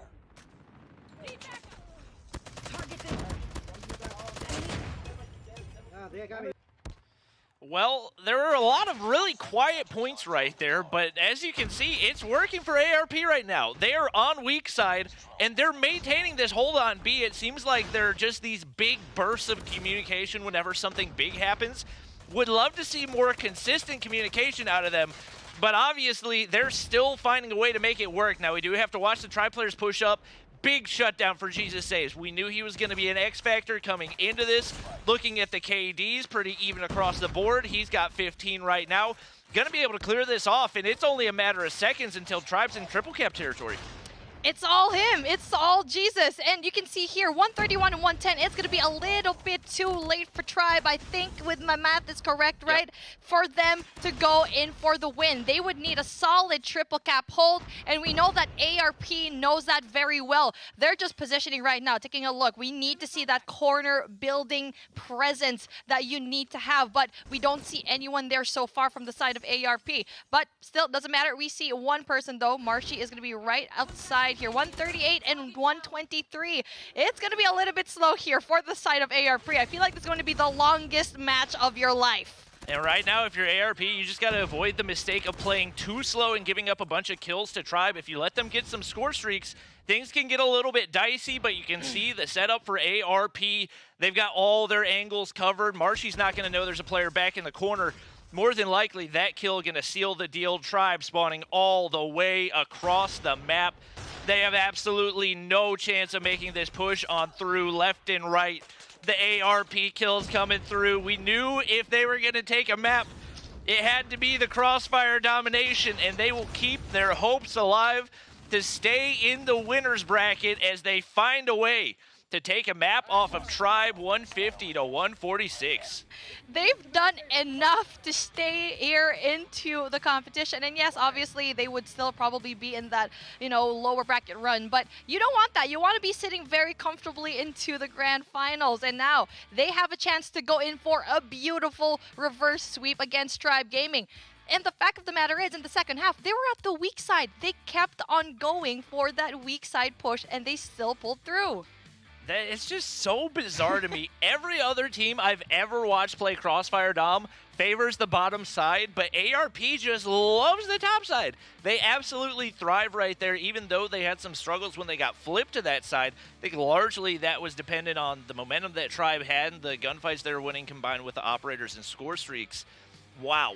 What a performance out of ARP to keep the series alive.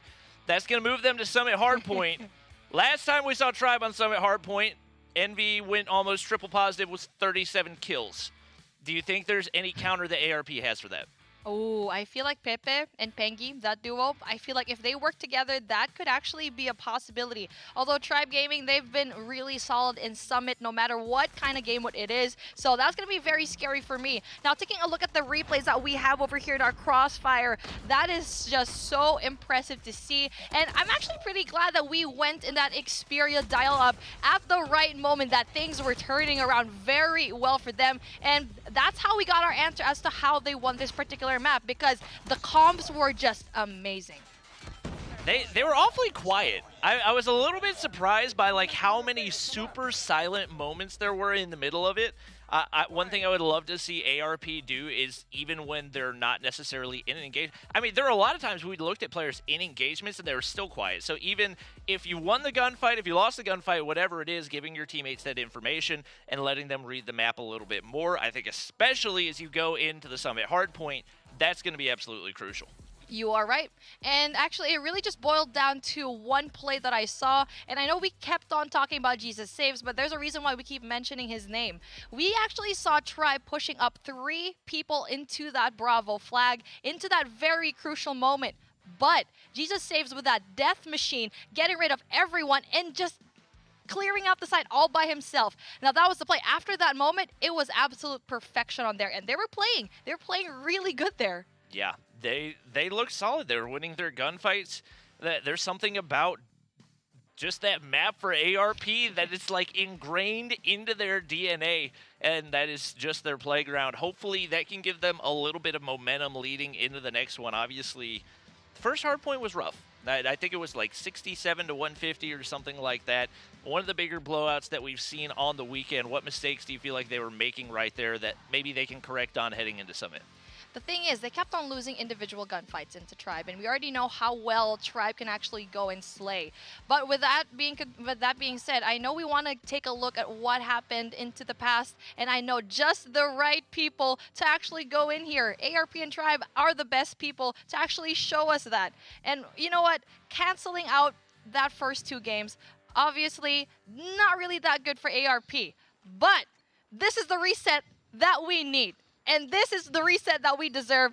Summit, Hardpoint, Tribe needs to go down, but it's not going to be very easy for ARP.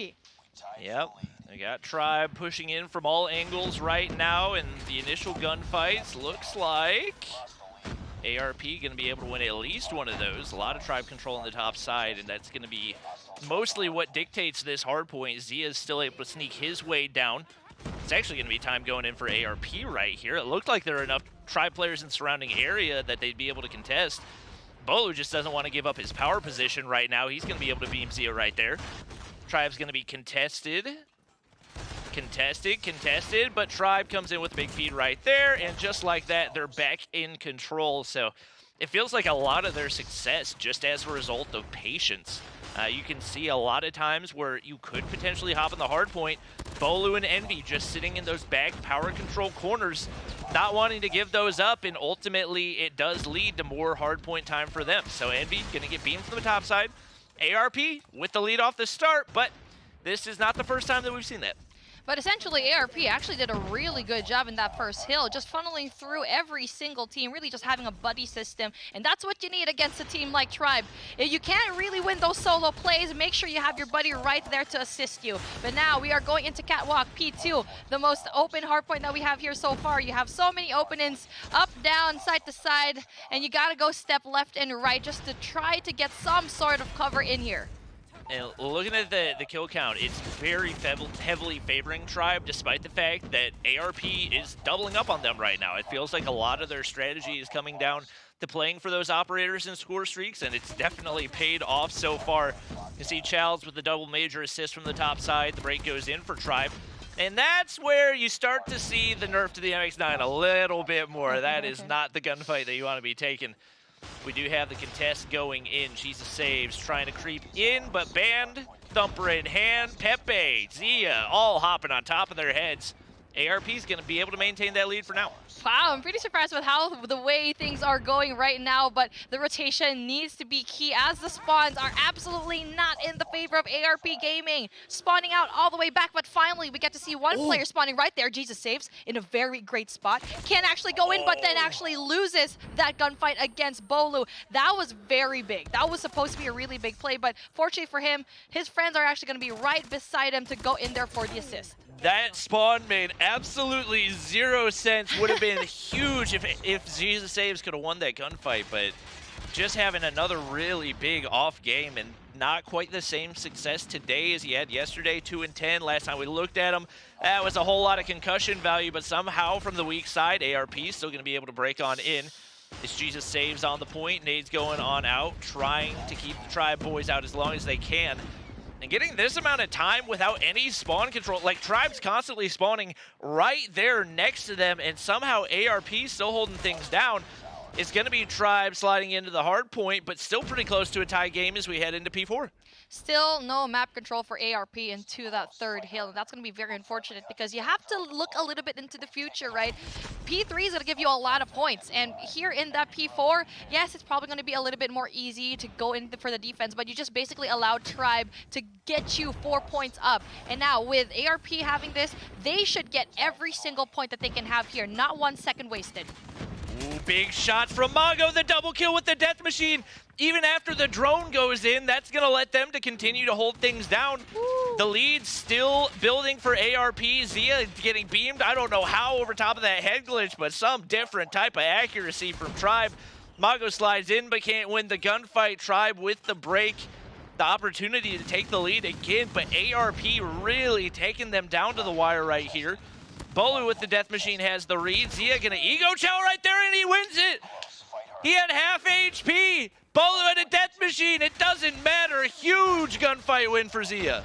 15 seconds left on the clock, and it's head-to-head right now. 81 and 85 into the favor of ARP, and it's just the back and forth that we deserve here in this final game, possibly, of ARP if they do lose this one, but it doesn't seem like they want that to happen, and The Game 5 seems like it's just in reach, and now we're going to have that reset going into that first hard point where we know Tribe to be very strong at. Oh, a huge win for Pengi on the bottom of the hard point. Bolu rotating to his spot over on console right there. Marshy hops down. Pengi's still alive. I don't know how Marshy didn't get the kill right there, but now Jesus saves, pushing down as well. Nate goes into the corner. He knows their favorite spot right there, but Bolu not going to get hit by it. Death Machine in the hands of Pepe as well. ARP, time after time, finds a way to break into the hard point. Zia on the bottom side tries to challenge somebody else, but Jesus saves there for the trade. He's going to drop that operator out of the picture. Not a good sign, but somehow ARP still has the hard point. 99 to 98. This is just the back and forth that we like to see, but finally a hold here. Marshy 21 with a Death Machine can flush out everyone, but unfortunately for him doesn't really spot one. Finally gets one, but no, Mago actually goes in there for the defense, and essentially they get the scrap points. And now the reset needs to go into Catwalk. That we actually saw ARP absolutely crushed, and now they're going into position. Tribe a little bit too far away for comfort, and now we get to see Envy with a Death Machine as well, but then Marshy, that is going to be very hard to go and hold. It makes absolutely no sense that ARP is winning right now. There are 0 players on ARP that are going positive, and they're beating Tribe by 7 points right now. It's going to be Tribe with the break right there, but Zia hops on in, Marshy there for the trade. This could be where Tribe finally turns the tides, but typically they bank a lot on being able to get those score streaks, but they haven't been able to get any big streaks so far. Neither team really has, and it's resulted in a much different playstyle for both of these guys. Jesus saves on the flank, trying to push on in. He's going to be able to do it. Goodness. ARP finds a way to break once again, and a huge spree for Jesus saves. I'm pretty sure we looked and he was like 5 and 17 a second ago. He's on a 7 spree now. This could be a game changer. He gets a Goliath. If they get spawns, they could win. I've seen this happen before, that even though the team that was winning didn't have a lot of kills, they can still actually go and get the matchup. And now Jesus saves with the incredible XS1 Goliath that will change the tides, but having a lot of Tribe people going in there for the kill with the thumpers, but no, it's actually absolutely denied. Mago needs to win this big gunfight, but then gets blown up so quickly. The spot of that XS1 Goliath a little bit too open for comfort, and that just gave Tribe the reason and the way into that hard point. 142 and 125 ARP. That Goliath, Jesus couldn't save the day. Oh, absolutely gut-wrenching, but the break! ARP broke in. They've got an opportunity right here. It's 131. Tribe pushing on in. They don't see the player in the corner. Jesus saves is the only one. He can't make the play. Absolutely gut-wrenching for ARP. You gotta think, if they call in the Goliath outside the back door of the hardpoint, where nobody has that line of vision, easy entry right there, ARP could have easily won that map. I'm gutted. I'm gutted with what happened. Jesus saves with that Goliath could have been a really big game changer, and what we keep saying, it was at the wrong position where you have literally a long line sight, an angle of a bunch of Tribe players going at you, and that's exactly what happened. Mago couldn't help with the defense, and just as you saw the Goliath born, he was just eliminated like that. And unfortunately for them, Tribe Gaming goes up, and they will go down into the lower bracket where ARP is going to be seeing stamina. That is another step that you don't really need to have. That's another risk. Yep, and that was, oh man, there's so many good plays out of ARP the entire time. Like, they played such good Call of Duty Mobile. For that to be that close when they're getting outslayed the entire game, just so impressive. You got to give credit to Jesus Saves for the spree that he went on to actually get that Goliath. I think it was an 8 or a 9 spree at one point. But you got to be better with the placement right there. You know that Tribe knows how to counter. You know Marshy's going to have his Tempest. They've got concussions. They've got thumpers. They just played it too well. And you can already expect that from a team like Tribe, but this is the closest match that Tribe Gaming has lost in Summit.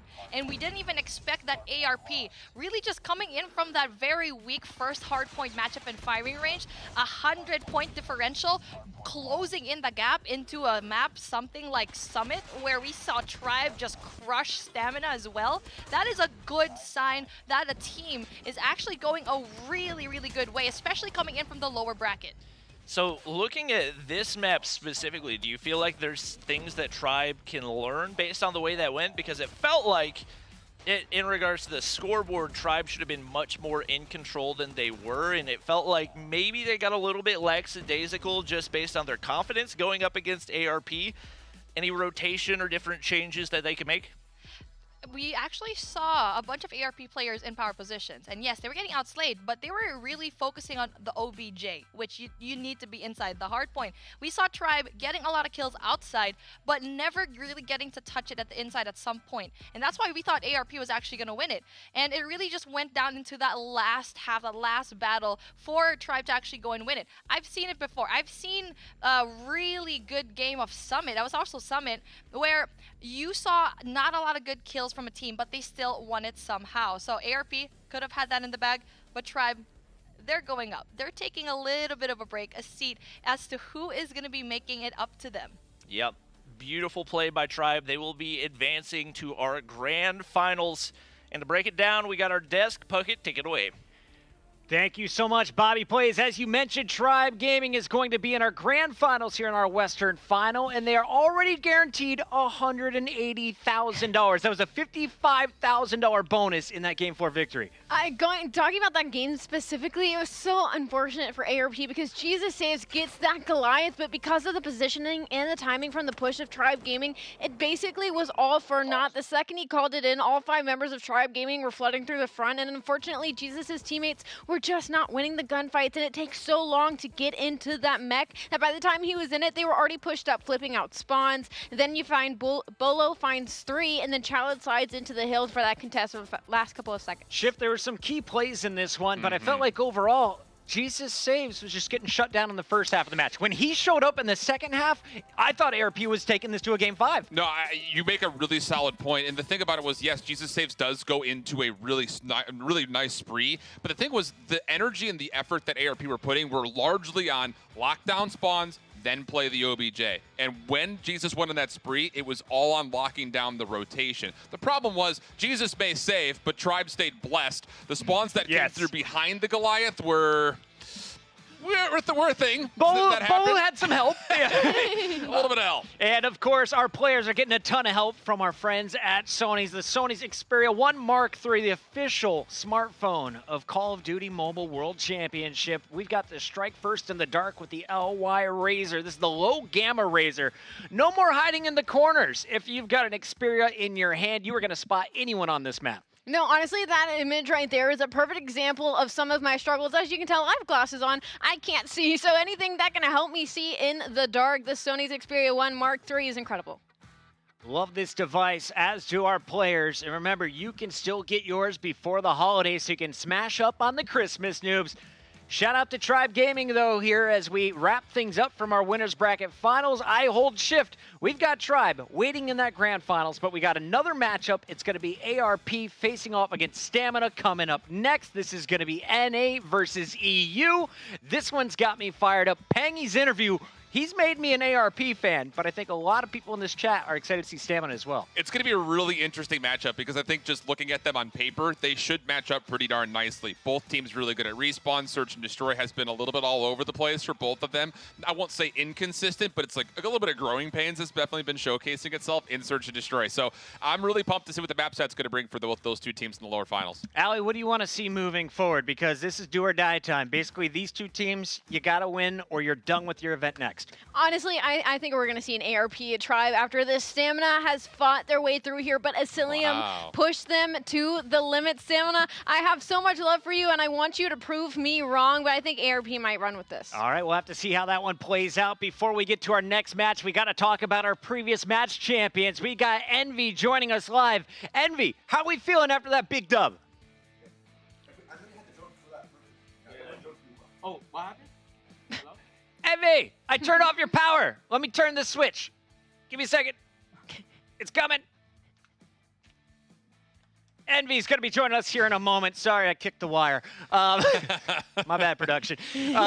We're excited to see this Tribe crew. I think everyone, though, in the chat now knows the answer. Who is the top team in NA? These two teams never faced off against each other. Tribe's got the edge. ARP not done for the night. They will be facing off against Stamina next, though. They still got a chance at coming back and getting that rematch. Do you think it's going to happen, Chip? Look, we're all North American based here, but I am pulling for Stamina on this one. I really do think that the EU guys have showed so much over the course of the last handful of games. The matchup versus Tribe, there were opportunities for them to win any of those maps that they had played. So with that in mind, I really do think that Stamina holds a little bit of an edge going in this matchup versus ARP, just based on how the two teams are playing on the day. And Ali, if you're Tribe Gaming, you're sitting pretty. You got your feet up right now in the Airbnb. You're relaxing. You are watching the competition. You saw our cams. They were all blanketed up, like chilling with the phones in their hands. It's cozy in there. But what would be your scouting report? What are you looking out for from these two teams? You know what, guys? I got to send us to a quick commercial break because the players are ready. On the other side of this one, we have your losers bracket final still to go. It's the Call of Duty Mobile World Championship Western Finals.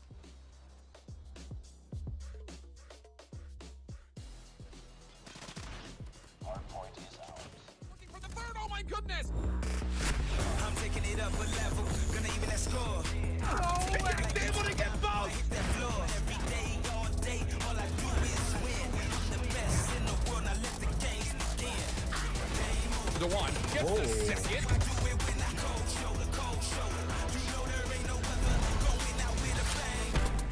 Another one! Now 1 versus 1, what is this?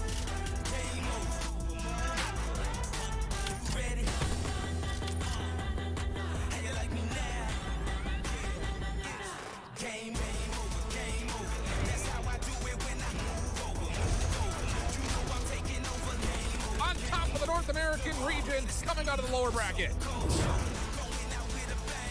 How you like me now?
And we are back live from our Los Angeles studio. Welcome, everybody, to the Western Finals of the Call of Duty Mobile World Championships, where we just saw Tribe Gaming lock up a big W against ARP in the Winners Bracket Finals. That's going to guarantee them at least $180,000 and keep them in the running for the trophy right behind us. But before we talk about this next match, we got to revisit some plays from a man who has been making a statement all tournament long. He's #1 on the KD leaderboard, and Beef Mommy, this guy, Bolu, had some snipes of the day. This collab blew our mind. I just lost my wits. We were screaming our hearts out.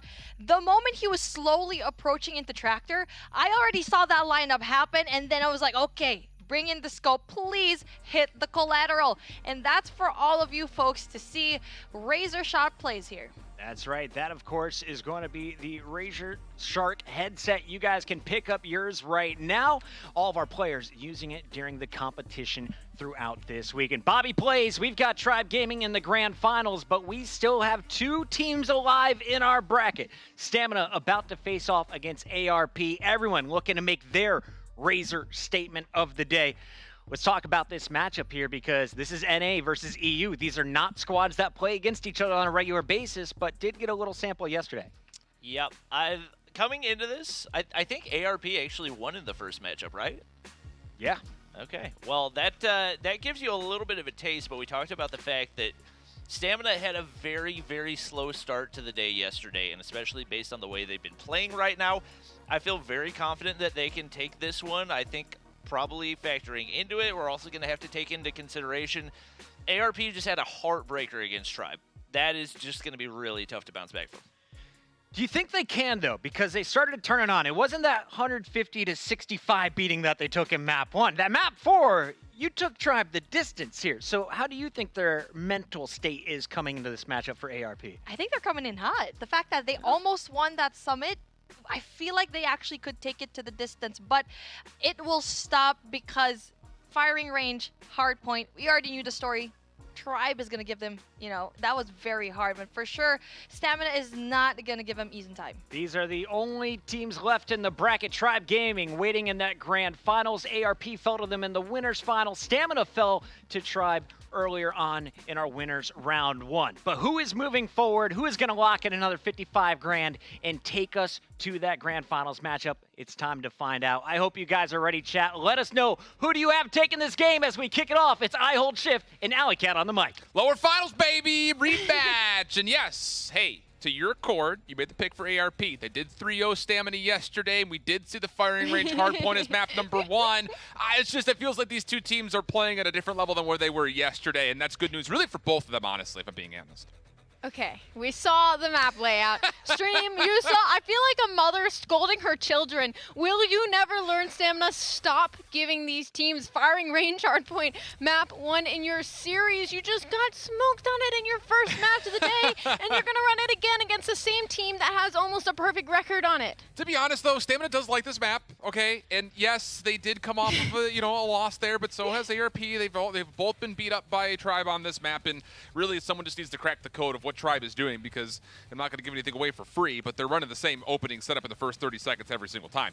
That said, though, looking at the first 3 maps, Summit, Search, and Destroy. I don't know if we've seen that hardly at all this weekend on broadcast, period, let alone today. Haven't seen it at all, absolutely, today. Not this early, I don't think. So I don't even know what team would probably be favoring in that. I'm guessing that's going to be Stamina's pick going into this. So who knows? Maybe that's a little, ace card they have from under the table. But ARP, just coming off of that loss, is definitely looking for some blood. Yep, we'll see how things unfold. Firing range hardpoint. Both teams would love to be able to tally up what has been one of their preferred map mode combinations, but both of them have suffered some defeats on the day on this map in particular. And starting off, it will be ARP spawning from the unfavored side, technically speaking. They're going to have to make the rotation, not just to contest this first hill, but they need to work around trailer and get to a position to look at the second hill as well. Drum roll, please. This could be the last hard point either of these teams see today as we load right into it. Firing range already off the bat is going to be Stamina with the first clean wipe with some time underway, but it is only going to be Shift and Hill as 3 members of ARP Gaming force their way in. ARP just essentially copy-pasted Tribe's break-off right there. 3 players around the backside of trailer, 2 to just kind of bide their time mid-map. It works out. They get the spawn flip. Now they can focus on the hill itself. But Inferno up top, big power position for him with the SKS. He's been great with it all weekend long. One of our most sturdy players with this weapon. But ARP looking to put their numbers back in. They find him, get the kill. Jesus saves down low, able to find the double. And with that, ARP starts scoring. Jesus Saves looking to continue his run here after we saw him at the end of that domination, as he finds 3 of his own to break into this hill. 13 seconds left on this hard point, and on rotation, it's actually going to be ARP Gaming. Stamina did have spots, but with the pressure from Zaya on the other side of the map and a streak getting called in, Jesus Saves 4 and 1. Zaya is 7-0, finally will fall, but this should be the first couple of seconds going in the hands of ARP Gaming. A brilliant start for ARP, and one of the things that we were watching on the dash, we were talking about Zia, he just needs to get more involved. He's making the right rotations, but take that extra step, and how about it? Taking more than an extra step, almost like one of those things you give an inch, he takes a mile with the 7 in a row, and then comes back on the second life with a double, looking to streak once more, and Jesus Saves now on 7 straight. So ARP playing a little bit more heads up, the awareness very high, the discipline also right there with it. But that said, Stamina just brute forces their way on in. They actually find their way into a break.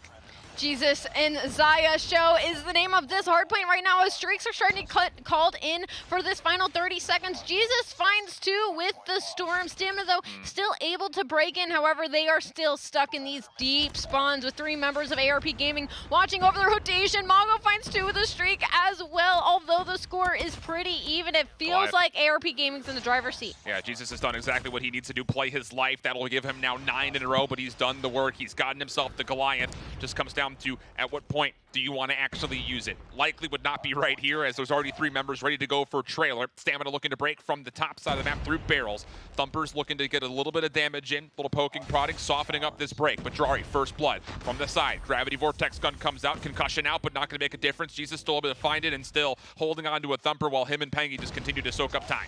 Inferno and Shift, though, they're looking to do something on the other side, and as soon as I say that, they get absolutely pieced by Mago in the back. 20 seconds in the pocket of ARP Gaming, but the contest comes in from Stamina, the slide in, but Pengy manages to stay alive on his own. How much longer can this last, though, as he finds another 2? It's literally just Pengy and Hill. Grizz finally gets the trade out. This 30 seconds should get contested, but he's ready and waiting for it. Such a close map, 167-60, but once again, it's going to be ARP Gaming with the initial, but Stamina has proven they can break in. And they're not in a full setup around wood at the moment. The spawns are good for ARP, but there's still time here to soak up for Stamina. They're happy to do that and then turn their attention on rotation. A lot of it coming right through the middle of the map while Trailer is still in their possession, and it just comes down to who can find the entry. Narc's able to get 1. Right there with him is Grizz, trying to work out for a spawn flip, and they do get Drari to spawn close. Now the Gravity Vortex gun's coming out. We haven't seen a lot of them today because they've largely been banned away, but you give them the chance to play with it, they will start to find a way to impact it. There's ARP, Pengy for 2, Pepe for the 3rd, and the break will be there for ARP once they had the spawns. I know ARP's in the driver's seat right now for this hill now, but for a second there was 3 members of them just looking down trailer lane, waiting for the rotation out of old with only 1 player in wood for initial. So right off the bat, they actually lost the first couple of seconds because there was just no pressure into wood, but the collapse comes through from the split spawns. Now Stamina is spawning on the deep P2 side, having to try and force their way in while Pepe is watching down the length. He slides out in greens too. Pepe has 2 streaks under his belt, not going to invest them just yet, as we're looking to break the 100-point mark here. Stamina needs to have a good back 20 here, and then a great initial 20 coming up, because we have to remember that Jesus Saves still has the ability to pull in a Goliath if he wants to. And with a lot of these gravity guns being used already, how would you counter that, I think, is the biggest question. We'll have to wait and see. Drone will come out first, though, as Jesus will tally up what's exactly happening in the middle of the map. Good assists coming through, but Stamina still able to work their way in towards 10. The setup is largely good. You just need to find these kills, and like I mentioned, find a way to open this hard point to your name. And that was a big gunfight for Inferno. He needed to win that because he was pushing out into Old Wood to try and get some mid control here, but he gets taken down by Pengy. Now Pengy's coming up the rear for Stamina. He doesn't find anybody, but it's just enough time for Stamina to have to turn around and deal with it. Zia finds another 2. 21 and 9, might I add. Jesus Saves sitting right behind them at 17 and 2. Once again, the Goliath still under his belt. It's just been those 2. I mean, it hasn't just been those 2, but let's be honest, a lot of the streaks that have come through have been because of the plays from Zia early. Jesus Saves in a multitude of different times, and now the lead starting to become maybe a bit unapproachable, as Stamina have to find a way to break. Jesus able to pull the Goliath in, as he's going to use this to try to zone off the rotation. And dude, this may be a little bit early. If Stamina can find a way to break the hard point and deal with this Goliath, it'll come up pretty much nullified. That said, a lot would still need to happen for that to occur, and while this is all being said, Pengi's still on the hard point, soaking up the back 10 seconds. Inferno comes right up behind Jesus Saves and gets rid of the Goliath. Now with 5 seconds on ult, you have no Pengi. Goliath to invest in this, but only 10 seconds needed. So really, do they honestly need it? They are a little late on rotation stamina, though. This is still a pretty close game. As they have a perfect hold here, they could run away with it, but ARP Gaming, one of the top teams in our Western region finals, not letting any foothold on the side of Stamina. The hard point opens. Break attempt comes through. ARP denied. Do they wait? No, they don't. Jesus Saves goes on in. He had a gravity gun to use and just does not even bother with it. And with that, look at the spawns. They're all the way back over towards Wood, so Stamina's going to soak up some free time. Pengi trying to hit a bit of a pinch. Shift denies. Now wait a second. Who's going to go in next? Mago says, I'll go, but this is a 1v4 situation that Inferno turns him down. Stamina have absolutely the ability to come back into this game because ARP are just throwing it away. Wait for your teammates. Why are you throwing bodies up the hill? This is a money hill. Why are you trying to 1v5? You need 5 seconds. Calm down. Hit it together. Mago comes in for the save from the back. Spawns go in their favor. 2 more seconds. ARP Gaming should close it out, but wow, that was scary there for just a moment. They were just throwing one person at the hill at a time as they were spawning cross map. Yeah, look, we've seen that a handful of times today, and well, Allie, I'll just tell you, I can hear it in your voice. It's starting to become a little bit frustrating at this level with our top 3 teams left. You know, the thing about it is, ARP, literally, their break-off looked almost copy-paste from what Tribe likes to do. Keep a couple players mid-map, contest to make sure that hardpoint stays relatively contested or neutral, get everybody else around trailer, flip the map around, take 10, take the hill. Really smart stuff, worked out for them beautifully in the front end of the map, and largely that's the lead that they would have needed to get over the hurdle of the Stamina team early. I know as casters we see everything that unfortunately the players don't see, but you would have to think in those comms, you know, I'm spawning across the map, wait for us to slide in. You have to think at some point the call out is, oh man, I'm going to chow the hill 1v5. Oh, I died, I'm spawning out across map. Oh, I'm going to chow it too, I'm also going to die and spawn out across the map. That was really scary for a minute there, and there cannot be little mistakes like that in this Western final. You're in some of the, you're top team. Yeah. Top 4 of our Western Finals Championship. $300,000 on the line in first place. You can't make little mistakes like that. Here's the thing, though. ARP coming out as a #1 seed from Stage 4. They were largely riding the Jesus Saves train, but this weekend, 16-8 in their overall maps, and a lot of it in this last map came out of Zia. Not a player that we've said his name a lot so far on the weekend. Massive plays to go on a couple of streaks to kind of help match Jesus, and that's great stuff there overall. Well, we do have to still give some kudos to Stamina. Agreed. I love the EU region, and I know they said they might get smoked out by ERP here, but 16-12 win-loss ratio, they have been hanging in there. Stamina is very good when it comes to longevity, when it comes to these series. So the fact that they were able to push that map 1 so far when it was so heavily favored in ARP's favor and come back at that 50-point deficit, I'm a little more hopeful coming to S&D. Yeah, no, I think you're absolutely right. And for both of these two squads, S&D has been a lot of the target of our conversation because statistically, it hasn't really been a strong point for either of these two squads. The other big caveat on top of that point is the fact that we've seen very limited amounts of Summit Search and Destroy. You would have to feel like largely these two teams are kind of, I won't say covering up, but it's just down to who's got better prep here. You've got snipers that could definitely become a major factor, but largely I'm still keeping my eye on players that are not necessarily holding the long range. Who's going to get up front, up close and nitty-gritty, because a lot of the gunfights around the bomb sites themselves do happen at close quarters. And naturally, as we load in, looking on the side of Stamina, as we have all day, we are going to be keeping our eyes out for Drari and Inferno. As we load right into this, bomb is going to be on the side of ARP Gaming. That's going to be in the hands of Pengi, already looking for some serious gunfights in mid here. Has a lot of aggression out of both sides. I was wondering about this. Would the R9 come back out again here for Stamina? And Grizz will give us our answer. Tallies up first blood with it from a pretty significant range as well. And how about it? You mentioned it. Drari and Grizz like to sit on the flank. Oh, give me a knife kill. Give me a backstabbing knife kill. Not going to happen. Jesus Saves actually nearly snapped in time for it. I think he was trying to back up and realized he was being blocked. But with that flank, this has become very difficult for Stamina to try to recover through. ARP, Pepe, and Pengi find 2 respectively in a 1v3 now. Stamina, great answer out of them. Inferno actually finds 3 right there.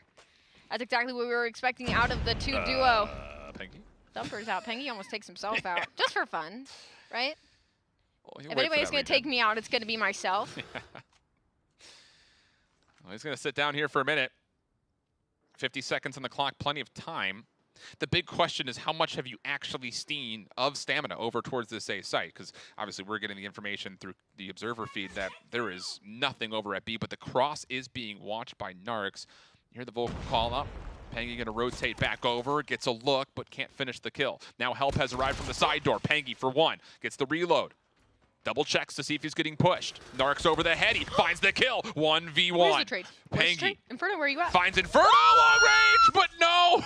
The shrieks of Allie nearly sent the energy through. I don't know where the trade was. Inferno was right there at the door as well. I don't understand why he didn't push up. He pushed back steps for the hope for a trade. I'm stressed out. Yeah, me too. I'm stressed out. I don't think I've ever heard you made that noise before. Bomb in the hand of Pengy once again. This time a B push though, a lot of aggression. Only 2 players Stamina going to be here. Stamina Grizz finds the first blood and plays his life, but Jesus saves across the map, finds a snipe on Drari. That's a big player to get out of play. Grizz is going to be the subject of some big frustration just due to this R9. He's just going to reposition, you would feel like almost every single break off just to see what he could do to sneak away a kill. The snipers exchanging eliminations as we go into a 3v3. Bomb still lurking around the B site, but Grizz in a position with this shotgun to potentially do more damage. Pepe respecting it, and all that separates them. There's a little bit of aluminum between these barrels. 2 shots come through. Does not fully connect, and Pepe capitalizes, but Narcs also gets involved. We stay even as the snipers exchange. We got a 1v1. I don't know why he's crawling through the snow there, hoping for the camouflage, but Narcs gets the information, but lets himself go with the missing snipe shot, trying to run away, but Pepe catches him off guard and gets the kill, puts ARP on the board. Frustration. One of the first times we've seen either of these 2 teams showcase that sort of emotion. But you saw the play. He was trying to escape just down off into the ski lift. Maybe got hung up on a piece of the environment. Pepe gets his free look at the second shot, so 1-1 we go. Next offensive round through, and oh, how about it? Narcs gets Sia, but the immediate response, these 3 scopes have been just largely picking at one another to the middle of the map. Drari now taking the position that previously was there from Grizz and his shotgun. And this continual change-up now leads to just even trades as we go pinstriping the kill feed into a 3v3. Drari, one of the biggest players out of play once again, but Inferno is still up. Shift and Grizz as well. Grizz has been heating up a little bit here lately. Not doing any deep flanking. Currently, he's actually still in spawn. Jesus Saves gets a big snipe out on lift. Bomb still has yet to go down. A minute on the clock. Plenty of time here to work with. Shift. Spoiler, though, he finds a kill and gets away with his life. That's a big one to put it in a 2v2. Jesus Saves the vanguard of this push up top.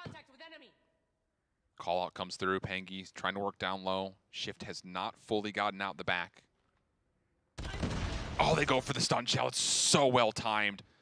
Brilliant piece of duality of the utility coming out, and now it's just down to Grizz, and he's going to hold his ground at B. The rotation not fully committing to his way, but my goodness, Allie, it's leaning towards B for sure. He's got a chance. 40 seconds. He has to get perfect timing here and checking this bomb. Wonder if he's playing for a sound cue.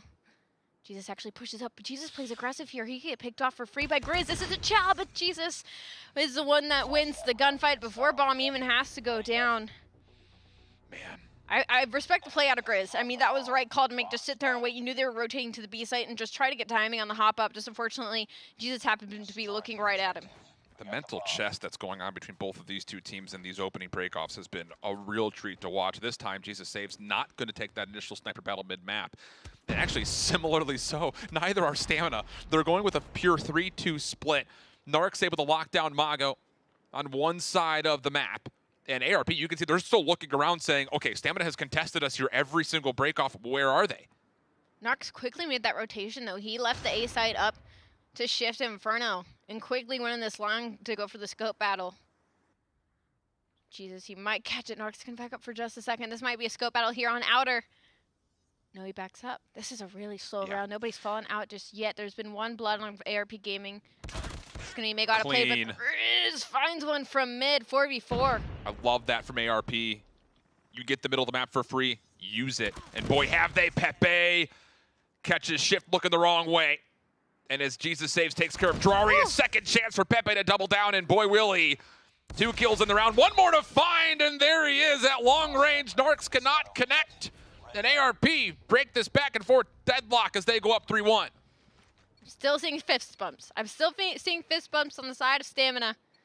So they're not down and out yet. The hope is not all lost, but they are down 3-1 and 1-0 in the series. Shift he just can't find his foot holding today. Yeah. He has not been anything of a showing. A lot of aggression here in top. Yeah, Stamina just decided to go quickly, but Jesus saves, watching over the top of this. Even trade so far. Mago from the middle of the map. It's the sniper rifles of ARP that respond to the aggression from Stamina. Oh, it's a curveball that comes out of left field, but ARP deal with it, knock it out of the park. Still doable, though. 3v2 situation. The bomb has to make a decision as Inferno has a free look at the bomb carrier. And okay, now all of a sudden these forward positions from Stamina could be used to their advantage. I was worried for a moment because Inferno and Shift were so split, but unfortunately that aggressive push, you got a free player in the back, and now look, they're all stacked up each other. They don't know the other ones here. The ones that are closer to each other are going to be ARP, Mago, and Jesus. They got information on one. He's kind of just stuck in this U here between these two players, and unfortunately I don't think Shift's going to make it there in time, but he doesn't need to because he wins the 1v1, but he's trying to get both. Jesus will get taken down. That was a big win by Inferno. Almost with the pistol, though. Would have been miraculous, to say the least. We swapped the sides, a 3-2 half. And now it's Stamina's turn to see what they've got cooked up for their first offense. Will they try to go with that same aggression we just saw from their defensive side, or will they pay some respect to the sniper rifles that are largely doing all the damage here for ARP? Nades down the middle of the map. Pretty heavy stack defensively for ARP up top, but Grizz opens up as Mago was just completely caught off guard and completely isolated. That'll lead to a bomb plant. Big aggression on Bridge for that first blood, and now they can get the bomb down at A for free, but little do they know, number 3, it's going to be Inferno's out in mid. He will get traded. Unfortunately, I respect the play. Penky misses the jump. 4v3, bomb planted, 30 seconds on the clock. Narc's kind of out of play here as he's still deep in spawn, so they could force this like a 3v3 should the trades go in their favor. Pepe gets the freedom to find the first, but the trades are just too good. A beautiful post plant. And look, this is kind of what I wanted to see from ARP. When they had the middle of the map for free on their offense, they just kind of stood there and waited. This time, Stamina says, hey, if you're going to give this to us, we're just going to run at you at A. You can't have everybody over here. And so they just use the numbers, overwhelm, get the bomb down immediately, and then a beautiful post plant setup gets us back to a tied up 3-3 game. What's next now? Stamina looking to once again play the middle of the map. Jesus saves, aggressive peek. That's Narcs who's watching over the top of him, but he gets dealt with by another. I believe that was Pepe who finds the kill and then saved by Jesus himself. 3-for-1 exchange, and ARP of the numbers. Drari is trying to control this mid here, but bomb is down, and the 3 players at ARP can just back up. 3v2, they know they have to pick up bomb. Zia is just sitting here waiting for any sort of sound cue for the bomb. And they're so far apart. Grizz and Drari are nowhere near each other, so should they get into a gunfight, they're not going to have any help.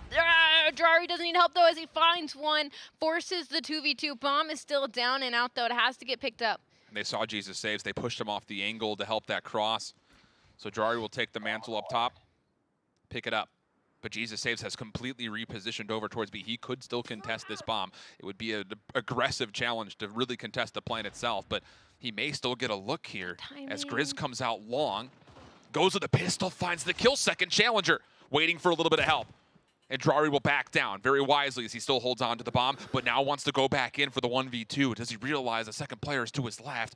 Well, now it's actually the second player on top of him. It's Mago on the high ground, and Drari's going to get him for free. You know where Jesus is. This should be a call to full rotate, but he's going to hold his ground and maybe see if he can catch Jesus off guard.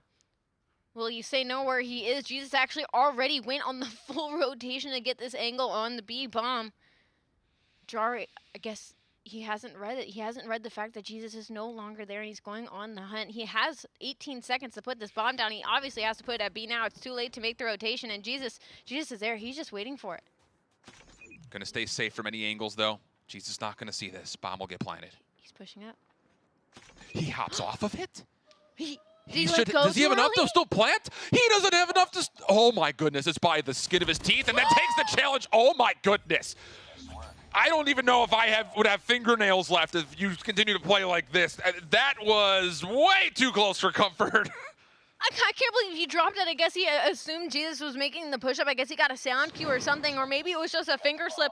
I don't know how you defuse the bomb as you plant the bomb in this game, but wow, that was by the skin of his teeth. Now up 4-3 in the search and destroy. Let's see what ARP has to say. Narc sees one cross into PC. That's Pangy, who finds first blood and stays alive. ARP has been so good getting in, and then he just walks out. Oh, missed opportunity here. Now Grizz with the shotgun will get isolated, trying to chase him down with Zia. but not quite able to capitalize. So Grizz keeps his life, and for all intents and purposes, that's enough to hopefully keep Stamina in this round, because the first 2 kills were quick. The third would have been likely the end of the round. Big kills, the big push in as well. Good nade to get that help. 2v5. ARP Gaming do not like going down. The second that they are at a disadvantage, that's when I feel like we really see them start to turn up. His last 2 players stuck in Pengy's read this. No chance. Wow. And it's just one of those things that Pengy just gets on into PC with a kill, stays alive, and then walks right back out again.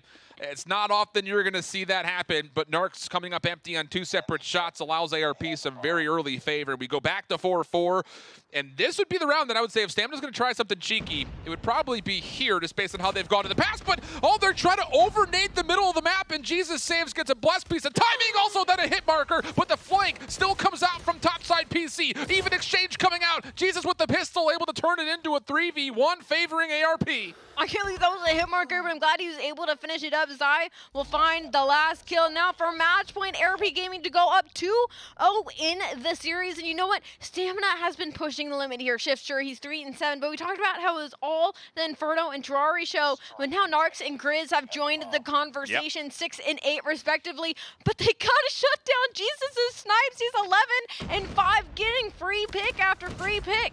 Oh, there you go. That'll work. Grizz finds one. Same breath. Mago and Pengy will fall collectively. Grizz gets away. Bomb being planted. And this one, you would think would have round 11 written all over it. But look at the players that are still alive. One of them is Jesus Says. The other is Pepe. Those are your 2 top kill leaders right now for ARP. And they're going to catch off 2 kills. 3v3 all of a sudden. And really, ARP is all over the map.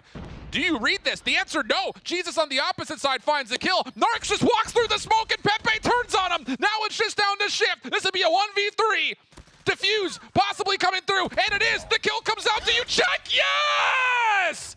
Shift greater than you in his tag and proves why with a 1v3. I swear I have a caster's curse. That is my the second I bring up somebody's KD, they always prove me wrong. Shift with the giant 3 to keep themselves in this S&D round 11. The 2v4 was there. It was incredible, but it got shut down. Now some serious aggression pushed out the B side. They're pushing all the way through. Pengy and Jesus find the first 2. 3v5 Stamina. The aggression is not paying off here in top middle. Bomb cut out in mid. They are going to get picked apart. Malga finds one with a pistol on Inferno. Shift and Grease, the last alive. It is not impossible, but 1v5. Pepe gets a free kill on Grizz on Outer. Yikes. First kill comes out clean. Now down low. Angle onto Zia, but no, not going to happen. Cannot one-up himself as Shift. And it's electric to send it to round 11, but it's ARP up to 0. And they're going into their best game mode next. I want everybody to breathe with me on a 4 count. 1, 2, 3, 4, and out. 2, 3, 4. You know what? Stamina, I'm impressed. I'm impressed. They're keeping it a lot closer than I thought they would. I'm so happy to see the fights out of Grizz and Shift that we were waiting for. Narcs as well. But now I'm thinking, is this peak Stamina? Is this the peak we are seeing, and it just is not good enough to close out the games against ARP? That's a totally fair point. And on the opposite side, the big storyline narrative around ARP was, did they kind of just get a free bracket through stage 4? Maybe they had the easier group going into yesterday, but they've now been able to find ways to take off some of the major squads across Call of Duty Mobile globally here in the Western Finals, and it was a back and forth tug of war throughout all this search and destroy, and you thought that maybe Jesus Saves would be the enlightened one that ARP would need to get over the hurdle. Shift had other designs in mind for the round 11, but it's just ARP are playing a little bit different in the search today than they were yesterday.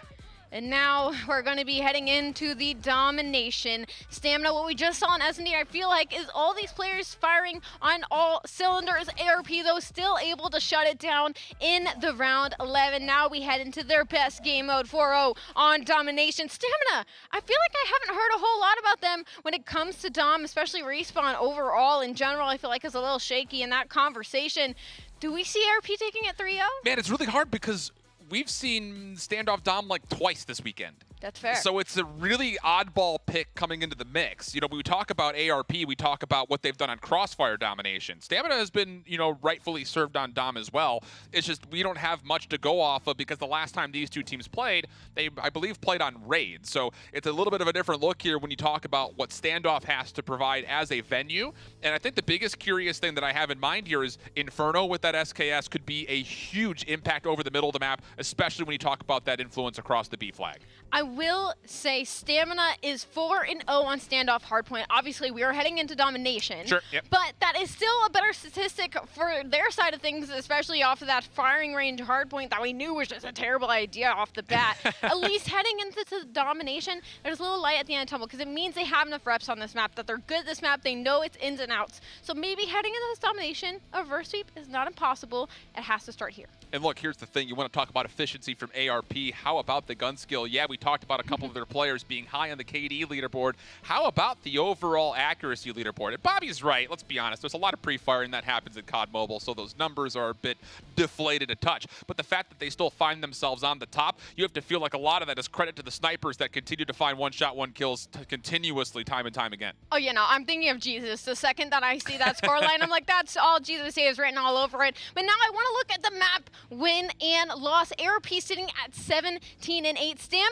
16-13. The amount of reps this team has gone in. Again, we talk about the longevity going into this map 3. This is something they have done plenty of times before. They've gone to 4 and 5. They've made the full run. So can't count them out just yet. No. But ARP again, 17-8. That is a crazy map loss ratio. Stamina. Domination, you have to get it here. You need to shut down Jesus. You need to do something different, and we're going to find out soon. Man, it's just all of those X factors we continue to bring up at the beginning of the day throughout Stamina's run so far. Need him to show up in a major way right here, right now. Reverse sweep is not easy to come by, let alone against the caliber of opponent that ARP happens to be right here, especially considering that we continue to really praise ARP and their statistics on domination. We've seen them, we've credited them on Crossfire from playing from the weaker side, just by overall understanding which positions they need to fulfill. So Stamina's going to have to come out with that kind of awareness, and for a map like Standoff, I'm really curious here to see if Stamina are going to have the ability to know when to play for spawn flips, because this map is really sticky when it comes to the spawns. Again, this is our losers final. Whoever loses this is out of our Western finals, still pocketing a lot of cash, of course, but whoever wins is meeting the undefeated tribe in winners finals. Now that is a giant to kill. We just saw ARP go up against them and end up falling. Stamina looking to possibly get 3-0'd here, but don't count them out just yet. There's one of two ways you can look at it. If ARP find a way to 3-0, their energy is going to be over the moon coming back to play up against Tribe. On the opposite foot, if Stamina find a way to reverse sweep this series, whoo mama, hold on to your horses. So we'll see how things unfold. Let's not count our chickens before they hatch, though, as we get on into the standoff. Dom, it'll be Stamina starting off from the top right corner in the blue trunks, and then in the red, ARP from the bottom left as we get our mad dash over the middle of the street. I like that analogy. Count your chickens before they hatch. It's a little gruesome. A little country. But I like it. Anyway, B. Count, not kill. B, still uncontested. I'm blocking out the right side of me right now. Number 1, Grizz, what are you doing? He's at the C flag. Yeah. He's playing spoiler on the back of ARP Gaming right now, just getting free kills. At the right, he finds 2. Grizz, what in the world for? And, just playing the map for free. That should be enough map control for Stamina to get this B flag. But wait a second. Number 5 in red was Pepe. He also put some pressure down towards A, so it was kind of an individual rogue flank play from both teams, but it pans out in favor of Stamina. They have the quick BE cap. Grizz looking to keep this player on the back alive as ARP are hard focused on trying to get a flip going on, and realistically, it's not finding a lot of room to work with. So Drari mid-map is going to be in a clutch-up position, not just to watch the crosses, but he should be able to get a feel for what's happening over towards B. And as he falls, Grizz will take his spot. And there we go. The kills will come through from Stamina as they set themselves up top grandmas. Pepe trying to put some mid-map control on his back. He finds a couple, but unfortunately the help just is not there. Grizz once again behind enemy lines, just literally playing a spoiler on the C flag, not letting them push up the statue whatsoever. But on the opposite side of things, Zai was actually able to push up into the A-bomb site, but unfortunately gets taken down very quickly by Drari here. Stamina actually with a really hot start, 35-19, B and A control and pushed up on the C flag as well. Drari's so annoying, dude. Someone get rid of him. That's now 5 in a row. He's just played his life boxes, and Narks has gotten freed up to actually come help him if he needs it. This is such indomitable control from Stamina. A runaway first half starts to look pretty plausible here for our boys in blue. ARP is just playing so spread out. I love the confidence in your gunfights, but when there's 2 players of Stamina going in for the trade, the hope dwindles a little bit further. Number 5, that's actually going to be Pepe trying to, again, go through mid-map, go through the spawn to get a couple kills. Finally, Summer going in the way of Stamina. They do get flipped out. Grizz is still playing C-side though. Number 4, that's going to be Zai going for the A flag. Now maybe a split cap here. They're also getting B. Are we going to see a triple cap? Grizz just absolutely locks things down from the top rafters with the double, clears off the B point, and all of this play. At a moment here, I was thinking maybe it's just a little bit too much. You're biting off more than you can chew, and we're starting to kind of see that come through in a way. The B flag not going to get captured. Number 3 in red is Peggy. He's trying to make a solo play for A, but everybody from Stamina starts to turn. They've got good help. Inferno's watching over the B flag, and they will hold on for now. One more chance, but Drari shuts it down. And as we get close to the end of the first half, Stamina, they mitigate the chaos. They work through it, and they've got a very dominant lead. Wow. What a way to open up 0-2 in the series. You load up into a Dom that's definitely not really in your favor. And go first half 75-39. Complete control of A and B. Drari is 16-6. We talk about him in S&D, but now he's showing up in Respawn as well. Putting his team on the back currently. We're going to be on board with him for a little bit as they're going for the streak control. Actually completely ignoring B, holding the angles. Number 1, Grizz, once again being as annoying as he possibly can. Going behind the likes of ARP Gaming. He doesn't find any kills, so unfortunately, as they read that and clear out the likes of Stamina. Okay, ARP. 2 flag hold off the rip. This was captured much faster than Stamina was able to get the B flag from before. Bell's gonna keep mine operators in play. Mago vacuums everybody on into the gravity vortex gun for a triple. So now an opportunity for him to kind of do what Drari had just done previously to ARP. Hold this position back boxes. You've got Pepe making a solo cap as C. Stamina continues to spawn over towards the backside on gas station, and ARP let's just tell it how it is. They're right back in this game at the moment. Grizz, he's trying to get on this A flag, but he can't finish this kill. He will find one, but the trade is there with Peggy. No B presence thus far. It literally looks like we just took a flip from the first half of our domination, but will it be enough? Stamina playing incredibly spread out here. They're sending like 3 players, 1 at a time, over to the A side for a mid push and maybe 2 up street to Statue, and it's just not working out for them. Stamina, you gotta slow down and start putting something together here. This is getting a little bit too loose. Pepe up top and Brown for 1. Once again, number 4 in red, Azia finds his way around the back towards boxes. Mago up top from Tractor, able to get a read on to Drari. Help should be there for the trade, and it is. And Stamina's got no room to work with. Yeah, you've got Inferno playing the backside of A, and he will reveal himself by finding this kill. Steps on over towards the A flag, and the spawns, for some reason, are actually still over by gas station here. The mad scramble to see if ARP can find a way to contest either of these 2 flags. Inferno wins a 1v1, and a triple captures here for Stamina. Inferno, that was the biggest kill of this entire game. Mago, I don't know why didn't push the A flag with their teammate. There was 2 of them that spawned there. I believe it was Zai and Mago that had the free kill push up onto the A site, but only one of them ended up going, and Inferno wins the gunfight, which in turn gives them the triple cap. Oh no.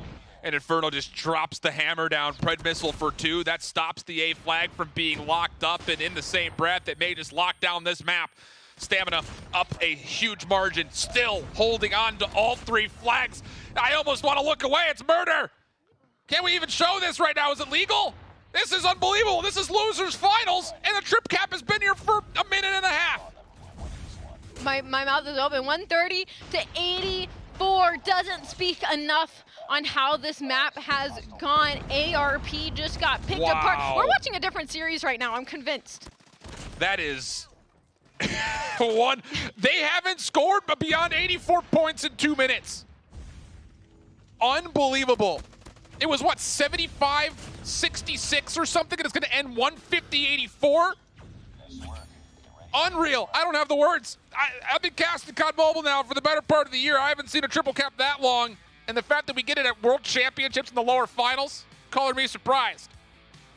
Can't count them out, man. No. You can't ever count Stamina out. I know I'm eating my own words from on the desk right now, but I couldn't be more happy to be in the wrong right now. Stamina, you needed that domination not only to stay alive, but for your mental overall. Yo. And what a way to do it. 150 to like 84, 86. It doesn't matter. They didn't even get to triple. I gotta watch the highlights of what happened. Why did ARP fall apart so much in the second half? Here's the thing. We're playing 5 versus 5 COD. The ability for somebody to look at a kill feed and say, hey, we've got numbers. I'm going rogue. Get him a backpack. Jari, Grizz, both just unbelievable stuff coming through. Their timing of when they wanted to make a play to be a nuisance in the back line of ARP was flawless. The decision-making was flawless. You know what? I hate to point fingers. I hate to point fingers, but the two members of ARP that spawned on C, they both were making the path over to it. Inferno was the only player there for the cap. Whatever one branched off, whatever one, I understand trusting your teammates to win the 1v1, me too. But whoever branched off, man, Inferno wins that 1v1. All hell breaks loose. Yeah. There's nobody there to contest him. He gets the free cap. Now you have to suddenly backtrack your way over to your own home flag. You're losing progression at A and B as well. You've lost all pressure mid-map. And Stamina runs with it. Look, here's the thing. We want to talk about cause and effect. At that same exact moment that you mentioned about Inferno winning the 1v1, just previous to that, ARP were trying to put pressure everywhere off their respawn from gas station. They had players at A, players at B, one player making a play towards C. Just get something. This is lower finals against an incredible squad. Don't get too greedy. And, well, greed came through, and it got punished. So with that in mind, we saw the series layout. We're going to a takeoff hardpoint. And I don't know if either of these two teams have a ton of reps on the weekend for this map, but we'll see what they have to offer here because it's going to be largely focused on what happens between that P3 and P4, top side of your mini-map. If you win those two hard points back-to-back, you may well just put the map out of reach. Who do you think's gonna win, Chef? I'm not answering that question. That's cute, but no. I'm just here for a good time.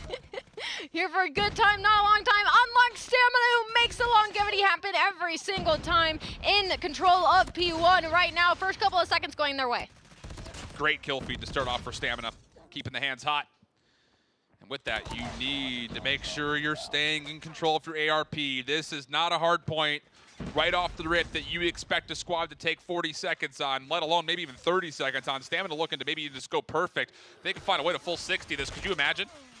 ZX trying to get involved, trying to find a way to contest. Double kill for him. Drari trying to find the trade, decides maybe not to chase it down as Inferno watches over the top. And yeah, okay, 36 seconds out of the first 60. That's great news for Stamina. Finally, ARP gets something on the board. Stamina's on rotation. There's already two people there. All 5 members of ARP Gaming are caught out in mid, getting this dwindling time from old 36 to 10. 2 players should be able to sneak up steps here. It looks like all of Stamina is a little too worried about the person pushing into the back, and that was going to be Pepe. He will get shut down. Control is in the hands of ARP Gaming thus far. Pepe looking to play spoiler at 5 and 4, but look at cross shift 5 and 1. Yep. Inferno 4 and 2. Drari 5 and 3. It looks like all members of Stamina are starting to heat up. All of the participation is coming from places that we had not seen in earlier matches today, nor yesterday. ARP, though, with the thumper from Nago, finding 2. That'll be good for a 4-man feed. Make it 5. Pepe on 3 in a row, looking for now streaks of his own. Watches one player walk past, but does not expect the second to his left. ARP still, though, as a squad, controlling space and finding time. This is a really nice way to bounce back after a very poor first hill. I completely agree. However, Stamina still managed to find themselves in the hill. That's a big 4 for their side. That's every player down, and not only that, they're spawning right on top of the hill. They have early rotations as well. Stamina across the map now can set up for new 50 to 35. Still completely doable. We've seen ARP break a hill like this before, and they'll do it again. Actually spawned out is going to be 1 and 3. Grizz and Drari, they could play the backside here, but number 4 needs to play their life, and that's going to be Shift. He just needs to stay alive for Narcs to spawn on him, and they'll get the first couple of seconds of time. Shout out Hot Hands Lounge for bringing us the minimap there on the rotation. Very key to keep a picture as far as what's happening, not just for the opening hardpoint, but what comes next with the spawns. ARP, 3 straight kills, but Stamina still find themselves in the hill. Mago trying to make a move, denied by Drari. Pepe next one up, but Drari still good for the double. Pengi wants to give it a go. This is a 1v3 situation, and there's no way he survives through it. Stamina win heavy control over the 3rd hill with 30 seconds to play. I mean, this is absolute chaos. Stamina still in control. 30 seconds left in this hard point. A big amount of time, especially if you're ARP Gaming down 80 to 42. They might get scrapped, but actually a little bit of an investment here from Stamina. Some streaks get called out as well. We haven't seen yet a rotation out of them. It looks like they're trying to fight for this final 10, but it is in the hands of ARP Gaming. We're going to be on board with Narcs here, trying to make it across the map. Maybe go through the back for spawns here for New. See if they can find a kill or two. It's going to be Inferno with the first engagement. You know, it's an interesting conversation point. Just throw this in the back of your mind. We don't have death machines. I have to imagine they're probably banned out. And you saw ARP trying to use the Vortex guns as if they were death machines, just trying to feel out corners with it. You don't get the same amount of ammunition with the Vortex gun as you do a death machine. So now all of a sudden, maybe there is an opportunity for Stamina to use some operators of their own. They make their way on in, and Jesus saves, responds with one of his own. Triple kill for him, and ARP clawing their way back into the game. I really thought that was about to be in the hands of Stamina. They started calling on the Eagle Eyes and started using it, but it just didn't connect on anybody, and Jesus just stops the entire flood in. I almost wish somebody would push out through mid and come in through the other side of the door, because this is just way too easy for ARP to just pre-in the flood in for free. Well, here we go. Next hit might be the last one. And ARP good in the exchange. Shift gonna give it the good old college try, and as he forces his way forward, he does find one elimination to get some score generated. 89-87. But Pangy and Mago for 3 straight. Just need to take care of Inferno. Holding a corner. Mago feels it out. Slide chows. Beautiful little camera-breaking finesse. And that will be good to clean up the scrap and now turn their attention to the high ground, setting up for the open-coming hill on the statue.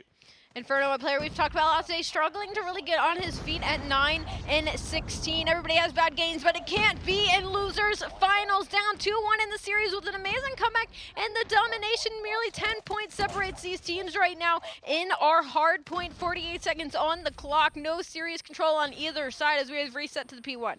Pangy was on 7 in a row. Earns the Pred missile. Looks like he wants to call it in, but his teammates clean up all the kills before it can really even land. Grizz committing into the Vortex gun, only gets 1. Stamina trying to fight back.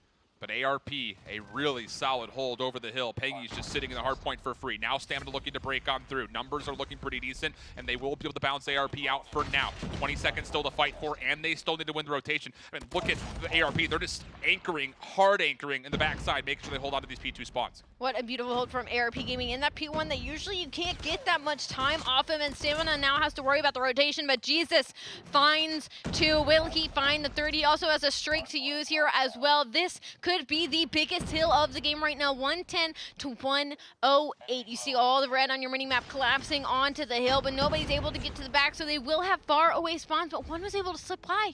That's going to be Drari. That's the last person you want shooting you in your back. He will get picked off, but the trade's going through. It's going to be Mago last in hill, getting some of this time.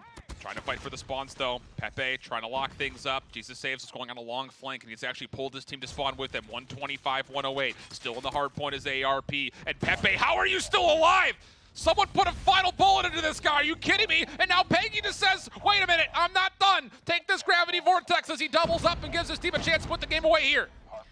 Stamina can do it. They need to contest this for 5 more seconds. That's all they're doing. They just need to contest and get on rotation. They are still able to do this. You need to contest. Think for another second. I don't think they're safe yet. Okay, they contested a little bit more. I think they're okay. I don't think they went off this. They hit the rotation. That's going to be Grizz, the first one. And if these 3 players can stay pushed out and win all these gunfights, Inferno is doing it. They could get the full 60 here on rotation and steal this map from under ARP Gaming. He only need 11 seconds to win not only the map, but the series. Last chance saloon for Stamina.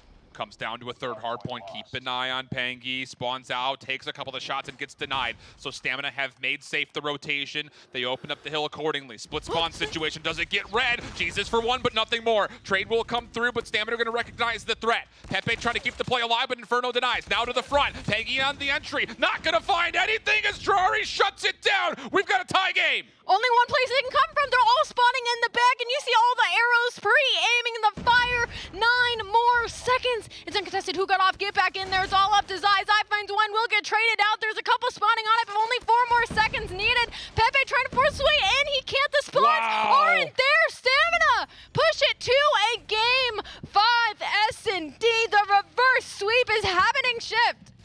Oh, watch the reactions here. Hold on a second. This is a brilliant capture. Camera breaks. Excitement all over the place. Throw the setup if you have to. No, don't do that because we still have one more map to play. But I thought for a second that Jesus Saves You was once again going to get activated and just take over the map. Nearly did for ARP. But that said, Stamina, stay cool, win the rotation that matters the most, and you called it perfectly. Just able to contest long enough on that second hard point to extend the map to a third. Game 5. We're getting into Game 5. I don't know what could be a better situation for our losers final. Stamina. The fact that Inferno, one of their key players through a lot of this tournament, actually had a really slow start. Obviously woke up here in the end. The play call to contest that hill and play for spawns in the deep back. For Grizz to be the first initial there and then just winning their gunfights from there on out. Beautiful, beautiful hard point out of them, and I can hope that they can take this momentum and run it through this Game 5 S&D. Man, we could go back and rewatch this map from the start if you guys really wanted to. I mean, I think we're all on board for it, but my goodness, so many key moments because Stamina off the rip looked like they were just going to take this map by the haunches and just never let ARP back in. But Jesus Saves, able to put together an incredible Vortex gun, shuts down major sprees from Stamina, earns some of his own. But there were a couple of the key moments in response where Stamina get that contest through P2. Zia goes huge, denying the rotation. They get a read on the spawns, and then from there, as they say, was history. 150-139, reverse sweep potentially on the cards, trying to save their tournament lives or ARP by doing it through raid, search, and destroy. Oh man, what do you say about this? The good news here, if you're an ARP fan, one of their most preferred search and destroy picks. That said, though, Stamina is looking pretty darn solid in their own right. Yes, unfortunately, if you're a Stamina fan, Raid, Search, and Destroy is a big ARP pick going into today. They are 3-0 on S&D on that map alone. However, Stamina was able to push them to around 11 on Summit Search and Destroy earlier and they were down 0-1 already in the series. So going into this, after 2 unbelievable clutches, 2 unbelievable maps, going in the Search and Destroy, there is no reason they can't steal us away. How about this, though, for a little bit of history? Last time these two teams played, Raid, Search, and Destroy. Round 11 that ARP won. That's what we have maybe to look forward to again. Oh, trust me, I'm not normally a biased caster, but if there's ever a time I could use my caster energy, right now, give me that round 11 map 5 for the reverse sweep. I'm here for it. I'm a little EU biased right now. Stamina is turning me into a fangirl in the past 2 matches. I'm sorry, I am completely a fangirl of Stamina right now. I love the reverse sweep. I love the storylines. I love the resilience that they've just continued to show and push it to a Game 5. I know the desk is freaking out just as much as we are. Puckett, tell me your thoughts. Thank you, Allie. We are so excited here on the desk because we are seeing the Game 5. If you looked at the group stages, this was a 3-0, a very tight 3-0, but a 3-0. Stamina coming to life in that Game 3. Then they just perform here in Game 4, and we had a player making a statement here. It's our Razer making a statement play. It's all about the Vortex here. Let's take a look at some of these big ones here. Bobby, the gravity bombs, just dominating. Oh my gosh, massive value out of Mago right there. That's not an operator that we've seen a ton of in the past, but it has made a huge mark on Stage 5 this year, and that guy absolutely made a statement. Love that play, and I love this matchup, especially in the respawns. When you look at their search and destroys, though, fun fact, they've all gone to round 11. What's weird about Raid, though, in the group stages, it was ARP up 5-2 before they let their opponent take them to a round 11. So is ARP falling apart again in front of us, or is it Stamina just clutching up? Beef Mommy, how do you feel coming into this Game 5? It was absolutely nuts, and this is the ending that we deserve for both of these teams. Whoever leaves here, you fought well. Whoever wins this game number 5, the plot thickens. How can this happen? Of course it does. Now it's all up to Stamina if they want to go and reverse everything. Everything's up to their cards, but the momentum, it's all up to them. Every single second counts. $55,000 difference if you win or lose this game. No pressure, guys. Not a ton on your shoulders. Bobby, give me the official prediction. How many rounds are we going? I think we're going 11 rounds. I said coming into this, I thought that Stamina had a real shot. I knew they were not going to get 3-0'd. I knew without a shadow of a doubt. I'm looking at Drari, This man has been the X factor for this team. His search and destroy impeccable all day. Yep. He's going to make some plays. We mentioned it, Drari there in the bottom left of your screen coming into this matchup. 36 kills across his previous 2 SNDs. He helped that squad go to round 11 earlier in this matchup. It's time to find out, will he be the MVP of Game 5 as we are live underway. We send it back over to I Hold Shift and Alleycat. Well, let's go, baby. Round 5. Map 5, rather. And Grizz looking to get aggressive. Here's the thing. We've seen Stamina play this map. They do love to push the envelope from the defensive side, and so far it results in a very early exchange, giving us a 4v4, but the pressure is absolutely starting to amount here for Stamina's defense. Quite an aggressive opening. Thankfully, he was able to get traded out, so we're still in a 4v4. Bomb has yet to leave spawn currently because of that pressure, though, on the B site from Shift and Inferno. However, though, on the other side of the map, that's going to be Zai, completely pushed up a pool right now, just playing incredibly patiently for any sort of information. Little does it know, Drari is on the other side of this rock, though. Vocal call-outs, Drari, I was going to say he's about to lose his lid as Jesus Saves goes top apartment, still makes the slide across, but denied. Zia for the kill turns this now to a 4v2 favoring ARP. Still not fully committed, and Narcs would be watching through money window if there were to be any sort of a contest, but watch the long lurk from Pepe. There's so much time here. He can just open up the entire back of this play, and he's going to walk up right behind Inferno, deny any kills from coming through, and it all falls on the shoulders of Narcs. 1v4 is not possible. Palm still has yet to go down, but Narcs does have a sniper in hand. This is about to be the nastiest clip I have ever seen, especially in the past 2 days. Should he be able to pull this off? Mago, though, is actually going to be the one that hits the scope. Up 1-0 in the S&D yet. Nothing scary yet, but definitely an aggressive opening. Here's the thing, though. ARP just absolutely told Stamina we're having none of this aggressive defense that you're trying to throw at us. It was only the first blood they found. That was it. No other kill were to be there to follow up. Stamina, how do you adjust? Dark's stray shots through Zig. Nothing will connect. 2 players still playing defensively over towards B, but this time there will be help as Drari is going to be playing sort of at least relatively close to Inferno over towards A. This is a more reserved defensive setup than we're normally used to seeing from Stamina, but even with that said, they lose their sniper mid-map, and ARP have some real estate to work with. Big kill on Narcs here. Pepe's actually completely pushed up into kitchen now. Big gunfight to win here, but Inferno actually is the one that shuts him down. Jesus, though, does connect with a sniper. 3v4. Stamina down in lives currently. Bomb making its way up towards pool. It's about Tiki side now.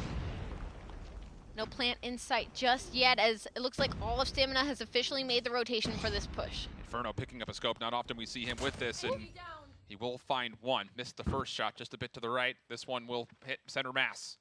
That will slow down this potential offensive hit. Mago just outside Tiki. Pingy trying to get on in towards Bart.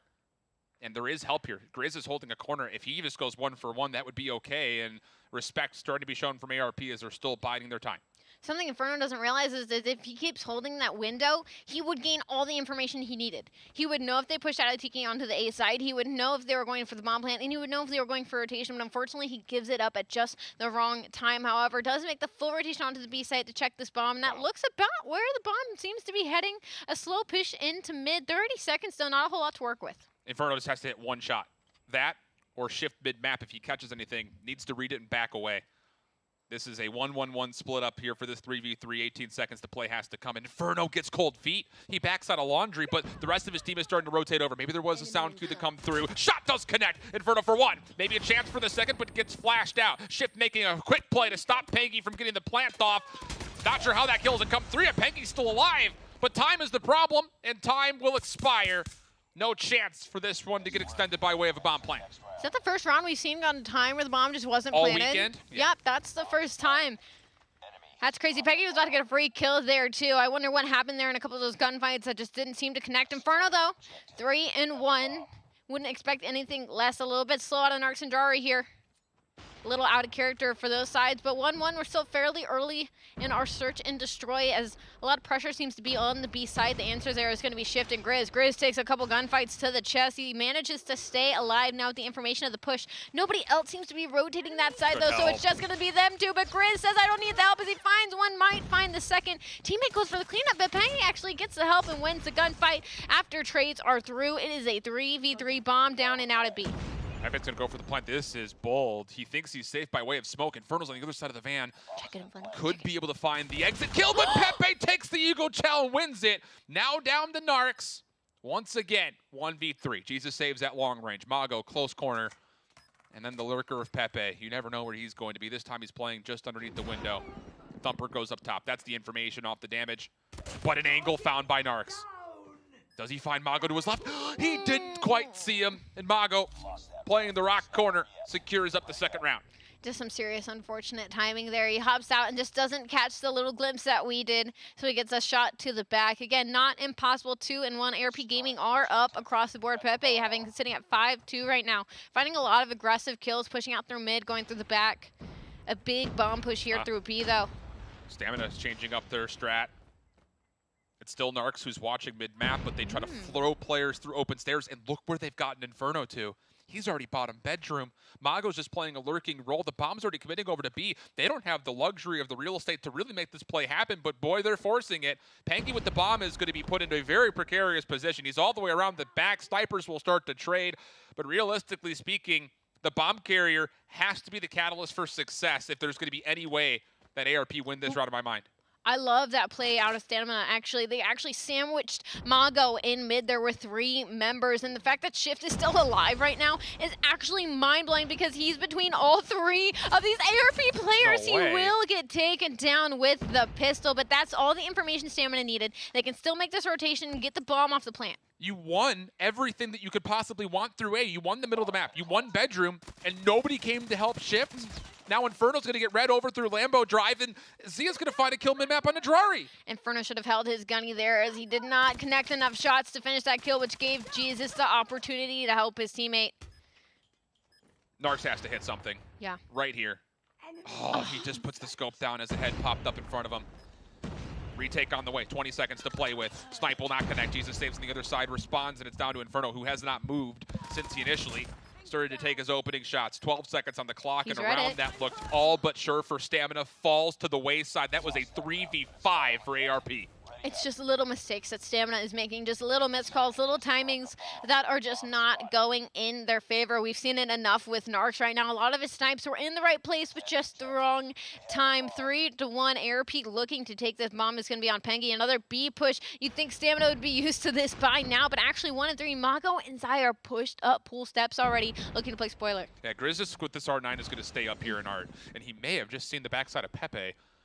But if he's going to make this play happen, it needs to be clean. Finds the first, gets caught, trying to pull nade out, but still wins the gunfight.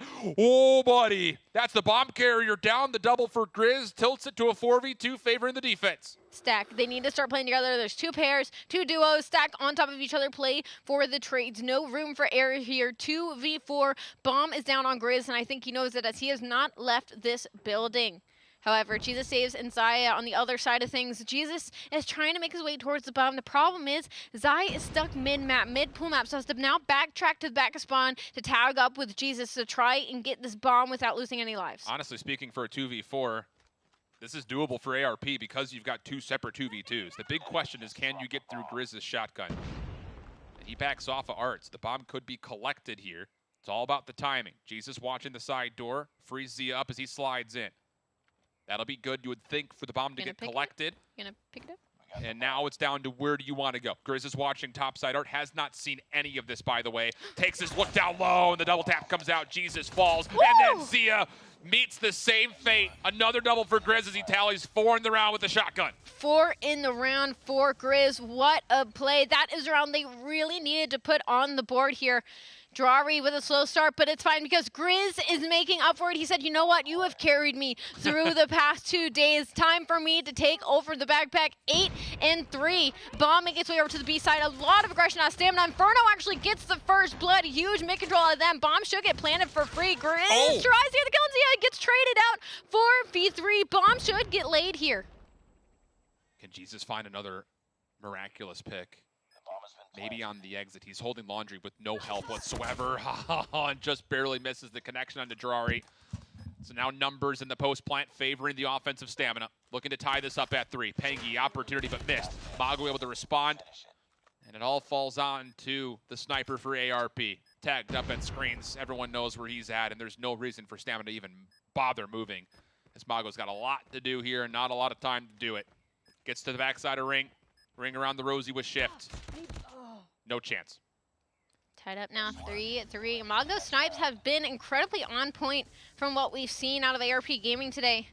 Stamina, though, hanging in there. Inferno sitting at 5-3. Big opening pick out of them. That aggression actually ended up falling into their favor. I guess they're going to look to do that once again. Bomb making its way towards the B site. 2 players going in through mid. Should get the play on the Mago, but if he hits a snipe, it's all she wrote. Still 5v5. A couple of engagements going down. A couple of smokes. Nobody died just yet. As soon as I say that, 3 members fall on the side of ARP Gaming on the backs of Grizz and Inferno. I love this setup from Stamina. It's nade spam mid, double smoke, and then let the shotgun go to work. ARP, a difficult retake now, essentially required in a 2v5. Pengi does not get one to drop inside of Art, and Mago has to pay respect to all the different amount of corners that could be around the backside here. Although Grizz's shotgun comes up empty the first time, it will not be a miss the second. And on the opposite side, no chance for Pengi to do too much, and Stamina's shotgun strat has now won them the last 3 rounds in a row. Grizz. 11 kills to his name. 11 and 4. Tripled his kills from the last S&D that we've seen out of him. Bomb will go to the B side once again. This time, ARP Gaming are going to try and set up for it this time. We're going to see some serious aggression. 2 players already down. A quick answer from ARP Gaming. Jesus saves and Mago find 2. Drari and Inferno answer with 2 of their own 1v3. Those, they start getting picked apart. Drari left on his own. A great defense out of ARP Gaming. The correction is good, but they threw like 18 trophies and 3 smokes of their own just to say, all right, Grizz, you want to push through smoke, come through our smoke, not yours.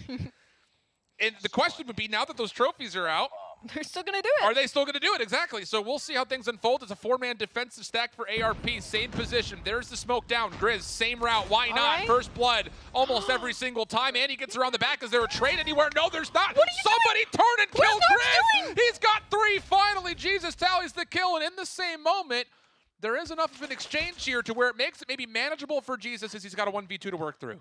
Correct me if I'm wrong, but I'm pretty sure Narks was the one pushed up Van right next to them. And he just played his life after getting that information, which allows him to find 2 through the smoke and then just plays his own life, stucking him in a 1v2. Bomb does still need to go down. He can isolate this gunfight against Inferno. They don't know that they're right next to each other on the other side of the wall. He needs to do this now, though, before Narks catches up. The rotation over to B goes down. It should be a free lay.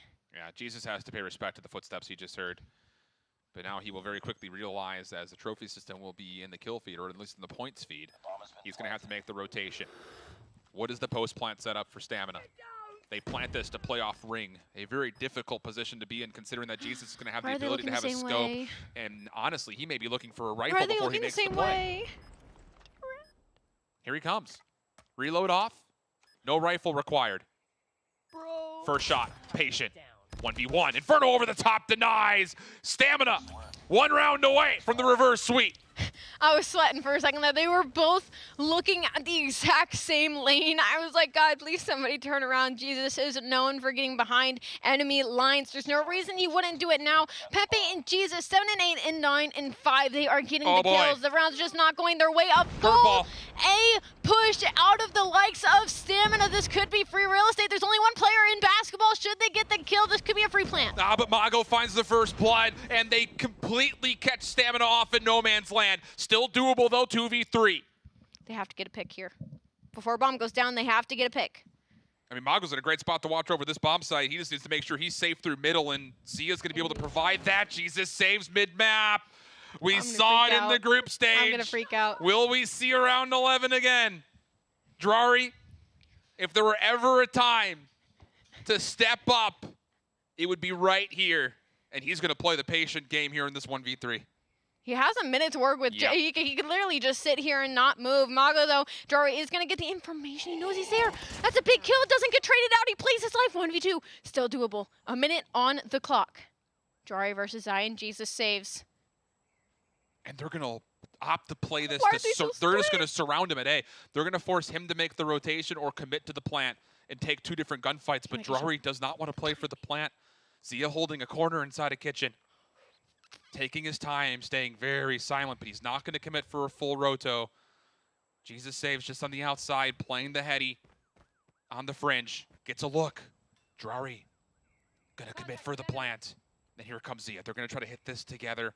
What's the exit for Drari? He's going to go just in towards the cubby and stick this This would be a 1v3 for the reverse sweep in finals. No! Jesus saves! So close. Ooh, He read round it. 11. He read it, but the gunfight was just not in his favor. Round 11, game 5. Staminas to win in the reverse sweep for grand finals. I'm gonna throw up. Please don't. Here we go. ARP will now be on to the offense. Does Grizz want to try to do more shotgun antics in the most mattering time? He's number 3 in blue, making an aggressive play once again back over the top, but Jesus saves, wants to watch over this play through top bedroom as the bomb leans A. It's just a stalemate right now. All stamina is so spread out currently. It's all gonna hit on this first pick. All the members of ARP Gaming are pushed up in pool right now. No information anywhere. I mean, Stamina's got the positioning to give them a look at what this is going to do. You've got art control. You've got mid control with number 2 Narcissus watching this with a sniper, so it's just down to Drari. He needs to get 1. That's it. Pepe comes through. Shots come out. Drari whiffs. Takes a second challenge. Gets the kill. Stamina. Maybe an opportunity. 4v4. Inferno trying to force for the trade and finds it. The bomb, though, is able to get back onto the site, and Narcs will fall. 3v2, but they're not going to commit. They're going to back out, and they're going to back out right towards Grizz. He's still got a shotgun. Jesus, watch out behind you. Later, thanks for playing. Now an opportunity to go for the scope, but Mago denies. 1v2 for Shift. He 1v3'd in Summit to send it to around 11. Can he 1v2 to get the reverse sweep? Gets a first look, but backs down. 45 seconds, and the bomb will make a play over towards B. He made the wrong read. He went towards A side. Mago's snipe was so important there. He instantly snapped to window for the trade. Bomb goes down. Shift in a 1v2. There is no way ARP choke this. They're going to hold the site. Mago with the scope. Shift will get the call. Go prone. Army crawls his way towards largely some sort of safety, and he's going to take the play through Art. Pangy playing the outside side of driveway. Shift 20 seconds. Does he get a timing? He's going to have them both lined up. There's the first. Finds Mago. 1v1 for the reverse sweep. No! ARP denies! And they will get a North American Grand Finals matchup versus Tribe. My MVP for that series has to be Mago. Mago's snipes have been so detrimental for the success of ARP because Mago doesn't hit that snipe in top window there. That's a very different story. That is a very different round 11. Wow, what a way to end losers finals. Round 11, 1v1. Props to Shift, though, for even getting that first kill. Yeah, you're absolutely right. It's a very difficult second gunfight and even more impossible third, and you got to look at it. But not quite enough in the tank to secure the reverse sweep. So it's a round 11 map 5 save for ARP. And as mentioned, that will send them to the grand finals with a rematch waiting versus Tribe. I don't know how we even begin to try to break this one down except for just sitting here and enjoying the moment because that was an unbelievable series. That easily has to be my favorite series of the past 2 days thus far. That Stamina spelling spoiler, winning those 2 maps in a row, ARP getting pushed to their limit, and now having to go to the grand finals. We just gotta, I want to reminisce of how the series has been. It was like, oh, ARP are gonna take this, like, thanks Stamina, good try, and then the domination happens, and they just come out swinging, and then the hard point happens, and they come out and they clutch it up near the end, and then the round 11 S&D game 5 1v1, so close. Stamina, I know you have to be gutted right now, but you did incredible with the amount of reps and maps that you had to put in. Thank you for playing Western Finals. So we move on to Tribe versus ARP. Man, this is a series that will be the real definition of an instant classic in my mind. Unbelievable stuff from start to finish. The standoff, Dom, I thought for a second was just going to get way out of hand. I mean, ARP were making the plays. We talked about how it was their game mode all weekend long, and for Stamina to come out and just turn it all around into the face of ARP, unbelievable. Then over to the takeoff hardpoint, a map that we had not seen either of these two teams play largely whatsoever, and it was nearly full heroics from Jesus Saves again for ARP to even avoid the 5th map, just cut a touch short. I'm just happy to see all of Stamina that we're firing on all cylinders there near the end. Again, that was a fantastic series. My favorite thus far as we watch the replays of Grizz getting 4 kills and S&D keeping his team alive, because going down 4-1 obviously is much less favorable than 3-2 to push it to that round 11. I mean, across the board, I feel like we saw the best out of both teams. Absolutely. And, you know, for a second, I was starting to sweat for ARP because Grizz's R9 was being unmatched. Little doof action for you coming over to COD Mobile. And for a second, I thought, no, there was not going to be an ability for anyone to answer to it. But fortunately, ARP had just enough up the sleeve to find a response, find an answer, live through a very narrow 1v3 situation on the other front for Shift. Just could not quite put it in. And with that, ARP secured their spot as a top 2 team in the Western region. With all that adrenaline running through them after that Yeah. Game 5 round 11, and now they're going to go up and play Tribe. I bet the fire is absolutely lit under them. If I was Tribe, I would be looking out.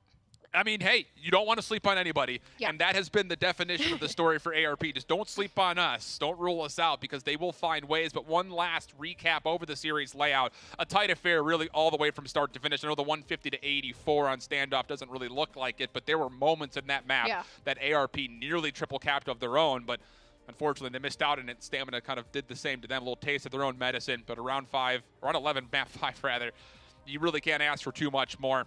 And this is just provides such an interesting storyline going into what we're going to expect here for the Grand Finals, which will, of course, be the talking point until it starts up. And the big question for me is for ARP, how do you go up against Tribe's respawn dominance? Because we know they like firing range, but hey, guess what? Tribe put them in their place on firing range hardpoint to start off their last series in the Winners Finals. You know what? In some sense, ARP is lucky that they got that first matchup against Tribe, because they learned that being confident in those map picks, being like, oh, we're good at firing range too. We'll kind of test our luck here. They know now as they head into Grand Finals, don't do that. Do not test your luck when it comes to Tribe. So hopefully map vetoes will be a little bit more shaken up than we should expect. But the desk, I know, is right alongside with us that entire exciting series. Back to you guys. 3 search and destroys, 3 round 11s. The greatest rivalry in Call of Duty mobile esports just started this weekend. I can't wait to see the next ARP Stamina matchup. And honestly, I don't even need the Grand Finals. I'm good. This was a victory for me. Beef Mommy, how do you feel about that best of 5? We were just all holding our breath. Honestly, it couldn't have ended any better than this. Round 5, round 11, search and destroy, 1v1. Shift couldn't have done any better than that. You just had so much. But not only that, Grizz is another guy that you have to take your eyes on, just because this guy can definitely pop off with a shotty. Bobby, it was looking good for ARP until somebody made a statement, and he did it with a shotgun. Let's take a look at Grizz. He didn't get the W, but he proves all the haters in the chat wrong. You can use a shotgun out in the open on raid. He proved me wrong. I said multiple times that he needed to put away the shotgun on raid, and he just absolutely ran the map, flying all across ring right here. He smoked everybody on ARP when they were on that side of the bomb, and man, they just had absolutely no counter for it. It was really only the long-range plays that allowed them to be able to clutch. It came down to one player, and it was Mago, though, who hits the shot and sends ARP to the grand final. Stamina is out, but this is not the last time we see them. I am looking forward to 2022 already, as they have banked $125,000 here in 2021. Not a bad year for some Call of Duty mobile gamers. That is a lot of money. I mean, Stamina, very happy with that 125K. It's 6 figures. It's something that you wouldn't really get to see just for an everyday kind of tournament, and that's why we're here in the Call of Duty Mobile World Championships. And you know what? It's the NA party right now. It is the NA party. We say goodbye to our last EU team. Latin America was knocked out in group stages, so that means we have our North American regional champions in ARP taking on the NA Masters champions in Tribe. This is going to be a rematch, Bobby, and one that we are all looking forward to. Yeah, I think ARP showed that even though they can start off a little bit slow, they've absolutely got a shot at taking some maps off of Tribe. And even in the last one that they lost, it came down to a few tiny little mistakes that could have potentially resulted in a win in the hardpoint. They could very well take this and reset the bracket, if not win the whole thing. All right, Beef Mommy, I know you're going to be up there for the cast. This is going to be your first ever World Finals cast here. Expectations come in. I know you got people from all around the world tuning in for this big Western final. I know everyone's rooting for Tribe, but I'm always an underdog kind of girl, and especially with the journey that ARP has made today, canceling that possible reverse sweep from Stamina, they have all of the momentum that they can have in Tribe. If they are watching, which I'm pretty sure they were in that matchup, they better look out because this is a different ARP that we're seeing today. I'm having a great time. Chat, let us know, what do you think of the competition so far? This is the Call of Duty Mobile World Championships. We're heading into the Western Final. One more match, maybe two if we're lucky. Don't go anywhere. We'll be right back.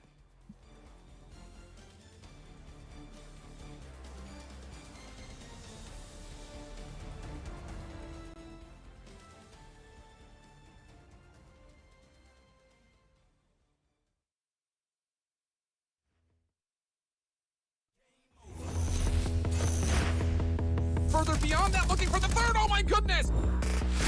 I'm taking it up a level, gonna even that score. Oh, and able to get both! Hit that floor every day, all day. All I do is win. I'm the best in the world, now let the games begin.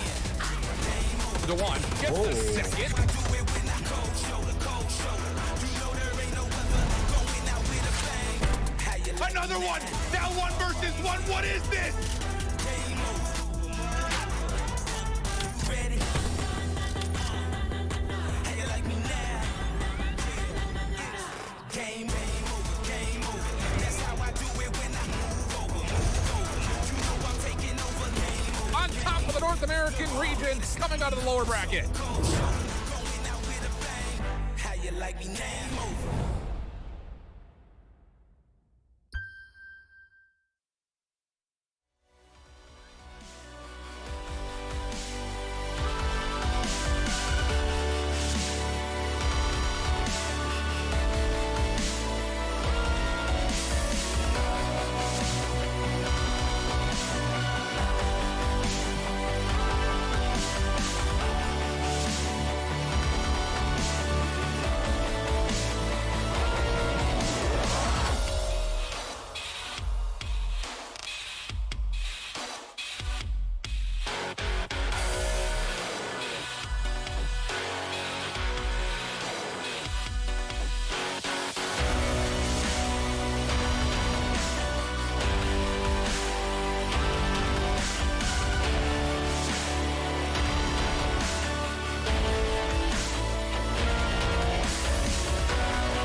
Get ready.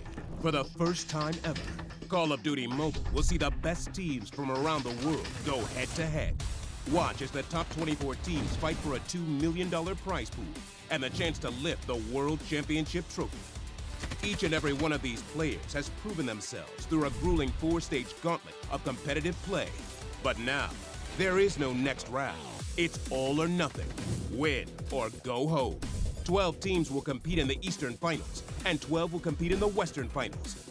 Day 1 action features round-robin style play to determine the top 4 teams, with those teams moving into a double elimination bracket on Day 2. Only the fiercest competitors will achieve Call of Duty Mobile glory.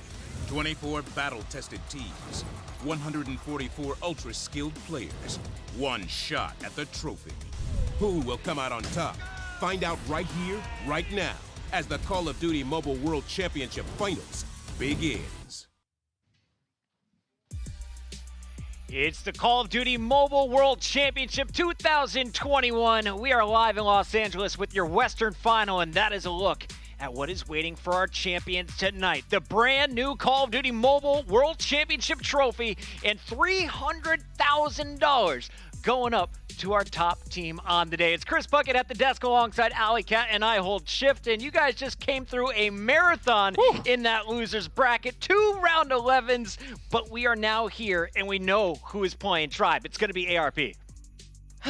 I just gotta sit in this for a moment. A series that was, I did not expect ARP to drop 2 matches to stamina. I mean, I'm just gonna be completely honest here. And now having to go through the longevity of that series, the amount of work and mental fortitude that took heading into this grand final against Tribe, it's kind of a double-edged sword. You know, they could be going off of momentum, but they could also be exhausted after that. After Tribe has just kind of been sitting and waiting for their match. These guys are rubbing holes in their thumb sleeves right now.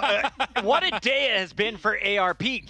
Are you worried about this squad at all? Do they have enough in the gas tank? The thing for me is, how much did you learn from the winners finals? Because it was ugly at times against this Tribe team. And can you come back in, settle down, reset yourself as you get into this map pick and ban process, and then have to go into those maps versus Tribe again? Because outside of the domination, it was really just the Tribe show through that winners final. So something has to change here for ARP still. And there you can see the road for both of our teams. They both got a convincing victory in the opening round. Tribe taking out Stamina. Then in that matchup you just talked about, Shift, winners finals, Tribe looked in control. ARP, though, battling back through that losers bracket. They get the round 11. They've got all the adrenaline in the world coursing through their veins. Will they be able to start off hot? That is the key for me, because you are going up against the top dog in Call of Duty Mobile in North America right now. And to beat them, well, you are going to be richly rewarded. Look at that difference. $180,000, not a bad paycheck, but you can basically double it there for first place if you can take home that $300K. So Shift coming in. Biggest things you're looking out for both teams. Let's start here with the squad who's been on the back burner. Tribe Gaming's just been lounging, watching their matches, waiting for this grand final. Let's be honest, they're not just lounging, waiting for the match. They've kind of been lounging through this entire tournament. They really haven't been tested. They've only dropped 2 simple maps, and really outside of that, they haven't been touched anywhere. I mean, the Search and Destroy, we credited, you know, what their improvements looked like yesterday. Maybe there's a couple of vulnerabilities. I know Bobby brought that up during the winners finals. If you're going to beat Tribe, you need to start taking Search and Destroys away from them. But the thing is, their hardpoint is near immaculate, and that's very difficult to even square up against mentally, let alone physically, like ARP are going to have to do. Tribe, without a doubt, statistically has been our strongest team of the event, but their opponents in this matchup are just finding their form. And right now, we're joined live by Pepe. Pepe, you were our MVP back in the NA Regionals. You are now in the Grand Finals here for the Western Finals. How are we feeling right now, buddy? Hey, what's up, bro? How you doing? I'm excellent. I'm pumped just watching you guys play. Yeah, thanks, man. I mean, bro, we're like so frustrated, you know, because like those maps are really close, you know? Do you feel like playing Stamina? I know they probably wore you out. They took you the distance. But did that help you prep for this Tribe matchup? It gave you guys a little bit of time to not think about this Tribe opponent. Man, we supposed to like they're a really good team, man. Like they're a really good team. Like we tried to do our strategies that we didn't before, but it didn't work. So like we tried something different, and bro, like it came up, you know? Yep. So tell me a little bit about your team. Clearly, you were the NA MVP. You had some huge performances in that last best of 5 series, but this is a brand new grand final. So who are you guys looking to take out on the other side of this matchup, and who on your team is going to be shining here in their first grand final?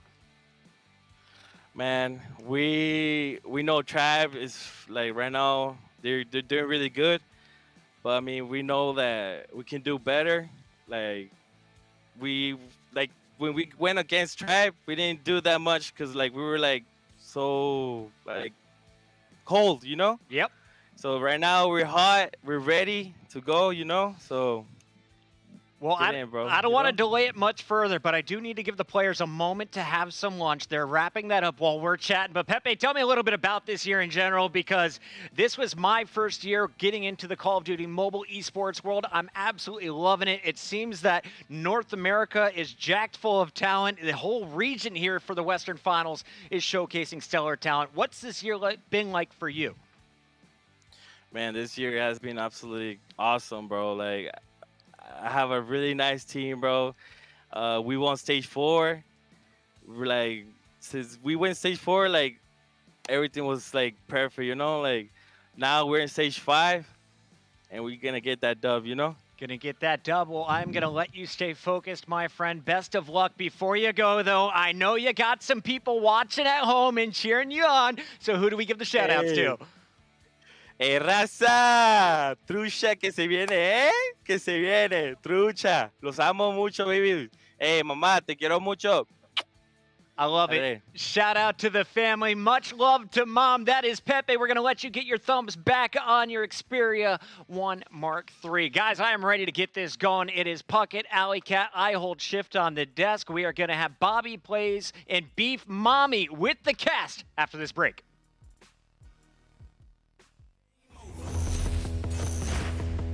Further beyond that, looking for the third. Oh my goodness! I'm taking it up a level, gonna even that score.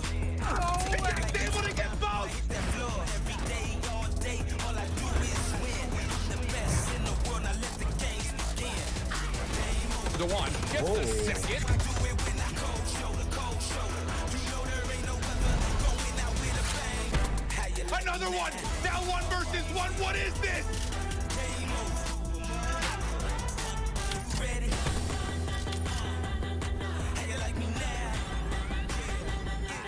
Game over, game over. That's how I do it when I move over, move over. You know I'm taking over, game over. On top of the North American region, coming out of the lower bracket. Going out with a bang.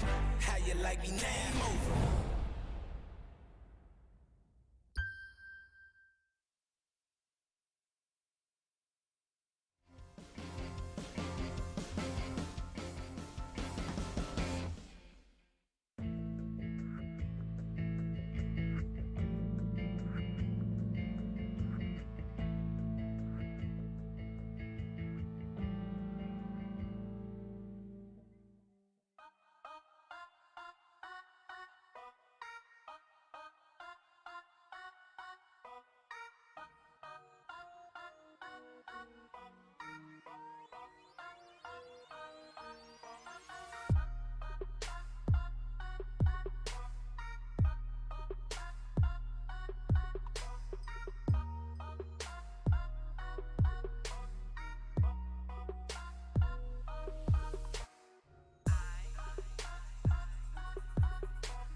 Welcome back to the Call of Duty Mobile World Championship. This legendary trophy is waiting for our champions of tonight's Western Finals. $1 million on the line. Who's walking away with the lion's share, $300,000? It's time to find out.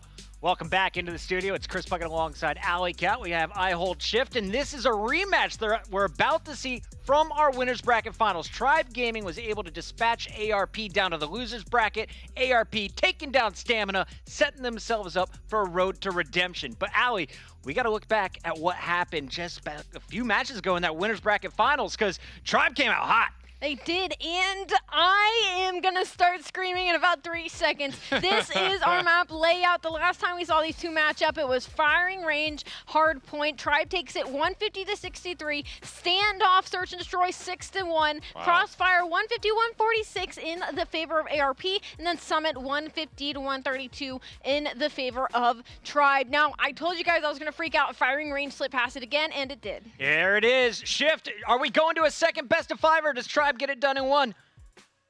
No. Not gonna happen. All right, we're gonna find out as we have Bobby Plays and Beef Mommy on the mic for you guys. Ladies and gentlemen, let's kick off your Western Finals. Ah, Shift, you gotta give the people some hope. You gotta believe in the underdog to at least reset the bracket. Obviously, right now it looks like the odds are not in their favor with the way that Tribe has been playing, but anything is possible. You gotta ban firing range if you are ARP. You lost so badly in that firing range hard point. 100 points there. That I can't. Seeing those maps, it's giving me a little bit of a hard time for ARP to give some sort of hope. But you know what? We see ARP really just pull through at the very last second for Stamina. I believe they can do that and have that momentum going back here. But before that, Bobby, we're here. Stage 5, we waited 2 years. Call of Duty Mobile is our baby. 2 different regions representing you, Global, me, Garena, and it boils down to the late half of this Western Finals. Yeah, I'm excited to watch this one. I think ARP at least has a shot at pushing this to at least a Game 5. One thing I will say, there's no Crossfire Dom, and that's been like the one thing that they can go to. Yes, they have their strong spots, but not quite as strong as Tribe, except for Crossfire Dom. It's going to be Summit Dom, which is one that we've seen Tribe play really well on in the past. Going to be difficult to counter looking at our map wins and losses, obviously, at Tribe with a pretty significant margin right there, looking at the KDs. A little bit of a gap right there as well. Do you feel like there's any one X factor that can change the game? ARP, every single one of these players have been showing it up, though, in the past round that we've seen. So I believe this will be close. I'm not calling out who wins yet, but obviously Tribe has a little bit of an advantage. But I think ARP Gaming will definitely bring it closer than their first matchup into the final stretch of this whole tournament. And here we go. A very aggressive start. Tribe already bringing out the big guns, going in there for that first hard point already. I don't think Tribe has died yet. There we go. We get a kill going in for ARP, but it is a very different approach than what we've seen from Tribe in the past. Most of the time, they've been pretty content giving up that initial hardpoint time, but they got a man on the hill and a man in the tower. Hey, that's not a good sign for ARP at all. They got to get Childs out ASAP. He's going to be able to find one from top side. He's got 4 kills to his name already. He's going to drop out. They're not expecting that one. He's able to find a 5th. Little 2 spree going in for him, and right now, ARP looking to recover. That was a really good break, but unfortunately for them, wasn't able to go and utilize a lot of those points. That's Childs going into that tower is going to be a little bit more unpredictable. They need to go into that rotation, which they do, and it's usually Tribe that is very strong in this particular hard point. I'm pretty surprised. Tribe, yes, they get a lot of points here, but the rotation is very late. One player sitting down right beside, I think Marshy might have been a little bit, they're frozen. Both of them are frozen right now. 2 players of Tribe finally reconnected, and it's just 1 player inside there. If I'm not mistaken, I think that Childs already has a Goliath. I'm not 100% positive on that one, but I swear I saw one up at the top end. Would you look at that? He does.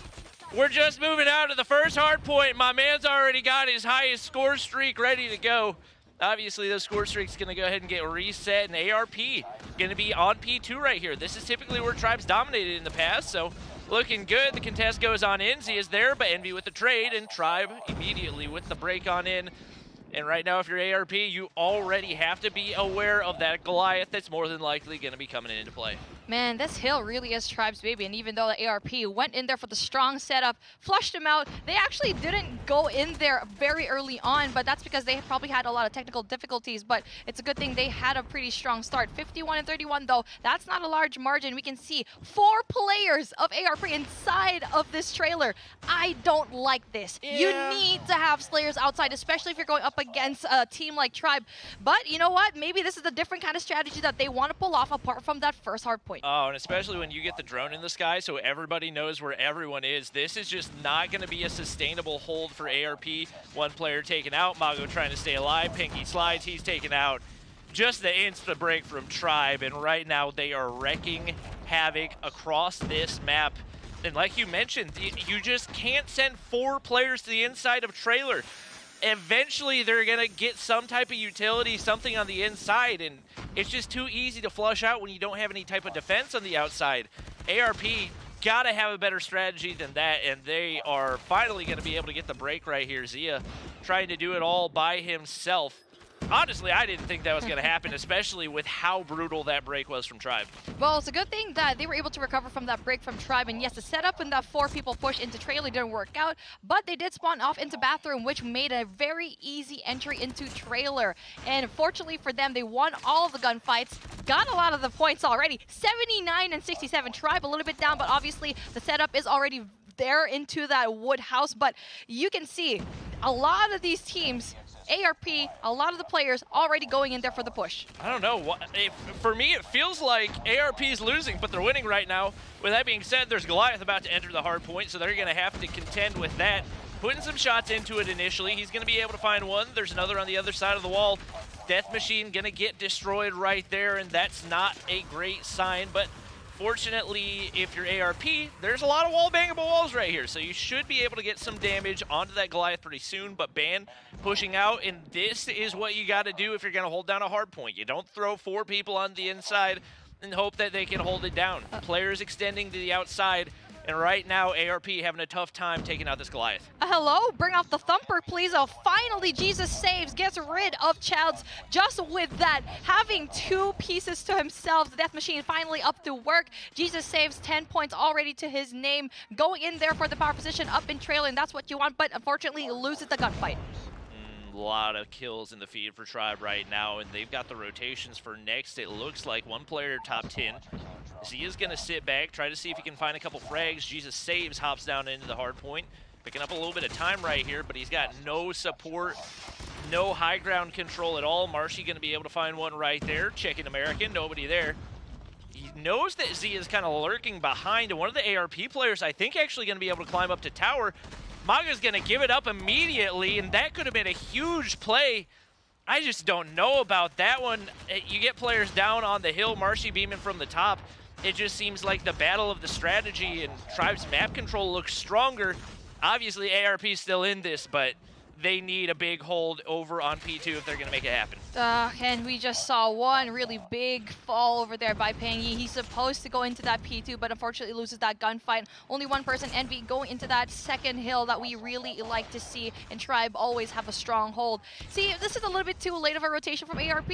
They all could have had Steelhouse into 2F, but not really. But the good thing about that, though, they die and they spawn into the more favorable side. They don't go into the hard point, though. They prefer going into a very open space where they lose all of their gunfights. There was 4 players there, didn't want to go inside, and they pay the price. But they should win all of these gunfights right now. Oh, Band is just the king of the hard point right now. I don't think I've seen him lose a gunfight on the hard point yet. As I say that, he's going to get beamed. It's a triple in the feed for ARP, and they're staying alive right now. Zia pushed out, trying to get his team some map control. Nobody's spawning bathrooms. It's all going to be spawning down below for Tribe. They're going to try to make the push through mid-map right now, but the wrong read for Zia. That could be deadly. Jesus saves, now trying to hold things down. He gets 1 Tribe player hopping from the top side, but he doesn't know Marshy's going to be hopping into. It's now on to Pepe to try to clutch, but there's too many Tribe players. They come flooding into the hard point, 2 holding it down. They're spread out for the map control right now. Concussion going to slow things down, but I don't think they've got what it takes. They're all over. Bolu on the truck, Hetty. That's going to be enough for them to close out Game 1 of our Grand Finals. Tribe, man. P2 American, you don't go in there without a fight, especially if you're going up against Tribe. They do so well in that hill, breaking it, keeping it. It doesn't really matter.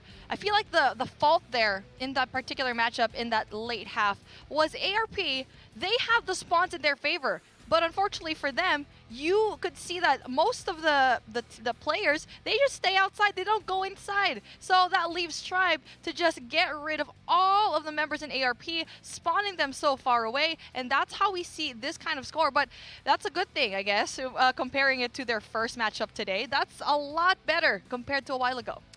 Yeah, the P2 hold that we saw the second time around looked really, really good, and they forced Tribe to go out of their regular rhythm. That was something that Shifted talked about. Basically, their game plan every single time was to set up for P2, get a couple frags, build up some score streaks, and start to snowball it because it's so easy to chain P2 and P3 together. ARP was able to disrupt that. They brought things a little bit closer, but it's the grand finals. You only get 5 games, and if they don't start winning, you only got 3, so we're going to see if they can bounce back right here. But taking a look at the highlights, ARP kept it close the majority of the way through. It was on that P4 hold that maybe things started to get a little bit out of control, but they were able to bounce back. They weren't getting outslayed all that hard. You got to think probably that Goliath that you let Childs get right at the beginning of the game could potentially be the difference. Childs Goliath in P4 and also the late rotation going into P1. You need to get Steelhouse there. That is the most powerful spot, as well as Trailer, but they had none. No power positions at all to go in for the contest. And I think that's where Tribe Gaming got a lot of their points, eventually just giving the scrap points a little bit to ARP. And now we get to see the matchup right now. Fire Range, Hardpoint, Tribe. History repeats itself, 150-123. Not as large of a margin that they had from before, but still nonetheless a really strong start. Yep, that's exactly what you're looking for if you're a Tribe fan. If you're an ARP fan, you're hoping that that win on Raid Search and Destroy against Stamina just now maybe gave you some tips and tricks. Hopefully feeling a little bit more confident, especially with all those reps in. Obviously, ARP having to play a lot more games than Tribe over the course of this weekend. And once again, we got to hold that balance of, does that tire you out and wear you out mentally, or does that mean you're warmed up and ready to go? We'll have to see. ARP, this is their chance to take a map away from Tribe Gaming. They did a phenomenal job at Raid a while ago against Stamina. But the thing is, it was really close. It was to the teeth. The inches that they had almost missed out on that reverse sweep. So, you know what? That could have made the difference of having that confidence, winning that matchup. But I want to be wrong. I always say that, yes, Tribe Gaming can be really good. ARP, solid into this raid. But the thing is, they barely won that matchup, so they need to do a monumental job here, especially going up against Tribe Gaming. And now we can see here, very early start, 1-by-1 ARP, Sia and Pepe going down, and this is looking very dire for that very good start. Jesus Saves gotta hit these snipes if his team's gonna be able to win. And more than likely, that's going to be it. And for him, it's not going to be. He rounds the corner. He gets the assist, shooting the body. It's mid-round, my guy. You can't be doing that. You got to be aware of what's happening. Your teammate's dying across the map. That seemed a little bit preemptive, as obviously Child's still alive.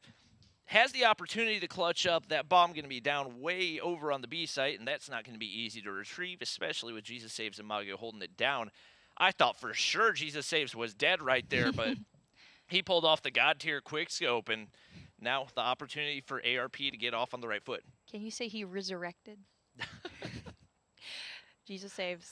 It's Mago. Two of the more important players here for ARP Gaming, especially in Search and Destroy. Child spots one, gets rid of It's Mago. Now it's a 1v1 situation where Jesus needs to go and reposition himself, and Child's right very comfortable, but gets the info, slides away. Knows very well where Jesus is, but 30 seconds left on the clock. He's applying a lot of pressure right now. Very good nade right now from Jesus Saves. I thought that could have potentially be a God nade. Not the right read, but he knows where Challenge is going to be. Oh my gosh. Just outplayed right there. The perfect rotation to zigzag, and he's going to be able to find the frag onto Tribe. Huge opener. If you're ARP right now, 2 coming out of Jesus Saves. Saw a little body shooting from him as well. Hopefully building some momentum for his team, because they're going to need it going up against Tribe Gaming. It's Amago having a peek, but knowing very well how many Tribe players are already at the very end. And you know what? That is going to be a very important information for them. The rotation needs to come through. We already see map control, none at all. It's just going down little by little. Marshy doing such a great job at applying that pressure, doing a little bit of a double peek. That will definitely give him an advantage here. Yeah, Pepe is going to be able to find Bolu right there. Just became slightly more manageable, but just like that, Marshy there for the trade. Now Zia, 1v4 to clutch up right here. Bomb is down. Trying to make his way into money room. Does he get spotted? I don't think so. Oh, check your corners! Oh, Zia! There's a guy right there. Knock, knock. Who's there? Bing bong. Bing bong indeed, and ARP, just how strong their start was. Tribe Gaming just takes it back just so easily. But that was a very good start for ARP, and hopefully they learn from that one mistake. It's a good thing that Tribe is actually going in and taking their time into really just going into the side, reading the room very well, gathering that information. Child's getting attacked by the Thumper, and it's a good thing he only got the hit marker. Ooh, there we go. Bolu, his trophy system's going to save him. Mago thought his Thumper might connect, but it ended up exploding right in his face. Now we got ARP, man down, make it 2-man down. Pengi going to drop right there. Pepe holding down Ring. Zia going to get pushed up. Tribe's content to go through mid-map right now, and Bolu clearing out that money room with a nade. They pretty much had the A side completely wide open. Jesus Saves the only one there to defend. Last time we saw that engagement, it went the way of Bolu. He's going to get hit marker onto Envy, but no kill for him, and now Bolu can secure the top stairs area. He's going to be able to find Jesus Saves, and another dagger finds Pepe as well. 1 and 2 in favor of Tribe Gaming. This is not looking good for ARP, but still, it really is a good thing that they're taking it slow. They're just losing their gunfights, and I feel like they just need to keep it tight. Tribe, they know that playing a little bit passively is working in their favor, so ARP needs to have some sort of challenge here in pool area. I mean, I think a lot of what it comes down to is your snipers have got to be landing their shots, and so far that just hasn't been happening for ARP.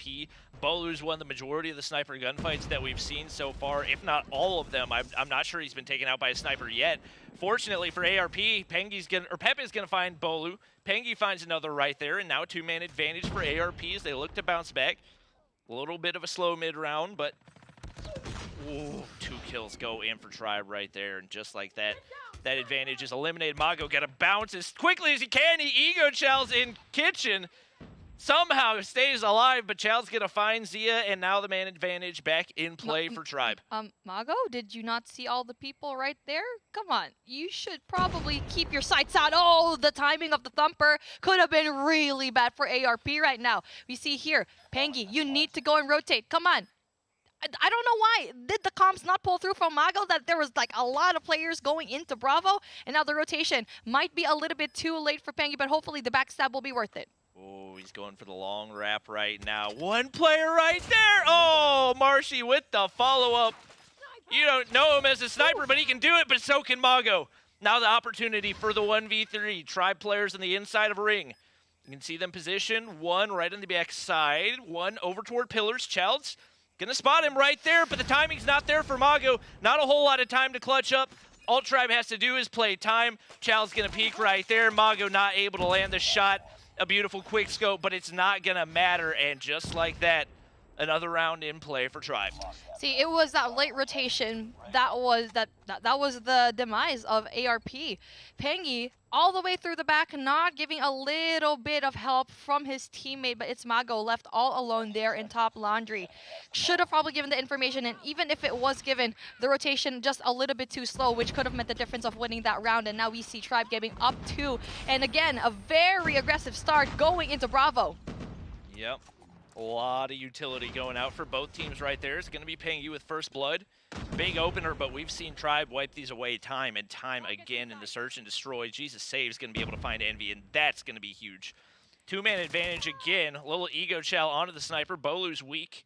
If I had to guess, probably nobody going to peek that angle. He's going to pick up the bomb, and now moving their way back towards spawn. Wrapping all the way through kitchen, not taking any type of unnecessary risks, and now Tribe looking to make the push over toward A. Mago and Childs all the way there. It's Mago getting a very great snipe. But then the information comes into Marshy knowing very well there's one player really just going in for the slay. 2v4 situation right now, and it's really looking good for ARP. And the rotation coming through right now. But then Marshy, big kills, have 2 in this round, especially with a sniper. Doesn't get another one. Jesus saves. That was supposed to be Marshy's shot, but then that really quick flick, that was a really good spot. And now we are 1v3 with Captain Bolu all by himself. Bad timing for Bolu. Wasn't able to spot Zia right there. Thumper going to go out. That's going to give away his location, but doesn't have it quite yet. And this is going to be a tough one to clutch. You can see one player all the way up past top laundry, so he's only got to contend with 2 immediately. Jesus saves, doesn't have the read, but the sniper call out going to be there. He's going to take some damage. Zia going to chow. Huge gunfight win for Zia right there. ARP keeping things close. ARP keeping things alive, and that was a really good hold in Bravo. Bolu shouldn't have gone in there for the rotation into Alpha, knowing very well that Thumper gave it away, that there was someone there, and most likely the rest of the team. But no more ifs, buts, and whens. We see here round number 6. Tribe Gaming still up. Unfortunately for ARP, we've seen a lot of teams do a lot better on the defensive side. Right there is going to be Zia with the opener onto Childs, and that's going to soften up the defense. Marshy looking for that Thumper shot over top. Not going to land the first one, and Jesus saves over top the head glitch from Top Modern right there. Not an easy shot to hit. Ban making his way up, but Jesus saves is already evacuated. Ban might have an angle to get the kill. Hits the shots onto Pengi. Jesus saves. You need the comms from your teammates. Pepe, where's the call out? That was just so unfortunate, and Ban just was able to go in there for the flag. It's a Mago! Too late! This is the timing that they didn't need. Everything was in the card supposedly for ARP, but no! One little look around, one player called Ban, making the difference. 3 already to his name. He has a nade that can actually go in and make a lot of wreck. And now, Bolu also going in there, buddy system in play. Bomb is down though, so you need to pick up the bomb. See ya? Come on. You were so close, yet so far. And now they might even spot the bomb if you're not there fast enough. That was a beautiful camera angle of the Diamond Type 25. I would not be opposed to seeing that again, but obviously we got to focus on the game at hand. Marshy looking almost amused as to how he got taken out, but right now it's the slow game for both of these teams. Zia finally going to push over and pick up the bomb, but he doesn't have a lot of time to work with.